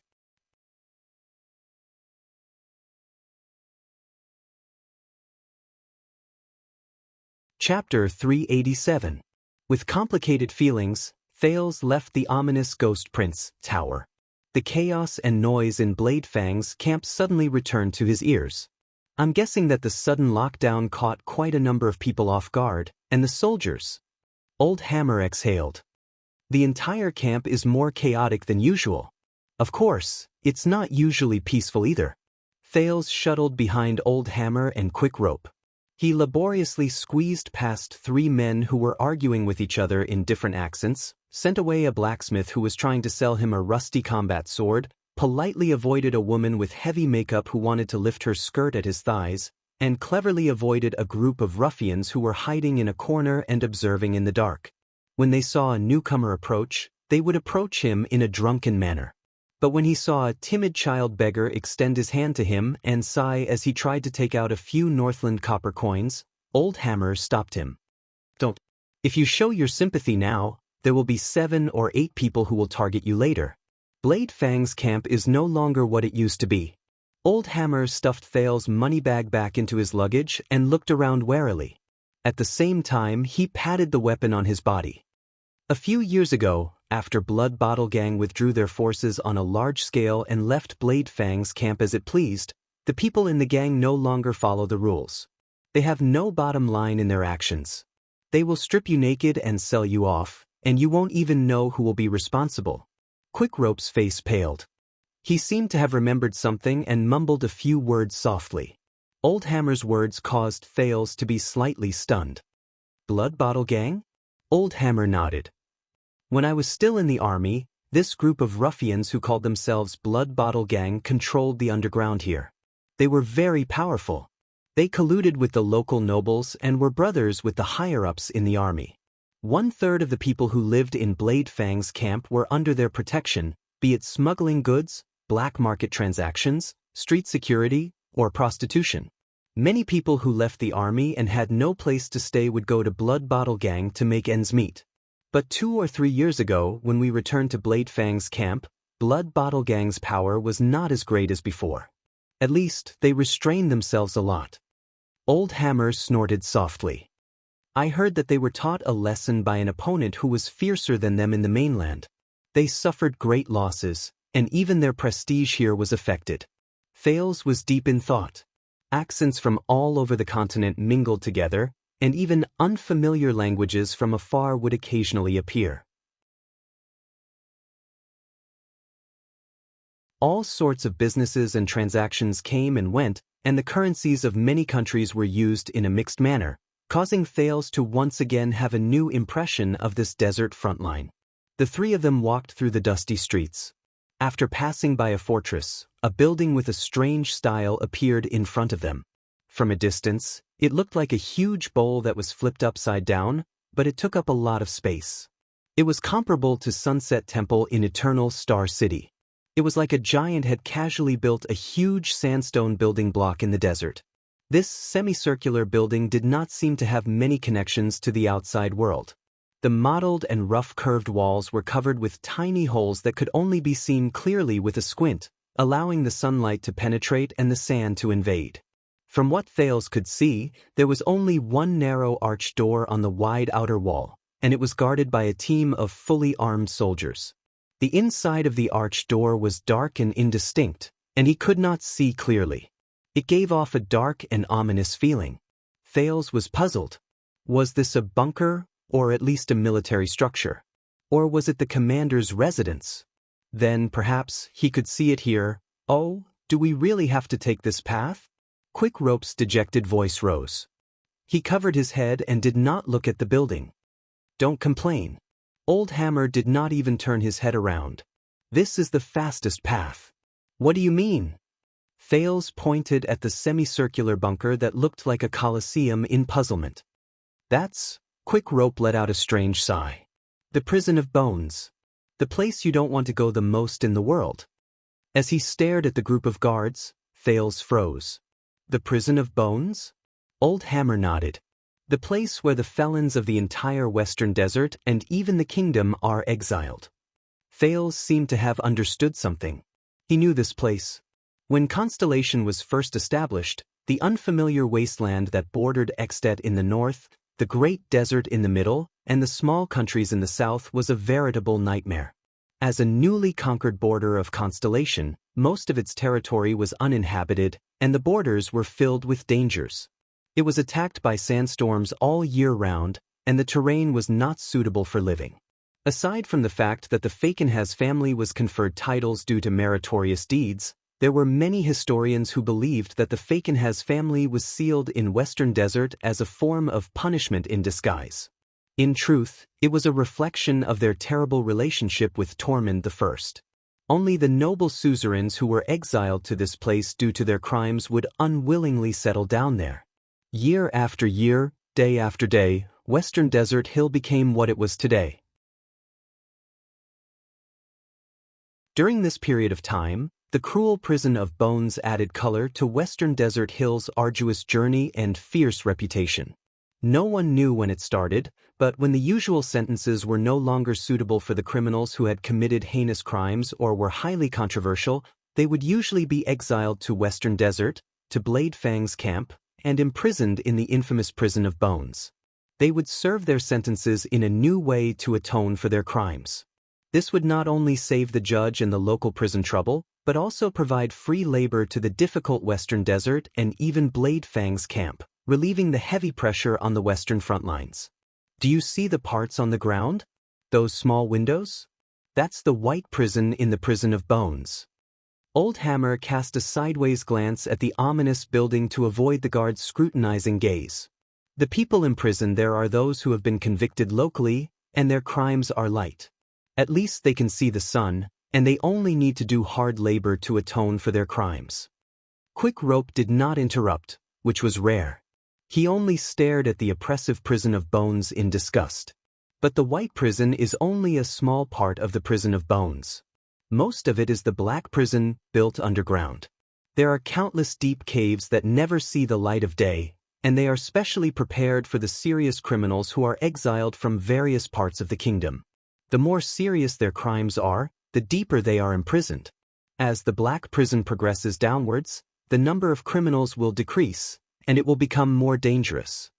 Once they enter black prison, there is no other way for them to leave other than joining the suicide squad, charging at the front lines with their lives on the battlefield, or acting as bait. Thales stared at the foundation outside the prison of bones and imagined the scene below. Old Hammer sighed softly. Of course, it's not easy to find a suicide squad. The slots are also very tight. After the Desert War ended, there are not many places that need suicide squads. Once they lose this chance, the remaining people in black prison can only wait to die of old age, leaving behind white bones for the unlucky ones to step on. That's how the prison of bones got its name. Let's go. Quick Rope frowned unnaturally. He looked a little uneasy. This place makes me nervous. Old Hammer patted his shoulder. When Quick Rope first came here, he was once tricked and sent to white prison. I guess he had a deep impression of it. Thales looked at Quick Rope in surprise. But Quick Rope only pursed his lips and did not answer. Thales wisely stopped asking questions. He averted his gaze from the mysterious and deep prison of bones. They left the area of the prison of bones and went around the corner of a square fortress. So, where are we going? Old Hammer shrugged. My home. Thales could not help but be stunned. Your home? I thought you said that your home is in the ruins? Old Hammer chuckled and shook his head. Oh, I'm not talking about my home, but anyway, you'll know when we get there. Quick Rope winked slyly, making the confused Thales even more perplexed. But his puzzlement did not last long. After crossing another dusty street, they squeezed their way through the crowd and arrived in front of a 3-story oval-shaped fortress. The front door was wide enough for a carriage to enter. It's here. Quick Rope patted Thales' shoulder. My home. Thales raised his head curiously and noticed that there was a huge wooden sign hanging in front of the fortress. There was a vivid picture of a wine glass carved on the sign. Wine was spilling out of the glass, and it swayed slightly with the wind in the desert. The moment he saw the sign clearly, the prince's eyebrows twitched involuntarily. There were 2 big words carved in the center of the wine glass. My home. There was a row of small words carved under the sign. Humans will die, orcs will fall, the queen will pass away, but we will never close our doors. It began in year 38 of the calendar of eradication, Queen Erica's last wineglass. Thales did not know whether he should laugh or cry as he followed Old Hammer through the door. What greeted his eyes were more than 10 wooden round tables that were placed haphazardly. The place was filled with the sand and dust unique to the desert. All sorts of customers and tavern ladies came and went, toasting each other and making a lot of noise.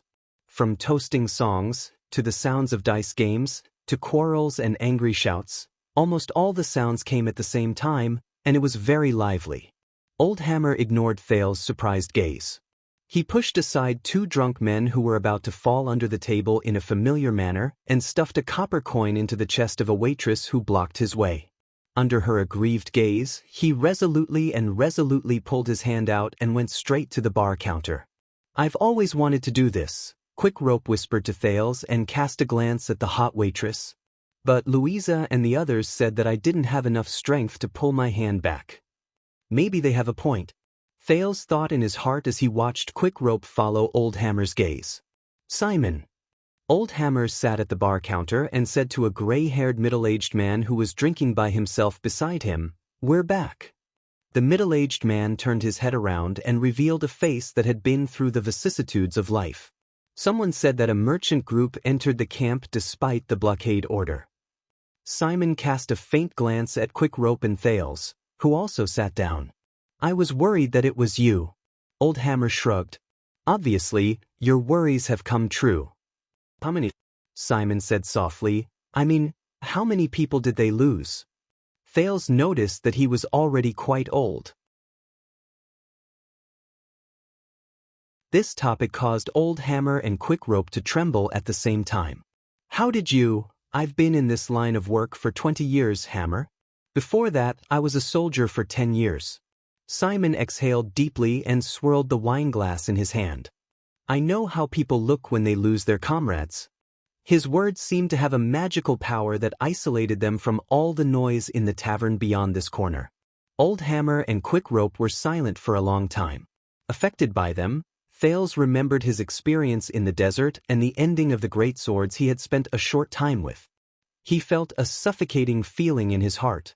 The gray-haired Simon did not continue. He heaved a heavy sigh and turned to the bar counter. Tampa, give this man a strong drink. A fierce-looking man with a knife mark on his neck responded and walked out from behind the bar counter.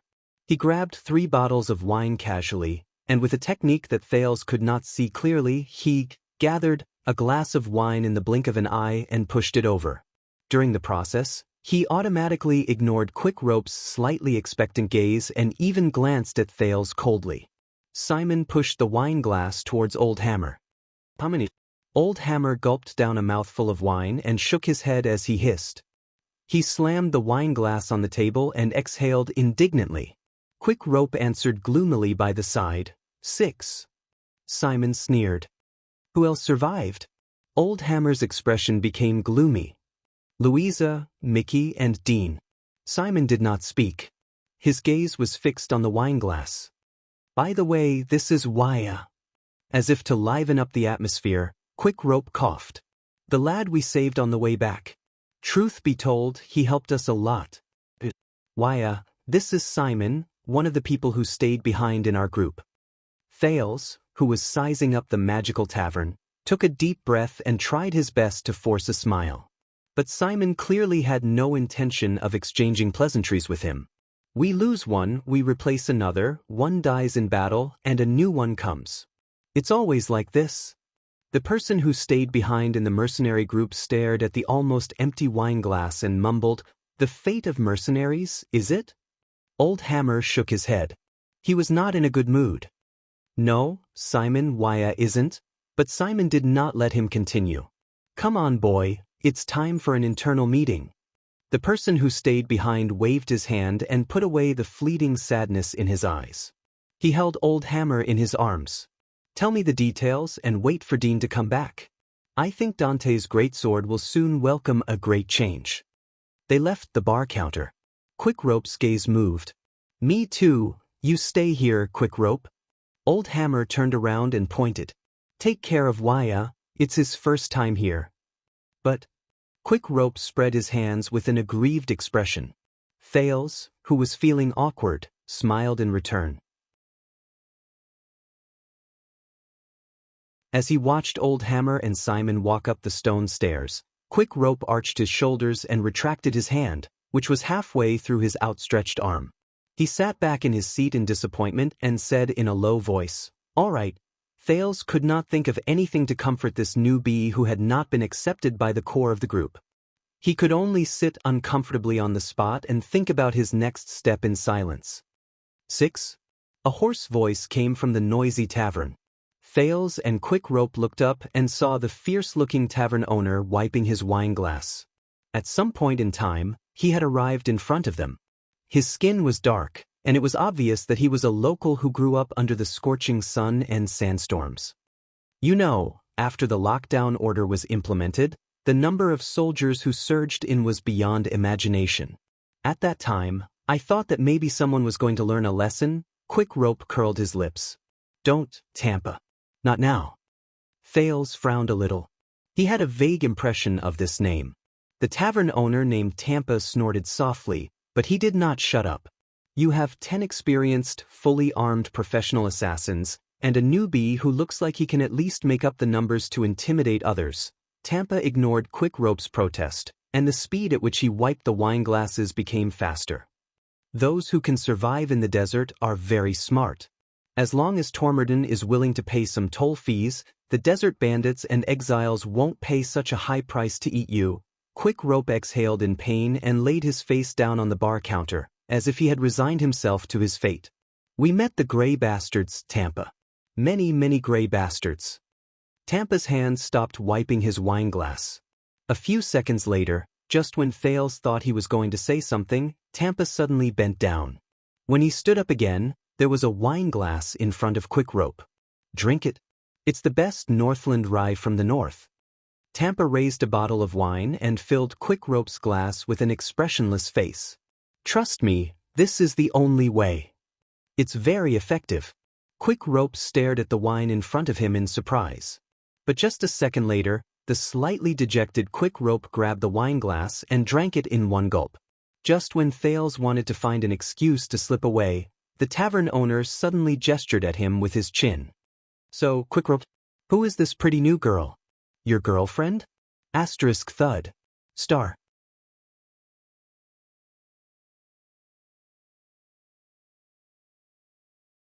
Chapter 388. Thales frowned. His expression was unpleasant. Girl? Oh, I'm really sorry. Tampa sized him up and shrugged.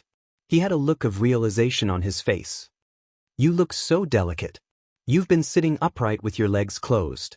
If you didn't open your mouth, I would have really thought that you were a girl. With complicated emotions, Thales smiled laboriously. He's a newcomer.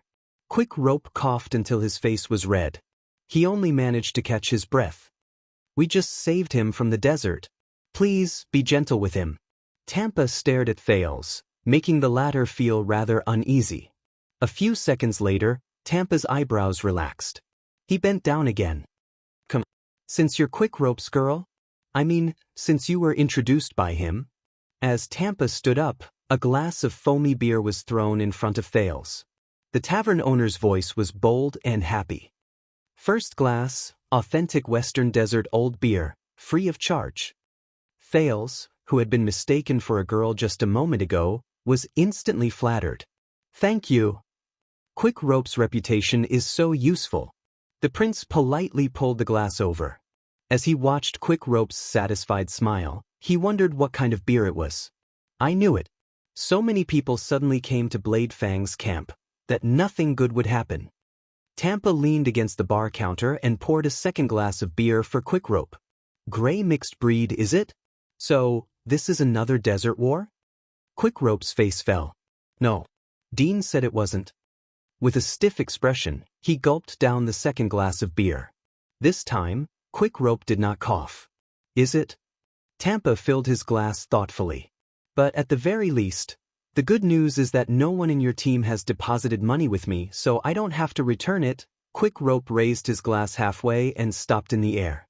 The young mercenary trembled slightly. Actually, Tampa.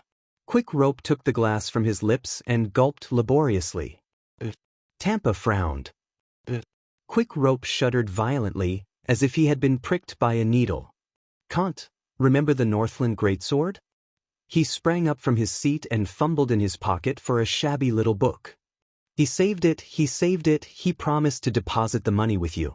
This is what he left behind, his account book. He hid the money in the flower pot in the room. Under Thales and Tampa's gazes, Quick Rope's tone sounded a little rushed, and there was a slight tremble in his voice. He has 21 Mindies, 18 Midier, 13 Northland Solans, 10 Con, 9 and Lenzos Kellers, for Camion's Southeastern Universal coupons of unknown denominations, 7 Lever Independent coins, 5 Steel Cities Hammer coins, as well as countless annoying small squares from the 3 kingdoms of the Lost Sea and 2 Thabisos. Quick Rope flipped to the last page in a flurry and read the messy words on the paper. Just that morning before he died. Quick Rope's voice became softer.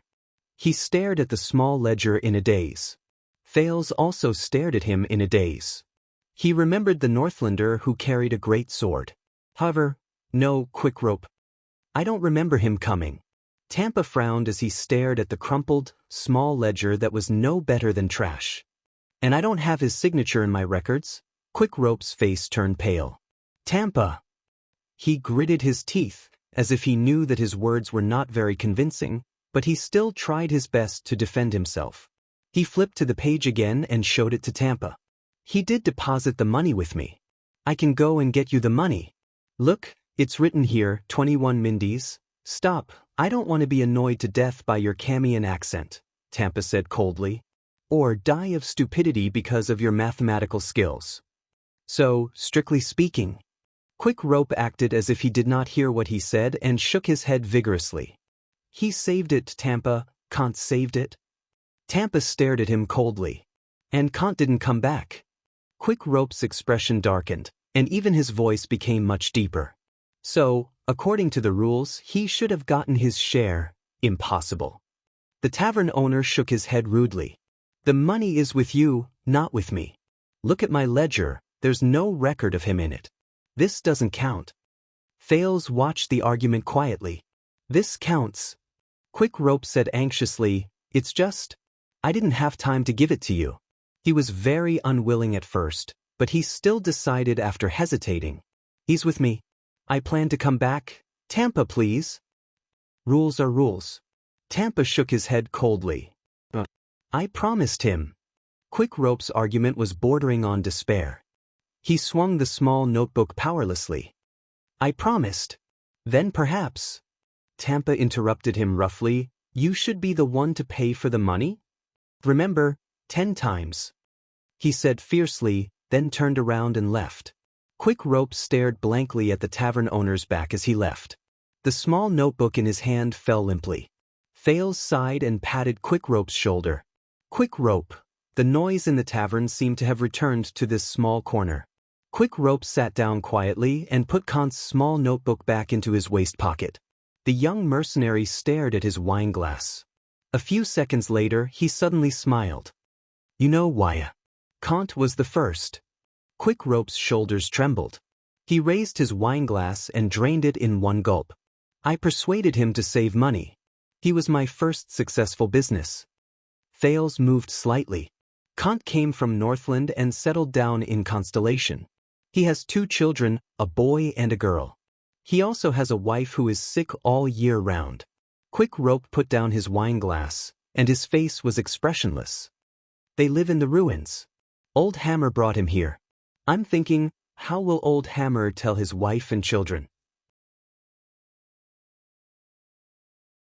Quick Rope leaned forward, picked up the bottle from the bar, and poured himself another glass.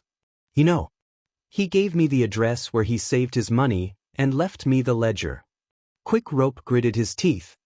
But Quick Rope, Thales sighed softly. He's already gone. It's not your fault, and you can't do anything. Quick Rope's shoulders trembled violently. I can't do anything. He continued to pour wine, and he smiled while he was doing so. You know, a long, long time ago, so long that it felt like a lifetime ago, there was a ship. Quick Rope stared at the wine bottle absent-mindedly. His smile froze. There was a young sailor on the ship who was determined to go out to sea since he was young.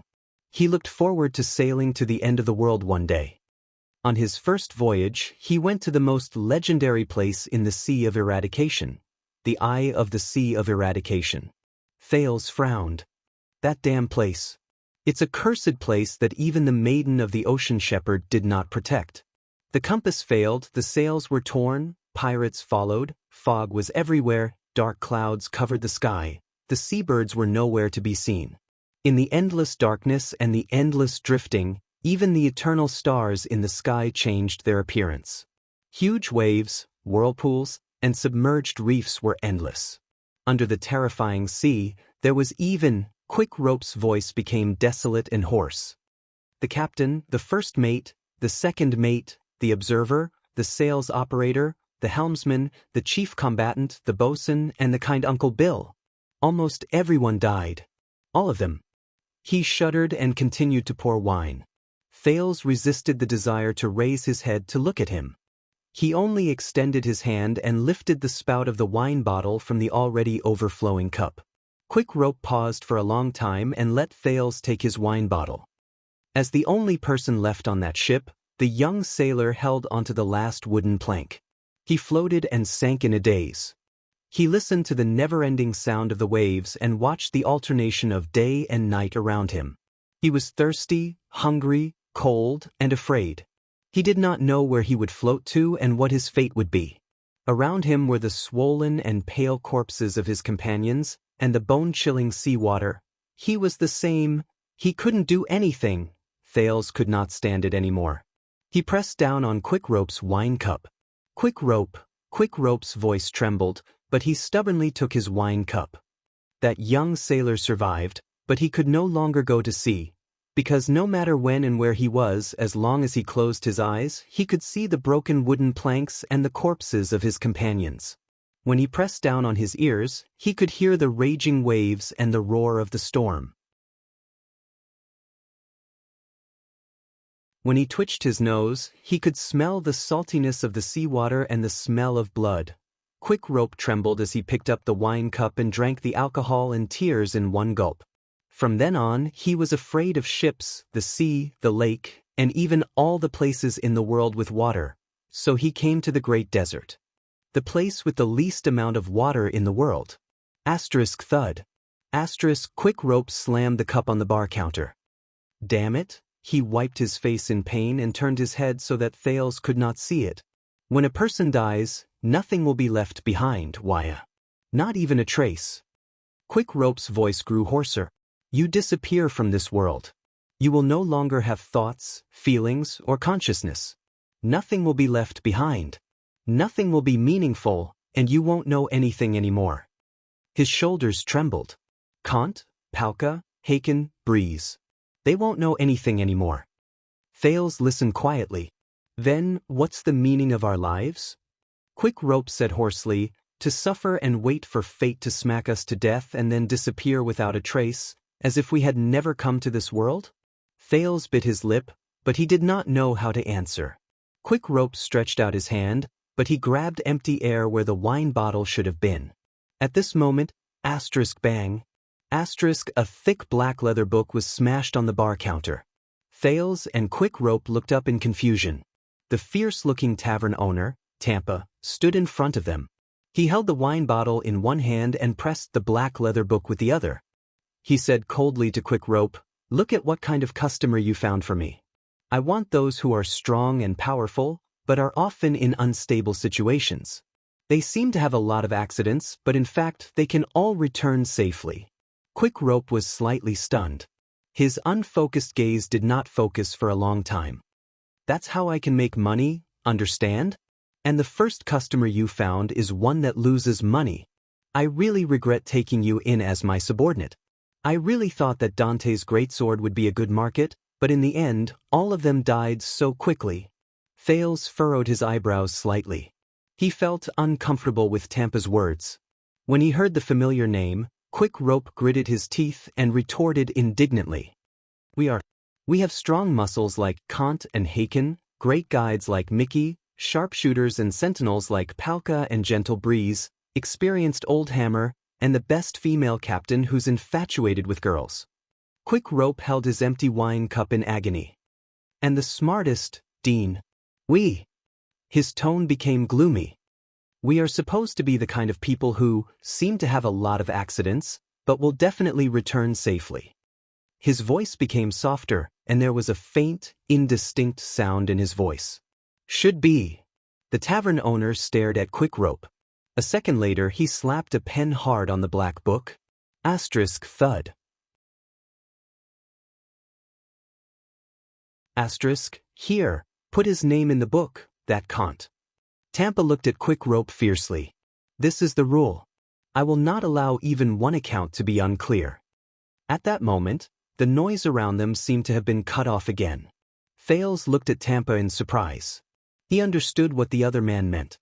Quick Rope was stunned. Some of his drunkenness seemed to have been dispelled. "Boss." Tampa gritted his teeth and pushed the black book forward angrily. "Then go and calculate how much he has saved. Use Constellation's currency. Please give me a round number, you bastard." Quick Rope's breathing quickened. Thank you. Quick Rope, who had figured it out, excitedly took out Kant's small book from his waist pocket. "Tampa, boss. I'll do it for Kant's wife and children." "Shut up." Tampa slapped the book impatiently, and the wine bottle paused on the bar counter. "Quick, write his name. Damn it, you drank half a bottle of my good wine." Quick Rope jumped up like a frightened rabbit. "Of course." He took the pen in a flurry. "So I'll write it down here? Kant, does it start with K, or some other letter?" "Who the hell knows?" Tampa crossed his arms and said in annoyance, "Anyway, It's another bad account. Try touching this bottle of wine again if you dare. Quick Rope, who was about to drink another glass, was shocked. He looked at the book in worry, shook his head to shake off his drunkenness, and immediately turned to help. Why, do you know how to write? Dean said that you're someone with status in Northland. You might know. Thales raised his eyebrows and took the pen and the book. Give it to me, I'll try to spell it. Waya, who had found his savior, was filled with gratitude. He raised Kant's small book in his hand. I'll leave it to you, I have to. Quick Rope's smile had yet to fade. When he raised his head, he saw the tavern owner's wrinkled face. If you dare to count an extra copper, Quick Rope, even if it's the most worthless Northland copper coin. Tampa leaned forward, bared his teeth, and flashed a ferocious smile. Do you miss the prison of bones? Quick Rope shuddered, pulled up his pants, and turned around while stuttering. I have to find Enzo to count, to ask about the latest currency exchange rate. As he watched Quick Rope leave, Tampa spat on the ground fiercely.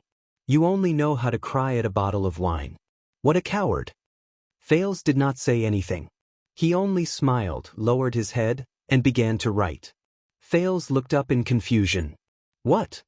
The tavern owner pressed down on the wine bottle and said in a low voice without raising his head, Kant's name starts with K. When he first came to Bladefang's camp, I was the one who introduced him to Old Hammer. The tip of Thales' pen stopped moving. Write it better. Names are very important, especially in this book. Tampa rubbed the wine bottle in his hand calmly. His gaze did not move. Because even if you write it wrong, he won't know. The owner's words were slightly stiff. Thales lowered his head. He wrote Kant's name neatly on the latest page of the account book according to the format in front of him. After he finished writing, he even flipped a few pages forward to check the format to ensure that he did not make any mistakes. But his hands stopped on one of the pages. Thales narrowed his eyes. A second later, the prince looked up from the account book in surprise and shouted a name. Cohen Caribbean? Tampa was stunned. What's wrong? When he saw the familiar name, Thales was slightly excited. The name on the account book. I know this guy. So, Cohen used to deposit money here? 4th of September 2007, deposit amount. Tampa frowned. As he read the words on the account book, Thales widened his eyes. 250 Tormund gold coins? 250 gold coins? After a while, Thales exhaled and looked in front of him in disbelief. Damn it. Rich bastard. A few seconds later, Tampa looked away from him with a strange gaze. In the tavern where people came and went, Tampa waved his hand and asked a waiter to greet a group of new customers. Tampa retrieved the account book and glanced at the name on it. Then he stared at Thales with a contemplative look. You know him? Of course. When he remembered his past in Heroic Spirit Palace and his current situation, Thales could not help but sigh. We can be considered friends. We used to stand together and fight side by side. Stand together and fight side by side. Tampa seemed to be shocked. He sized Thales up and asked suspiciously, You and Cohen? Thales was a little embarrassed. To be precise, I stood and fought. Tampa stared straight at Thales until he laughed and slapped Thales' shoulder hard. Very good. He's also my friend. Ha Cohen, that skinny, sneaky, shrewd, snobbish bastard. Skinny, sneaky, shrewd, snobbish? Thales was stunned for a moment. But Tampa did not seem to have any intention of stopping. The more he spoke, the more excited he became. The scar on his neck surged. He's the most cowardly when he fights, and he likes to lift up girls' skirts the most. The most cowardly? Lift up girls' skirts? Thales' expression became more and more strange. Maybe we're not talking about the same Cohen? Tampa's smile froze. But that's Cohen Caribbean. He has black hair and brown eyes, and he's like a skinny monkey. Doubt appeared on Tampa's face. Which Cohen are you talking about? Thales scratched his head and chuckled. Cohen, a young master who ran away from home. He's very tall, almost 6.5 feet, very strong, muscular, blonde hair, and blue eyes. Thales tried to describe the tall man in his impression of him. He looked at the boss hopefully. He's good with a sword, agile, likes to bully people with his body when he fights, and when he talks, he's a little, how should I put it? Thales thought for a long time before he raised his head and said awkwardly, stupid and silly? When Tampa heard these descriptions, his face scrunched up again. He sounds like an annoying idiot. Thales sighed. All right. It looks like there's indeed a mistake. In fact, if you know him, it's hard to hate him. Thales shook his head and said, he's a little special. Tampa was deep in thought. The person we're talking about might not be the same Cohen. The tavern owner spread his hands. Thales grabbed his wine glass and smiled unnaturally. I see. I'm sorry, I got the wrong person. Just when Thales was about to take a sip of wine to ease the awkwardness, thud. Thales looked at Tampa, who had his palm firmly pressed on his wine glass. What's wrong? The owner of my home shook his head expressionlessly. Trust me, you don't want to drink this wine. Under Thales' surprised and bewildered gaze, Tampa spilled the wine in his glass. I added some horse urine and a few mouthfuls of my old phlegm into it. Tampa nonchalantly threw the spiked wine glass to the side. Maybe there's also something that makes people sleepy. The taste is wonderful and the content is profound. Thales was completely stunned. Horse urine, old phlegm. He stared at the owner, then at the glass on the ground. He remembered that the wine was full of bubbles earlier, and he almost drank it. Enduring the discomfort in his abdomen, Thales raised his head angrily. What? Tampa grinned, but the fierce look on his face made his smile look ugly. Although you look like a white pig who has just arrived at Bladefang's camp and doesn't know anything. The tavern owner shrugged. But I don't think you're that simple. So, I have to see your background. Then, I'll decide whether to extort money from you or strip you. Or, there have been a lot of nobles coming to the camp recently, and pretty boys are popular among them. Obviously, quick rope isn't a good bodyguard. Thales was first dumbfounded, then he looked at Tampa with righteous indignation. You, the tavern owner smiled and cast a sidelong glance at the prince. Some terrible places are used to giving newcomers a taste of their own medicine. It's a test, and also a lesson. If you're a white pig, you'll be sold and counted. Thales looked at the wine glass and protested in disgust. White pig? What are you doing? Tampa tapped on the ledger and narrowed his eyes. Remember, kid, this is called first lesson. Didn't Cohen teach you? Thales supported himself against the bar counter in disbelief. The world is unfair to me, and I can only respond with grief and indignation. So, the prince could only look at the man with grief and indignation. Then, why did you change your mind? Tampa laughed. Because you do know Cohen, and perhaps you've really fought alongside him before, instead of playing along with my words and pretending to be familiar with him. Thales furrowed his eyebrows. Cohen. Yes, the violent gorilla that you obviously hate, but find it hard to truly hate. The owner nodded and pointed at the name on the ledger. There was nostalgia in his words.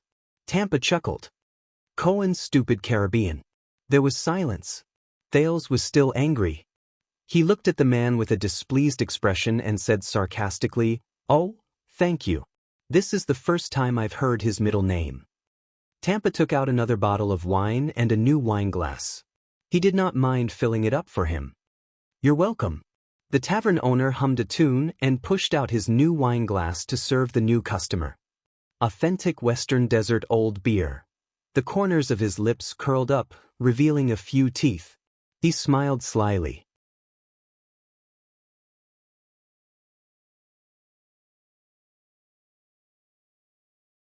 Chapter 389. Thales sat by the bar counter and stared at the Western Desert old beer in his hand. He felt gloomy for a while. During this period of time, Quick Rope went in and out of the tavern while sweating profusely. He flipped through the account books, checked the numbers, and busied himself with the property left behind by Kant. Louisa, Dean, Mickey, and Dante's greatswords also came to the tavern one by one. They went up to the second floor to have a meeting with Simon and Old Hammer. Why, are you sure it's okay for you to sit here? Dean squeezed his way into the noisy tavern. Before he went upstairs, he cast a puzzled glance at Thales, who was sitting by the side in a huff. I'm sure. Thales pulled his face out of the glass and burped. He stared at Tampa on the other side of the bar counter with a hostile expression and gritted his teeth. I'm very close with the tavern owner. That's good. Dean glanced at Tampa suspiciously. Tampa is a rather reliable mercenary agent. He has a lot of connections. If you want to find your way home, maybe? Thales nodded stiffly. Dean shrugged and went upstairs to attend the mercenary group's internal meeting. Time passed. Soon, Blade Fang's camp welcomed the night after sunset. People came and went in the tavern, and they toasted each other. Quite a number of people noticed Thales sitting in the corner, but most of them were forced back by Tampa's gaze. The bards smiled and sang to attract business, but they were also wary of the competition among their peers. Girls dressed in revealing clothes swayed between the tables, and occasionally used the cleavage on their chests to attract money. There were also people who hid their faces or acted mysteriously behind the tables. They danced and argued in low voices under the table. They were probably doing dirty deals that Thales did not want to know about and did not dare to know about. Thales had seen Sunset Pub in the underground street before. It was often noisy with people coming and going, but everyone knew that it was the Brotherhood's territory. No matter how chaotic the scene was, not many people dared to cause trouble there. But it was completely different in my pub. When Thales saw the customers at the third table fighting over a business that was not distributed evenly, he finally could not help but ask the owner, "Are you just going to watch?" "What else?" Behind the bar counter, Tampa waved his hand in a lackadaisical manner and signaled a waiter to clean up the mess and settle the bill. This is Blade Fang's camp. It's filled with benefits, schemes, opportunities, and danger, while law and morality only appear occasionally. It would be strange if people don't fight. Tampa flipped open his ledger and quickly recorded something. Don't worry, the people in Blade Fang's camp are simple and honest. Didn't you see that they obediently paid for the damages after they destroyed the tables and chairs? The people were simple and honest. Thales twitched his cheek. What if they don't pay? Tampa looked up, and the scar on his neck twitched. Everyone knows that I know quite a number of mercenaries and adventurers in the camp, and I often introduce business to them. The tavern owner smiled politely and said, and there are quite a number of them who are professional debt collectors. For my sake, they only take 10% of the profits, and they even take care of the aftermath.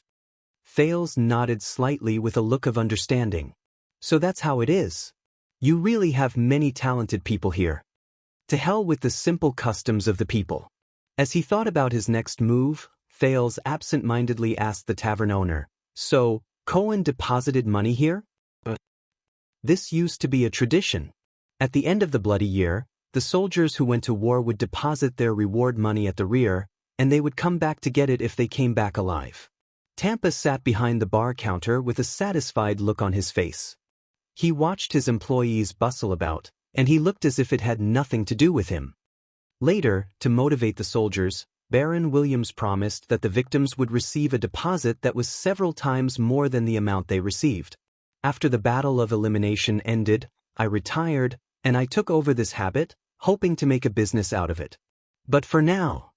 Tampa sighed in resignation as he watched Quick Rope count the money in front of a merchant in the distance. Battle of elimination? Thales asked, was it part of the Desert War? Tampa snorted softly. I guess you didn't see the Desert War 10 years ago? Thales shrugged. It's obvious. Tampa nodded and put on an expression that said, I knew it. Then, of course you didn't see the Battle of Elimination that lasted for a few years. What do you mean?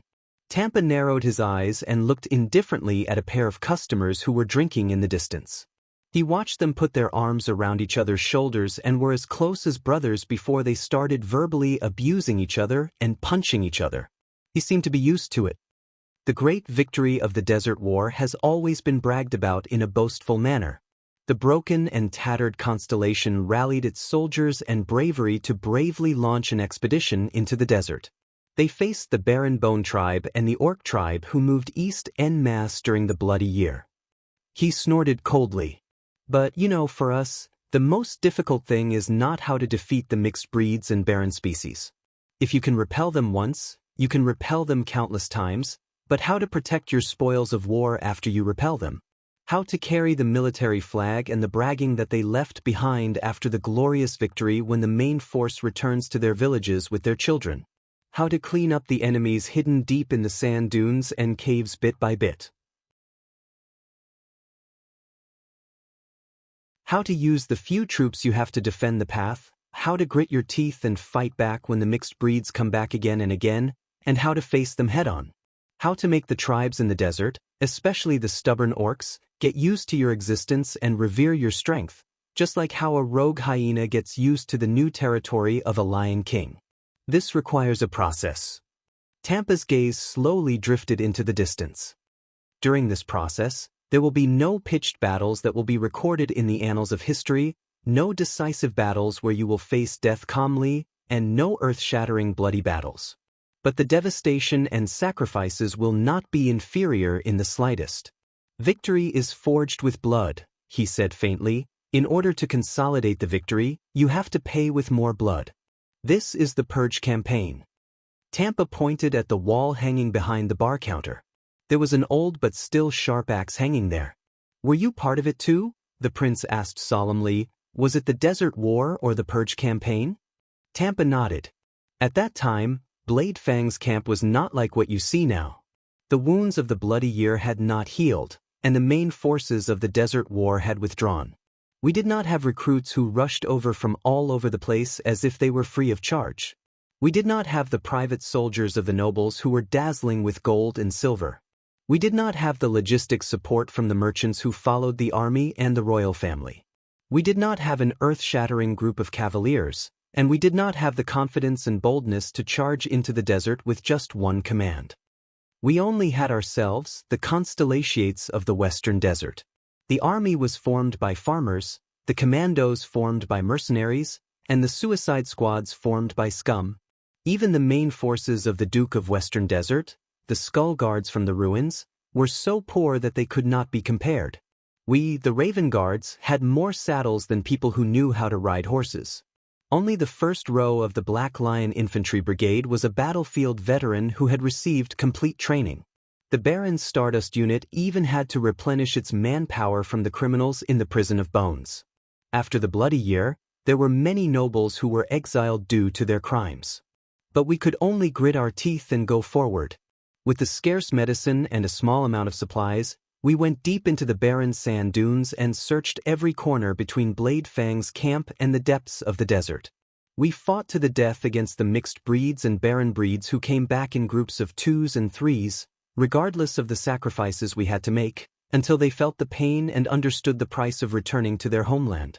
They admitted the fact that they had lost, and they no longer dared to send people to their deaths. Thales stared at the axe on the wall in a daze. It was hard to imagine that the desert, which was ravaged by wind and sand, was once the most devastating battlefield he had ever fought. Among them, the stupid Cohen was considered an anomaly. Tampa laughed. A noble who was so stupid that no one could bear to attack him. Cohen? Thales was slightly shocked. He fought in the desert? The Purge campaign? Fought.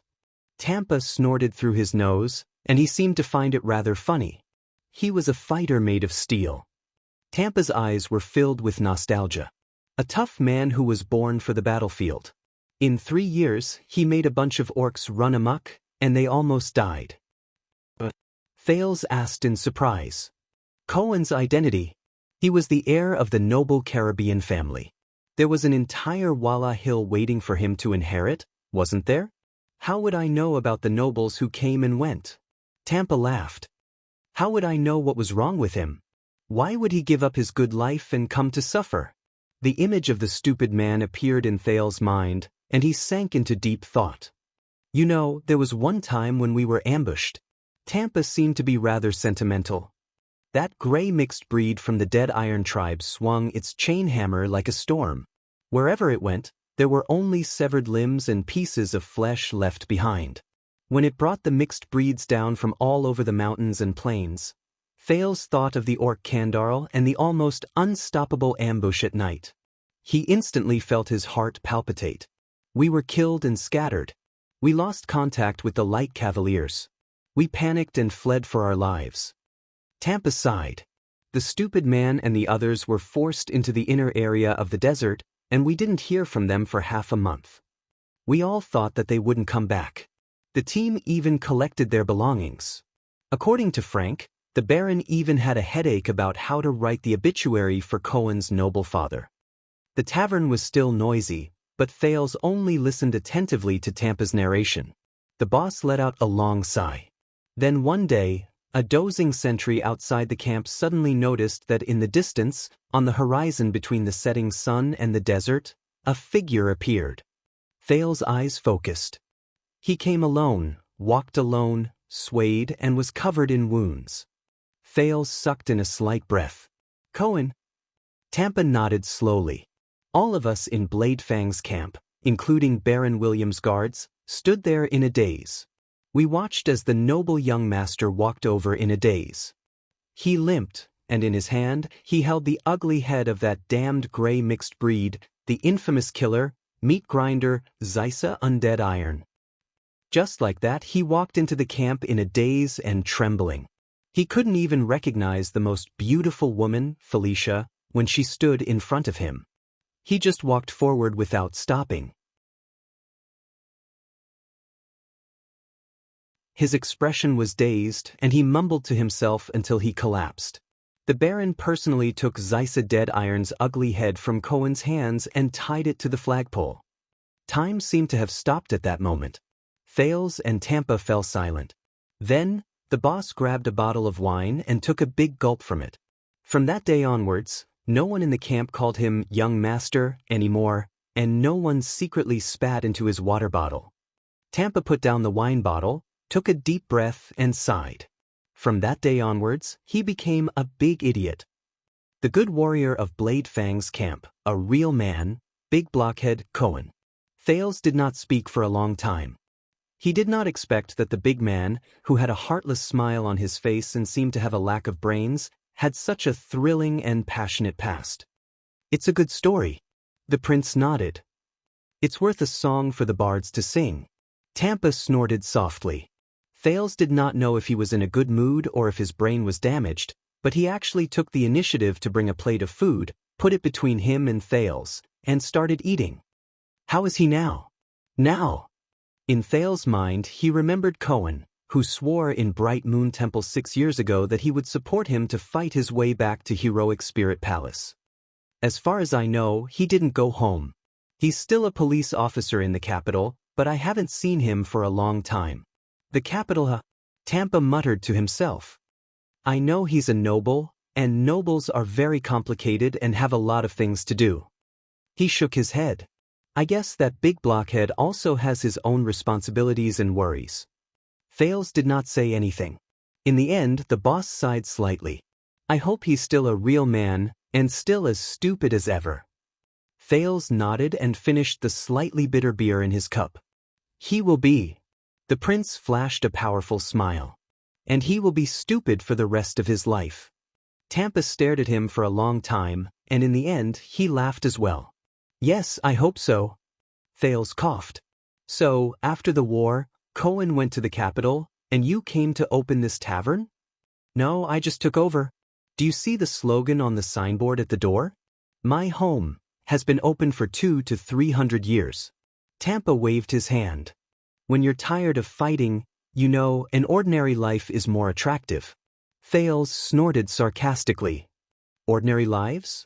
Believe me, from my experience and from the people I know, said the prince sourly, a fellow who can be an innkeeper in a place like this does not lead an ordinary little life. Come on, I just gave you your first lesson. Don't take it to heart. Tampa glanced at him in disdain. You're acting like a girl. Are you sure you're not Quick Rope's girlfriend? I just don't like people plotting against me. I can tell from your face that you must have been cheated a lot since you were young. Thales returned him a polite and fake smile and lowered his head to look at his food. By the way, are you going to stay here and not leave? Tampa frowned. You know that you have to pay for this food, right? I'm waiting for Dean and the others. Thales choked. But you're the one who brought it here. That's why I need you to pay. If you brought it here yourself, why would I need to charge you? Thales stared at the tavern owner, dumbfounded. 1 Mindy's silver coin. Thank you for your patronage, Tampa said with a smile. I'm giving you a discounted price for the sake of the dimwit. After reluctantly handing over a few Shalon silver coins, Thales took a big bite of his food with the feeling that it would be a waste if he did not eat it. He looked at the tavern that was slowly becoming quiet, frowned and asked, Is it my imagination, or are the customers really getting fewer and fewer? Usually the later it is, the more people there are in the tavern. But it's different recently. The composition of Blade Fang's camp is complicated, and there's a curfew every night. Tampa yawned. If you wander the streets during the curfew and get caught by the patrolling soldiers, you know, it's the first time many of the temporary recruits come to Blade Fang's camp. They are in charge of defense when the regular soldiers of the royal family are not around. They don't know what it means to turn a blind eye to something. They can either spend money to get rid of trouble, or obediently go to jail. Tampa shook his head. Just last month, the famous mercenary group of 100 men, Blood Whistle, had quite a number of them arrested. It's useless no matter what I say to them. Those new troops don't show any mercy at all. Thales frowned. So, you're quite reputable to be able to speak up for those who are in jail? For many years, my home has been providing supplies to the prison of bones. Of course, we have our own ways. Tampa snorted arrogantly. Who do you think got that annoying Quick Rope out of prison? Then you introduced Quick Rope to Dean and got him into Dante's great sword? You know, they originally didn't want to take in that brat with a Camian accent. The tavern owner chuckled.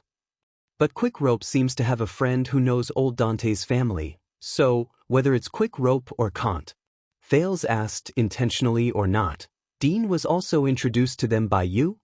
Tampa shook his head. Dean was saved by old Dante in the desert. Many of the people in their team came through this way. It's precisely because of this that Dante's greatsword has not disintegrated after so many years, even after old Dante passed away. Thales was deep in thought. He seems to be very smart. Tampa agreed with him deeply. Honestly, it's a waste of talent for a person like him to be a mercenary. With his talent and knowledge, if he were in the army, he wouldn't lose to those big-bellied noble commanders at all. In just a few short years, he made Dante's greatsword gain a good reputation. Thales thought of something. You seem to know these mercenaries very well? After all, this is my home.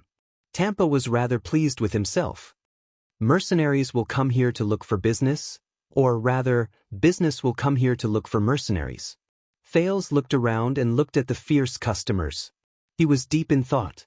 At this moment, a few armored figures walked into the noisy tavern. Tampa raised his eyebrows. My dear Ricky. The boss happily extended his hand to the customers who came up to him. How long has it been since you last came? It's only been a few months, the mercenary named Ricky said faintly and extended his hand to shake Tampa's. Tampa looked at Ricky with a smile, then looked at a middle-aged man with a saber on his back beside him. A new face? This is Klein from the north. He's a good swordsman, and not just any good. Ricky pointed at him. The middle-aged man nodded slightly at Tampa in a friendly manner. Don't think too much. He's already one of us. He doesn't take private jobs. What a pity. Tampa shrugged regretfully. You know, there are a few businesses that lack good swordsmen. Thales averted his gaze from the middle-aged man. His enhanced Hal senses after the battle in the land of barren rocks gave him a rare piece of information. There was a strange and restless power surging in the middle-aged man's body. As he looked at the new mercenaries, Thales suddenly raised his eyebrows. To Ricky's left was a masked man who was staring at the prince coldly. The wrinkles between his brows were deeply furrowed, and he looked a little old. His gaze swept past the crossbow of time beside Thales, and he narrowed slightly. Thales was shocked. As for this person, it's better if you don't know about him. He just came to the camp, but he has a criminal record, and he's not clean. Ricky sighed and shook his shoulder at the masked man on his left. It's not convenient for him to show his face. In the end, the masked man slowly averted his gaze. Fales felt a chill that was etched into his bones from his body. These people are dangerous. Fales suppressed the uneasiness in his heart. Of course, I only care about my business. Tampa raised his eyebrows nonchalantly. How many tables do you want? To talk about business or look for girls? Ricky shook his head. Actually, a few tables won't be enough. Ricky took out a money pouch from his belt and first instructed the others to occupy a table, leaving only the middle-aged man and the masked man behind him. We'll book the whole place tonight. Tampa, I'll give you 2 hours. Empty this place, including your men. Aside from wine and food, don't leave anything behind. Tampa furrowed his brows. But there are still 3 hours before the curfew. Ricky smiled faintly. Then we'll drink until dawn. We won't go out. We'll leave when the curfew is lifted the next day. Tampa narrowed his eyes at him. Impossible. The tavern owner shook his head firmly. You know, I still have to do business. I still have to deliver supplies to Bones the next morning. Ricky put the money pouch on the bar counter. His smile remained. 20 gold coins for one night. You have to know, we have dozens of people. Tampa's expression froze. This is my home. He raised his head and became serious. We have our principles, so we gave you 2 hours. Ricky still looked like he was very easy to talk to, but he did not back down. 30 gold coins. We need your place to talk about something. Tampa glanced at the money pouch and shrugged. We also need to close up and rest. It's impossible for us to stay open so late for you, the middle-aged man behind Ricky smiled. But the slogan on your sign is never close up. Tampa looked at him. You know, since ancient times, if the words written on slogans are true, the tavern owner raised his finger. Then it won't be written on the sign. The middle-aged man raised his eyebrows. Makes sense.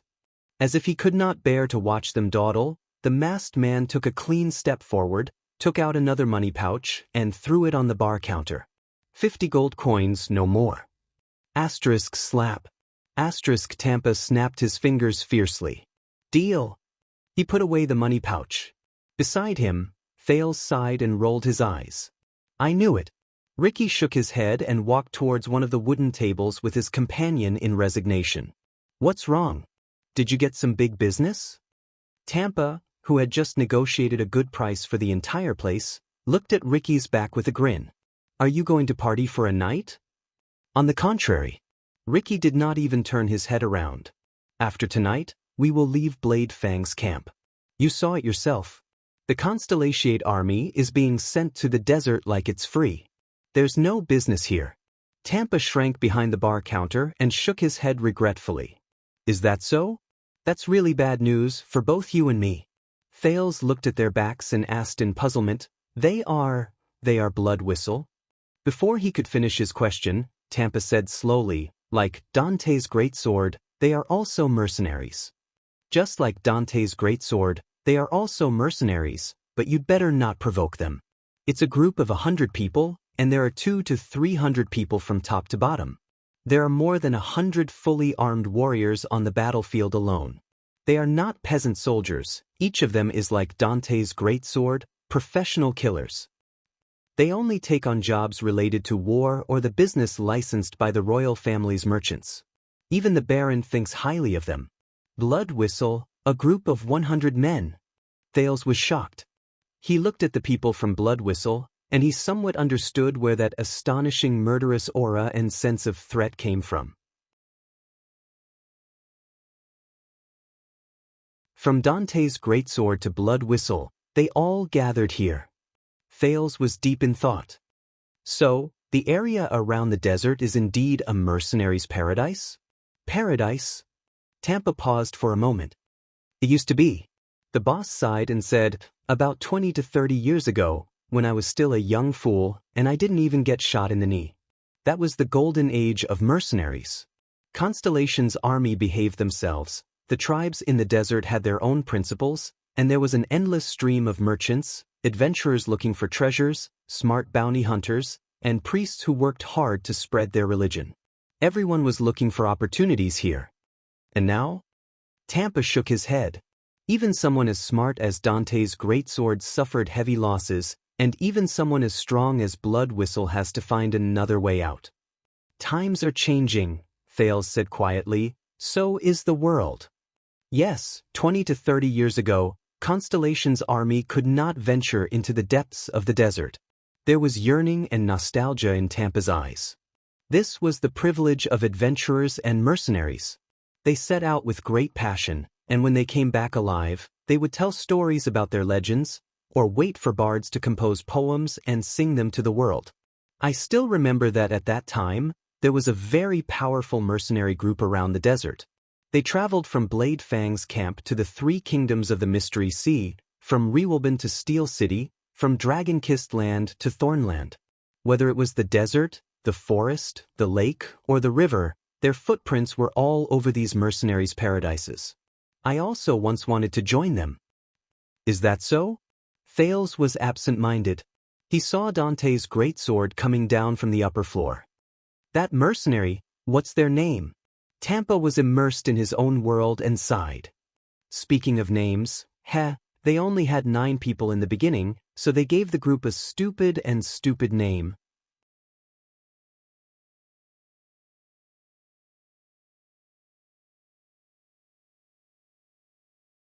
Chapter 390. As the curfew approached, there were fewer customers in the tavern. The mercenaries from Blood Whistle came to my home in 2s and 3s. It seemed like they were going to get drunk tonight. Dante's greatswords came down the stairs one after another. Louisa and Old Hammer greeted Thales before they left. Simon and Mickey, on the other hand, had no intention of paying any attention to him. They walked straight out of the tavern. When Dean went downstairs, he was stopped by the people from Blood Whistle. "Hey, Dean." Ricky snapped his fingers and raised his glass at the bald mercenary. "I heard that you guys ran into trouble outside?" His words attracted everyone's attention. "Usually, I might say that we're okay." Dean walked down the stone stairs step by step. He looked rather solemn. "But now, I guess there's not much point in denying it." He glanced at the 2 rather serious mercenaries beside Ricky. "Yes," Dean said flatly. "We ran into trouble." The mercenaries in the tavern fell silent. They looked at each other worriedly and doubtfully. Ricky furrowed his brows. "So the rumors are true? Williams and his dogs are out again. What is it this time? The second purge? Going north to fight against Extet? Supporting the Alliance of Freedom? Or is the King of Constellation displeased with the Tower of Eradication and is determined to get rid of them? Do you think it's possible for them to hire a 100-man regiment to fight? Or only capture the Suicide Squad in the Prison of Bones?" As Thales listened to Ricky's description of the Baron and the Stardust unit, he could not help but raise his eyebrows. Obviously, the mercenaries did not have a good impression of the Baron from Blade Fang's camp. Dean shook his head. "I'm not sure, but if I had to say, they're serious this time. As for hiring, I don't think they're lacking in soldiers, Ricky." Dean had a warning look on his face as he looked around at the other members of Blood Whistle. Even Blood Whistle can't stop the charge of just 10 armored cavalrymen. I think they have at least 1,000 cavalrymen. When the horses speed up, they don't care which side you stand on. Dean looked at his companions with a warning look on his face. Ricky was silent for a while and exchanged glances with his friends. 1,000, Ricky shook his head and pointed at the bar. "I'll keep that in mind. We've been having a bad time lately. What do you want to drink? Rye? Beer? Blood grapes? Don't tell me it's Chaka." But Dean simply waved his hand and refused. "No, we've been through enough in the past few days." Ricky lowered his finger. "Dean, if you think." He looked at Dean with a serious expression and the corners of his lips curled up. "Blood Whistle will always welcome you. We are about to relocate and we are lacking a leader here, perhaps someone with a higher position?" Dean spread his hands.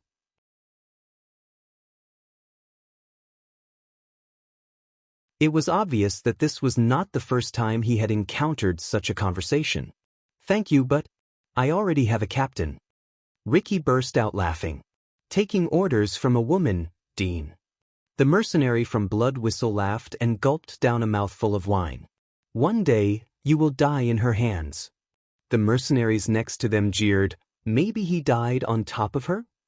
Or inside? Everyone in the tavern roared with laughter.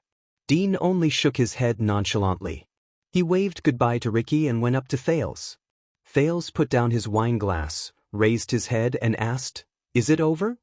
Dean sighed and nodded. "Probably. It's not a happy conversation in the team. We've lost too much." "What about you, Waya?" the mercenary asked. "Do you have any clues about your family?" "Probably." Thales exhaled and answered him in the same tone. "I'll familiarize myself with the environment and deal with some matters. I'll set off to look for them tomorrow." "Deal with some matters, sounds good."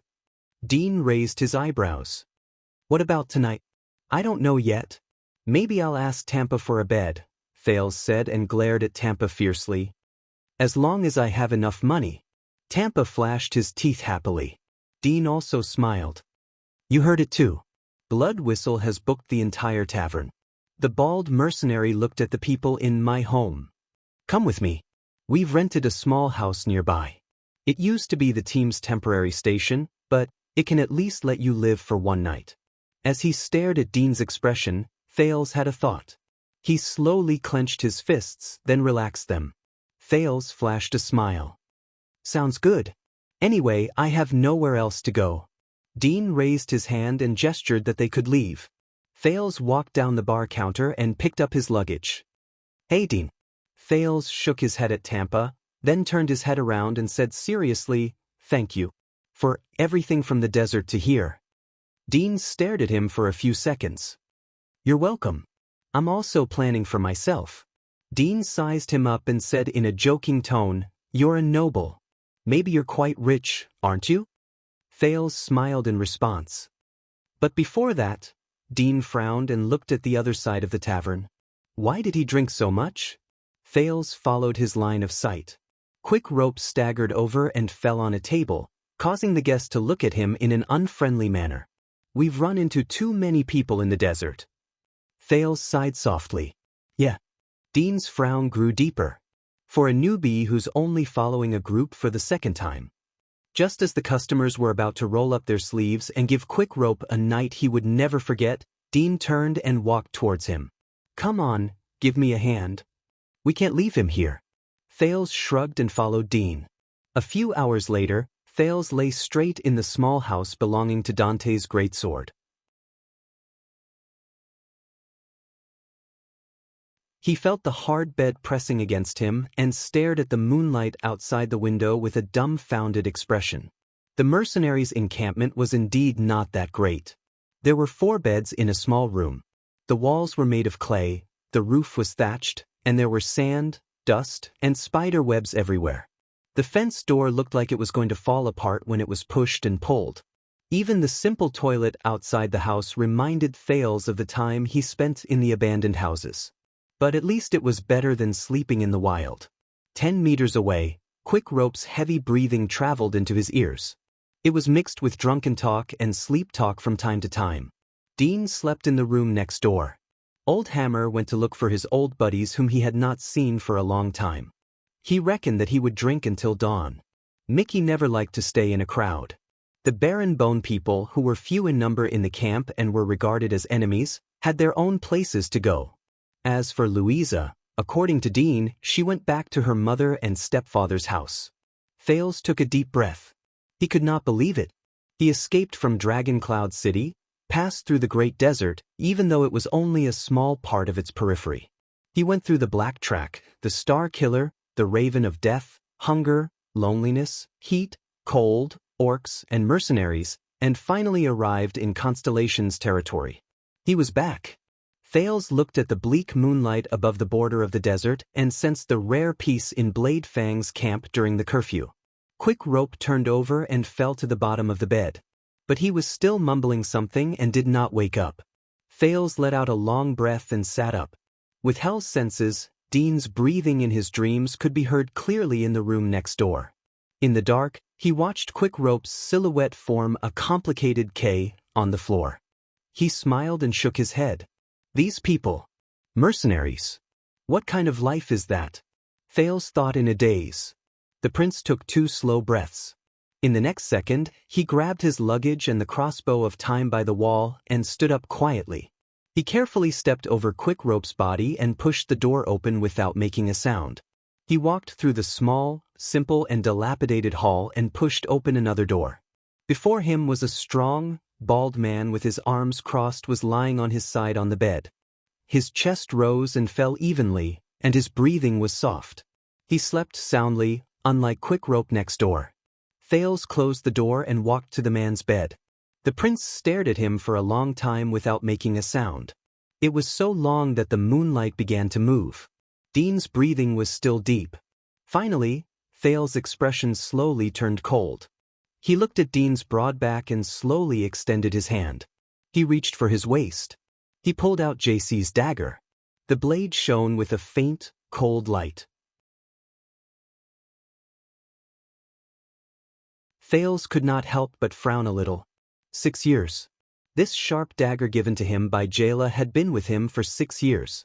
Quide, the Blood Clan, Dragon Cloud City, the Calamities, Lampard, the Great Desert. Over the past 6 years, no matter what kind of danger he faced, every time Thales stretched out his hand to touch the dagger and felt its cold and tough texture, he would feel an inexplicable sense of security. It was a power that made him clench his teeth, stiffen his shoulders, and face everything in front of him. But that was all self-defense. He was forced to counterattack and fight back. But this time, today, Thales suddenly realized that when blood flowed over the dagger's blade, the surface of the blade revealed more than just its name. It was also its nature as a murderous weapon. Every time Thales mustered up his courage and determination to stab his enemy with the dagger, he would remember the feeling when he used JC to take away a life for the first time. Hot and slippery blood flowed over the gauntlet, gushed onto his forearm, flowed to his chest, and shot toward his head. However, none of those feelings were as real as they were now. It's so easy to take away a life. It's not that I haven't killed before. On the contrary, I've killed quite a lot of people. Thales thought quietly. From his life in the abandoned house in Lower City District, to the assassination on King Street, to the bloody battle of life and death in the Great Desert, but for a long time he had deliberately ignored the feeling of killing someone. He had no choice, did he? Kill or be killed? Thales raised JC gently, narrowed his eyes, and aimed the tip of the blade at Dean's neck. With Hell's senses, the blood in his carotid arteries surged vigorously, forcefully, and full of life. Thales continued to raise the dagger and aimed it at Dean's neck. His face was expressionless. I have no choice, he told himself in his heart. With a simple stab, he could negate the other party's meaning, strip away their existence, and make their value in continuing to exist in this world disappear without a trace. He would be gone, dead, and would never appear anywhere, in front of anyone at any time. Just like what Quick Rope said, he would no longer have thoughts, feelings, or consciousness. Nothing would be left behind, and he would not know anything. He would completely disappear. From then on, he would lose all possibilities, all development, and all future. Thales snapped out of his daze and looked at the sleeping, living person in front of him. All he needed was a gentle stab. Everything about the other party would immediately disappear. As for the blade wielder, he, Thales, could obtain many things. Revenge? Benefits? Or simple satisfaction? Or the pleasure of killing the other party and eliminating the unhappiness, frustration, hurt, and pain he felt from the other party, along with the other party's existence, and venting all his frustrations. Or the pleasure of calculating the achievement of his goal after eliminating the other party, and the great profit? Or the feeling of power, authority, and dignity of controlling life and death, toying with other people's fates, and deciding everything? Thales glared at Dean's neck and trembled slightly. I have no choice, he told himself for the third time. It's another necessary killing, that's all. Is it? Pleasure. Quide's ferocious and hateful face flashed across his mind. Pleasure. King Nuven's confident smile flashed across his mind. Authority? This time, Chapman Lampard's cold and ruthless expression appeared before his eyes. Thales took a deep breath and moved the dagger to the best angle to stab it. For the pleasure of revenge, for the pleasure of benefits, for the sake of *T authority, who cares? With just a gentle stab, everything will be over. As long as I kill him, I don't have to worry anymore. At that moment, a pale and terrified face appeared before his eyes. It was a face from a long time ago, so long that Thales almost forgot about it. It was Kellet, one of the people in the sixth house. That pitiful child bravely rushed out at the last moment of his life, just to protect that little girl. However, Thales shuddered slightly. He seemed to have returned to that night. That damned Quide laughed as he slit Kellet's neck. The child's face was full of fear, but the murderer's face was filled with absurd and disgusting satisfaction and excitement. F***ck. It was probably the same for Quide. With just a gentle stab, that kind of pleasure, another face appeared before his eyes. It was a little girl who stood in the Hall of Heroes in Dragon Cloud City. She had her arms crossed, feeling wronged. There was a hint of arrogance on her face, and she looked a little delicate. She was an annoying little girl at first glance. Alex Walton, an innocent child who was born into sin. Her upturned mouth was eventually replaced by the painful spasms and contorted cheeks after she drank the poison. Thales stared blankly at the sleeping Dean. In front of his eyes were King Nuven's cold smile, Merc's despairing cries, Nicholas' expressionless indifference, and little Rascal's frightened sobs. It was the same for King Nuven. With just a cup of wine, the humiliation and hatred of the past were settled. That kind of pleasure, Thales gently closed his eyes. Dean's neck disappeared before his eyes. Dragon Cloud City from 6 years ago appeared from the darkness. In the ruined and burning Shield District, corpses were strewn all over the ground, and there were endless wails. In such a scene, the Archduke of Black Sand Region, a terrifying man with a cold expression, coldly wore the blood-stained crown. Under his feet, the Born King's head rolled into the dust and fell among the countless corpses in Shield District.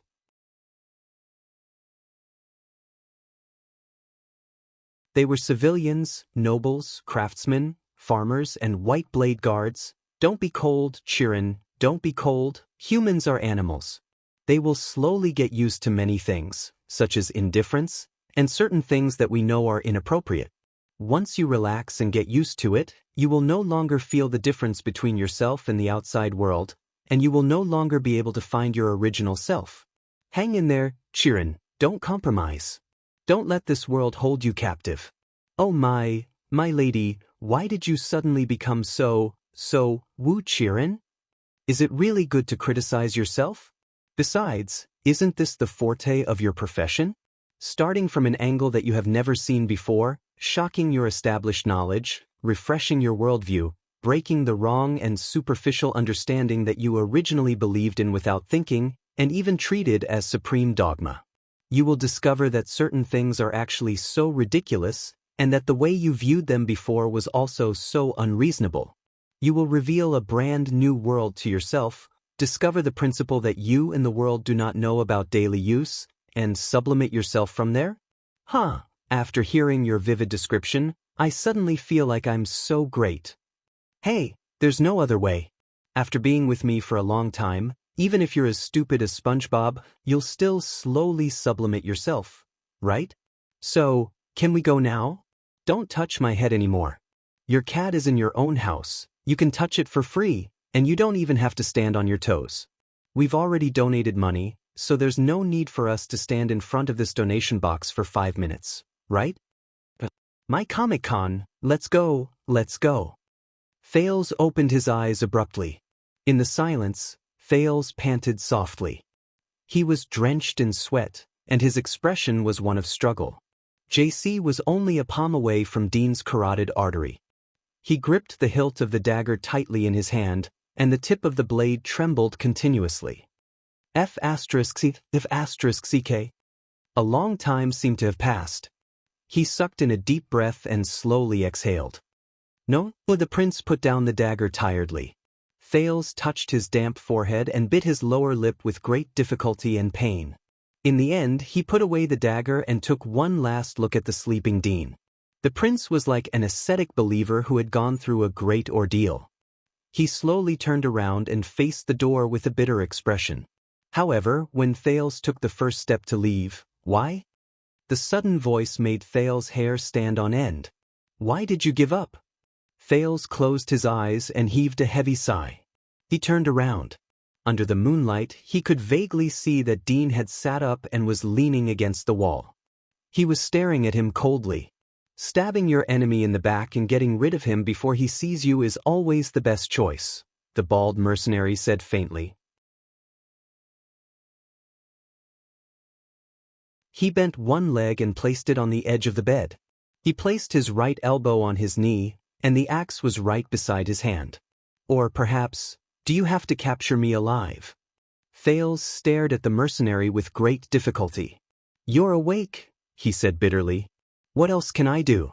Do you think I should let my guard down completely and put my life in your hands? Dean sneered and said, Who are you? Thales opened his mouth, but he did not know where to start. You, or should I ask you directly? Dean flicked the axe next to his hand, his gaze sharp. Who sent you here? Thales fixed his gaze on him. His gaze was conflicted. Finally, Thales slowly exhaled. He put away his complicated expression and returned to his most indifferent and cold expression. Dean, right? You were saved by old Dante from the desert a few years ago, and since then, you became one of them. And before that, Thales stared back at Dean coldly. You're just an ordinary mercenary, but you're literate and knowledgeable, the prince said softly. You're from Northland, and you're able to wield your axe perfectly. When you're fighting against the orcs, your feints remind me of another famous white blade guard from Ekstedt. Dean did not speak. His gaze was focused on the axe beside his hand. The house was silent under the moonlight. The curfew on the streets made the surroundings so quiet that it did not seem like the Western front line, but a countryside. Not only that, you also know quite a bit of the orc language, and it's far from the level of you're good, you deserve to die, I'll kill you, that soldiers only learn after they encounter them, Thales continued. That requires a rather long period of systematic learning. You even shaved your head, as if that can hide your hair color. Dean was expressionless. He raised his left hand and touched his head. Thales stared straight at him. Your understanding and knowledge of the country's affairs and political situation are far from the level of a rash soldier who only knows how to make a living and run his business. Even Tampa says that it's a waste for you to be a mercenary. Even the people from Blood Whistle want to recruit you. Thales took a deep breath, and with great difficulty, he voiced his greatest suspicion. Dean, mercenary Dean, don't you think that these characteristics are too obvious on one person? His voice echoed in the small room, and it was clear. Time seemed to pass. Dean raised his head and met Thales' questioning gaze without flinching. Obvious? Disdain and anger appeared on Dean's face. So, who sent you? He asked bluntly. Lispan? Or the White Blade Guards? Thales' gaze froze in midair. Or someone else? Under the moonlight outside the window, Dean spoke slowly, and his gaze became more serious. The order you received was to find me, or to kill me? Thales frowned deeply. He continued to stare at Dean motionlessly. Even Mickey said that it was a mistake to follow Tormerdon on this trip. He's not a good trading partner, and Constellation's lockdown order is even more inappropriate. Thales did not answer. Instead, he continued softly, but you still came out, and you brought the mercenaries with you. But this is not in line with your usual shrewdness and sagacity. Dean clenched his fists. Is it because you know about the Alliance of Freedom, the storm that Ekstedt and Dragon Cloud City are going through, and because you're worried about your hometown and country, that's why you took the risk to go north, just to confirm it? Dean did not speak. Thales spoke again. Answer me, Dean. Thales sighed. Are you him? This time, Dean raised his head slowly. Him. Dean said flatly. Who? You know who I'm talking about. Dean smiled. He slowly raised his arm and pointed at Thales. You're also very suspicious, aren't you? A person came from the north and mysteriously fell in the desert. Dean tilted his head and swept his gaze over Thales. In his hands was a military crossbow that was obviously not owned by a commoner, and a sharp dagger that could cut through metal like mud. Thales felt his back and waist tense up. Your words and actions are very orthodox, very polite, and you pay attention to details. At first glance, I can tell that you're a well-educated person. This is also the reason why no one wanted to talk to you a few days ago. Maybe except for Quickrope. He's just a hothead who's afraid of the sea. And you're very smart. At least, the identity you fabricated matches your words and actions. At first glance, it seems quite reasonable. Dean sneered. But what's strange to me is that you're different from most nobles. Whether it's hot sand or cold, firm rocks, you can lie down without any problems and fall asleep easily. Jerky that has been dried for a few months, coarse bread that's so hard you can't bite into it, stewed vegetables with a fishy smell, burnt food. No matter how disgusting the food is, you can swallow it smoothly and eat it as if it's normal. It's just like you're used to it. At least, it's not like the lords in the castles I know. So, either you're born into a nouveau riche family, and you haven't had the time to become like the big, stupid, and selfish bastards in the castles who are becoming more and more stupid with each generation. Dean narrowed his eyes and his expression was solemn. Or, there must be a wise person in your family who has accumulated experience, knowledge, time, or experience. He chooses to mold the next generation into a man through cruel hardships instead of using food and fences to raise you into a fat pig. Thales did not move and listen quietly. And why a Casso? Dean sneered, but his gaze on Thales was as cold as ever. Next time, when you tell another Northlander your name, it's best not to use the same surname as the cunning fox of Constellation, Gilbert Casso.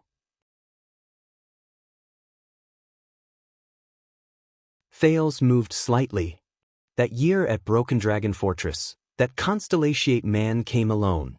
Under the angry gazes of the common elected king of Extet and the 6 archdukes, he spoke frankly and argued passionately. In the end, when he signed the peace treaty, he was quite famous. Dean's lips curled up. I'm sorry. Thales shook his head regretfully. It's my first time running away from home. Many things happened suddenly, and I'm a little nervous. Dean's gaze flickered. So, who are you? He asked softly. You're only a teenager, but you have extraordinary agility and sharp reflexes. I suspect that you're a coming-of-age killer who could persevere without wetting his pants when he faced the terrifying orcs for the first time. Sekka? Dean lowered his head and hid his expression in the darkness where the moonlight could not shine. According to what Tormorden said, those Constellation Cavaliers were after you? Thales breathed slowly. He clenched his fists tightly and put them down gently. Listen, I didn't want to make things so complicated. The Prince of Constellation spread his palms and said in his calmest and most serious tone, I could have found the army in Bladefang's camp a long time ago and let them take action, but I didn't. I waited until now. Dean nodded slightly, and the corners of his lips curled up into a smile. So, you do have a high status, and you have a close relationship with the officials. The bald mercenary snorted.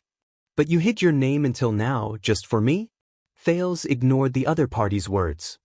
I only need you to answer a simple question for me, Dean, he said flatly. Dean stared at him with interest. What a coincidence. The mercenary nodded. Me too, Waya. There was silence.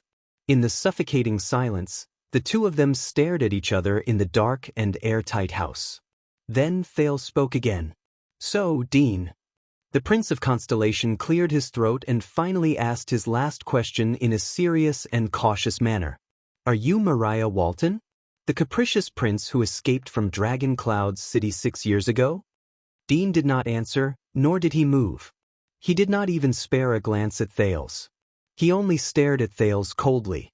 What about you, Waya? He spoke slowly and raised his head slightly, letting the moonlight shine on his distinct facial features. Should I call you Thales Jadestar? Thales tensed his muscles.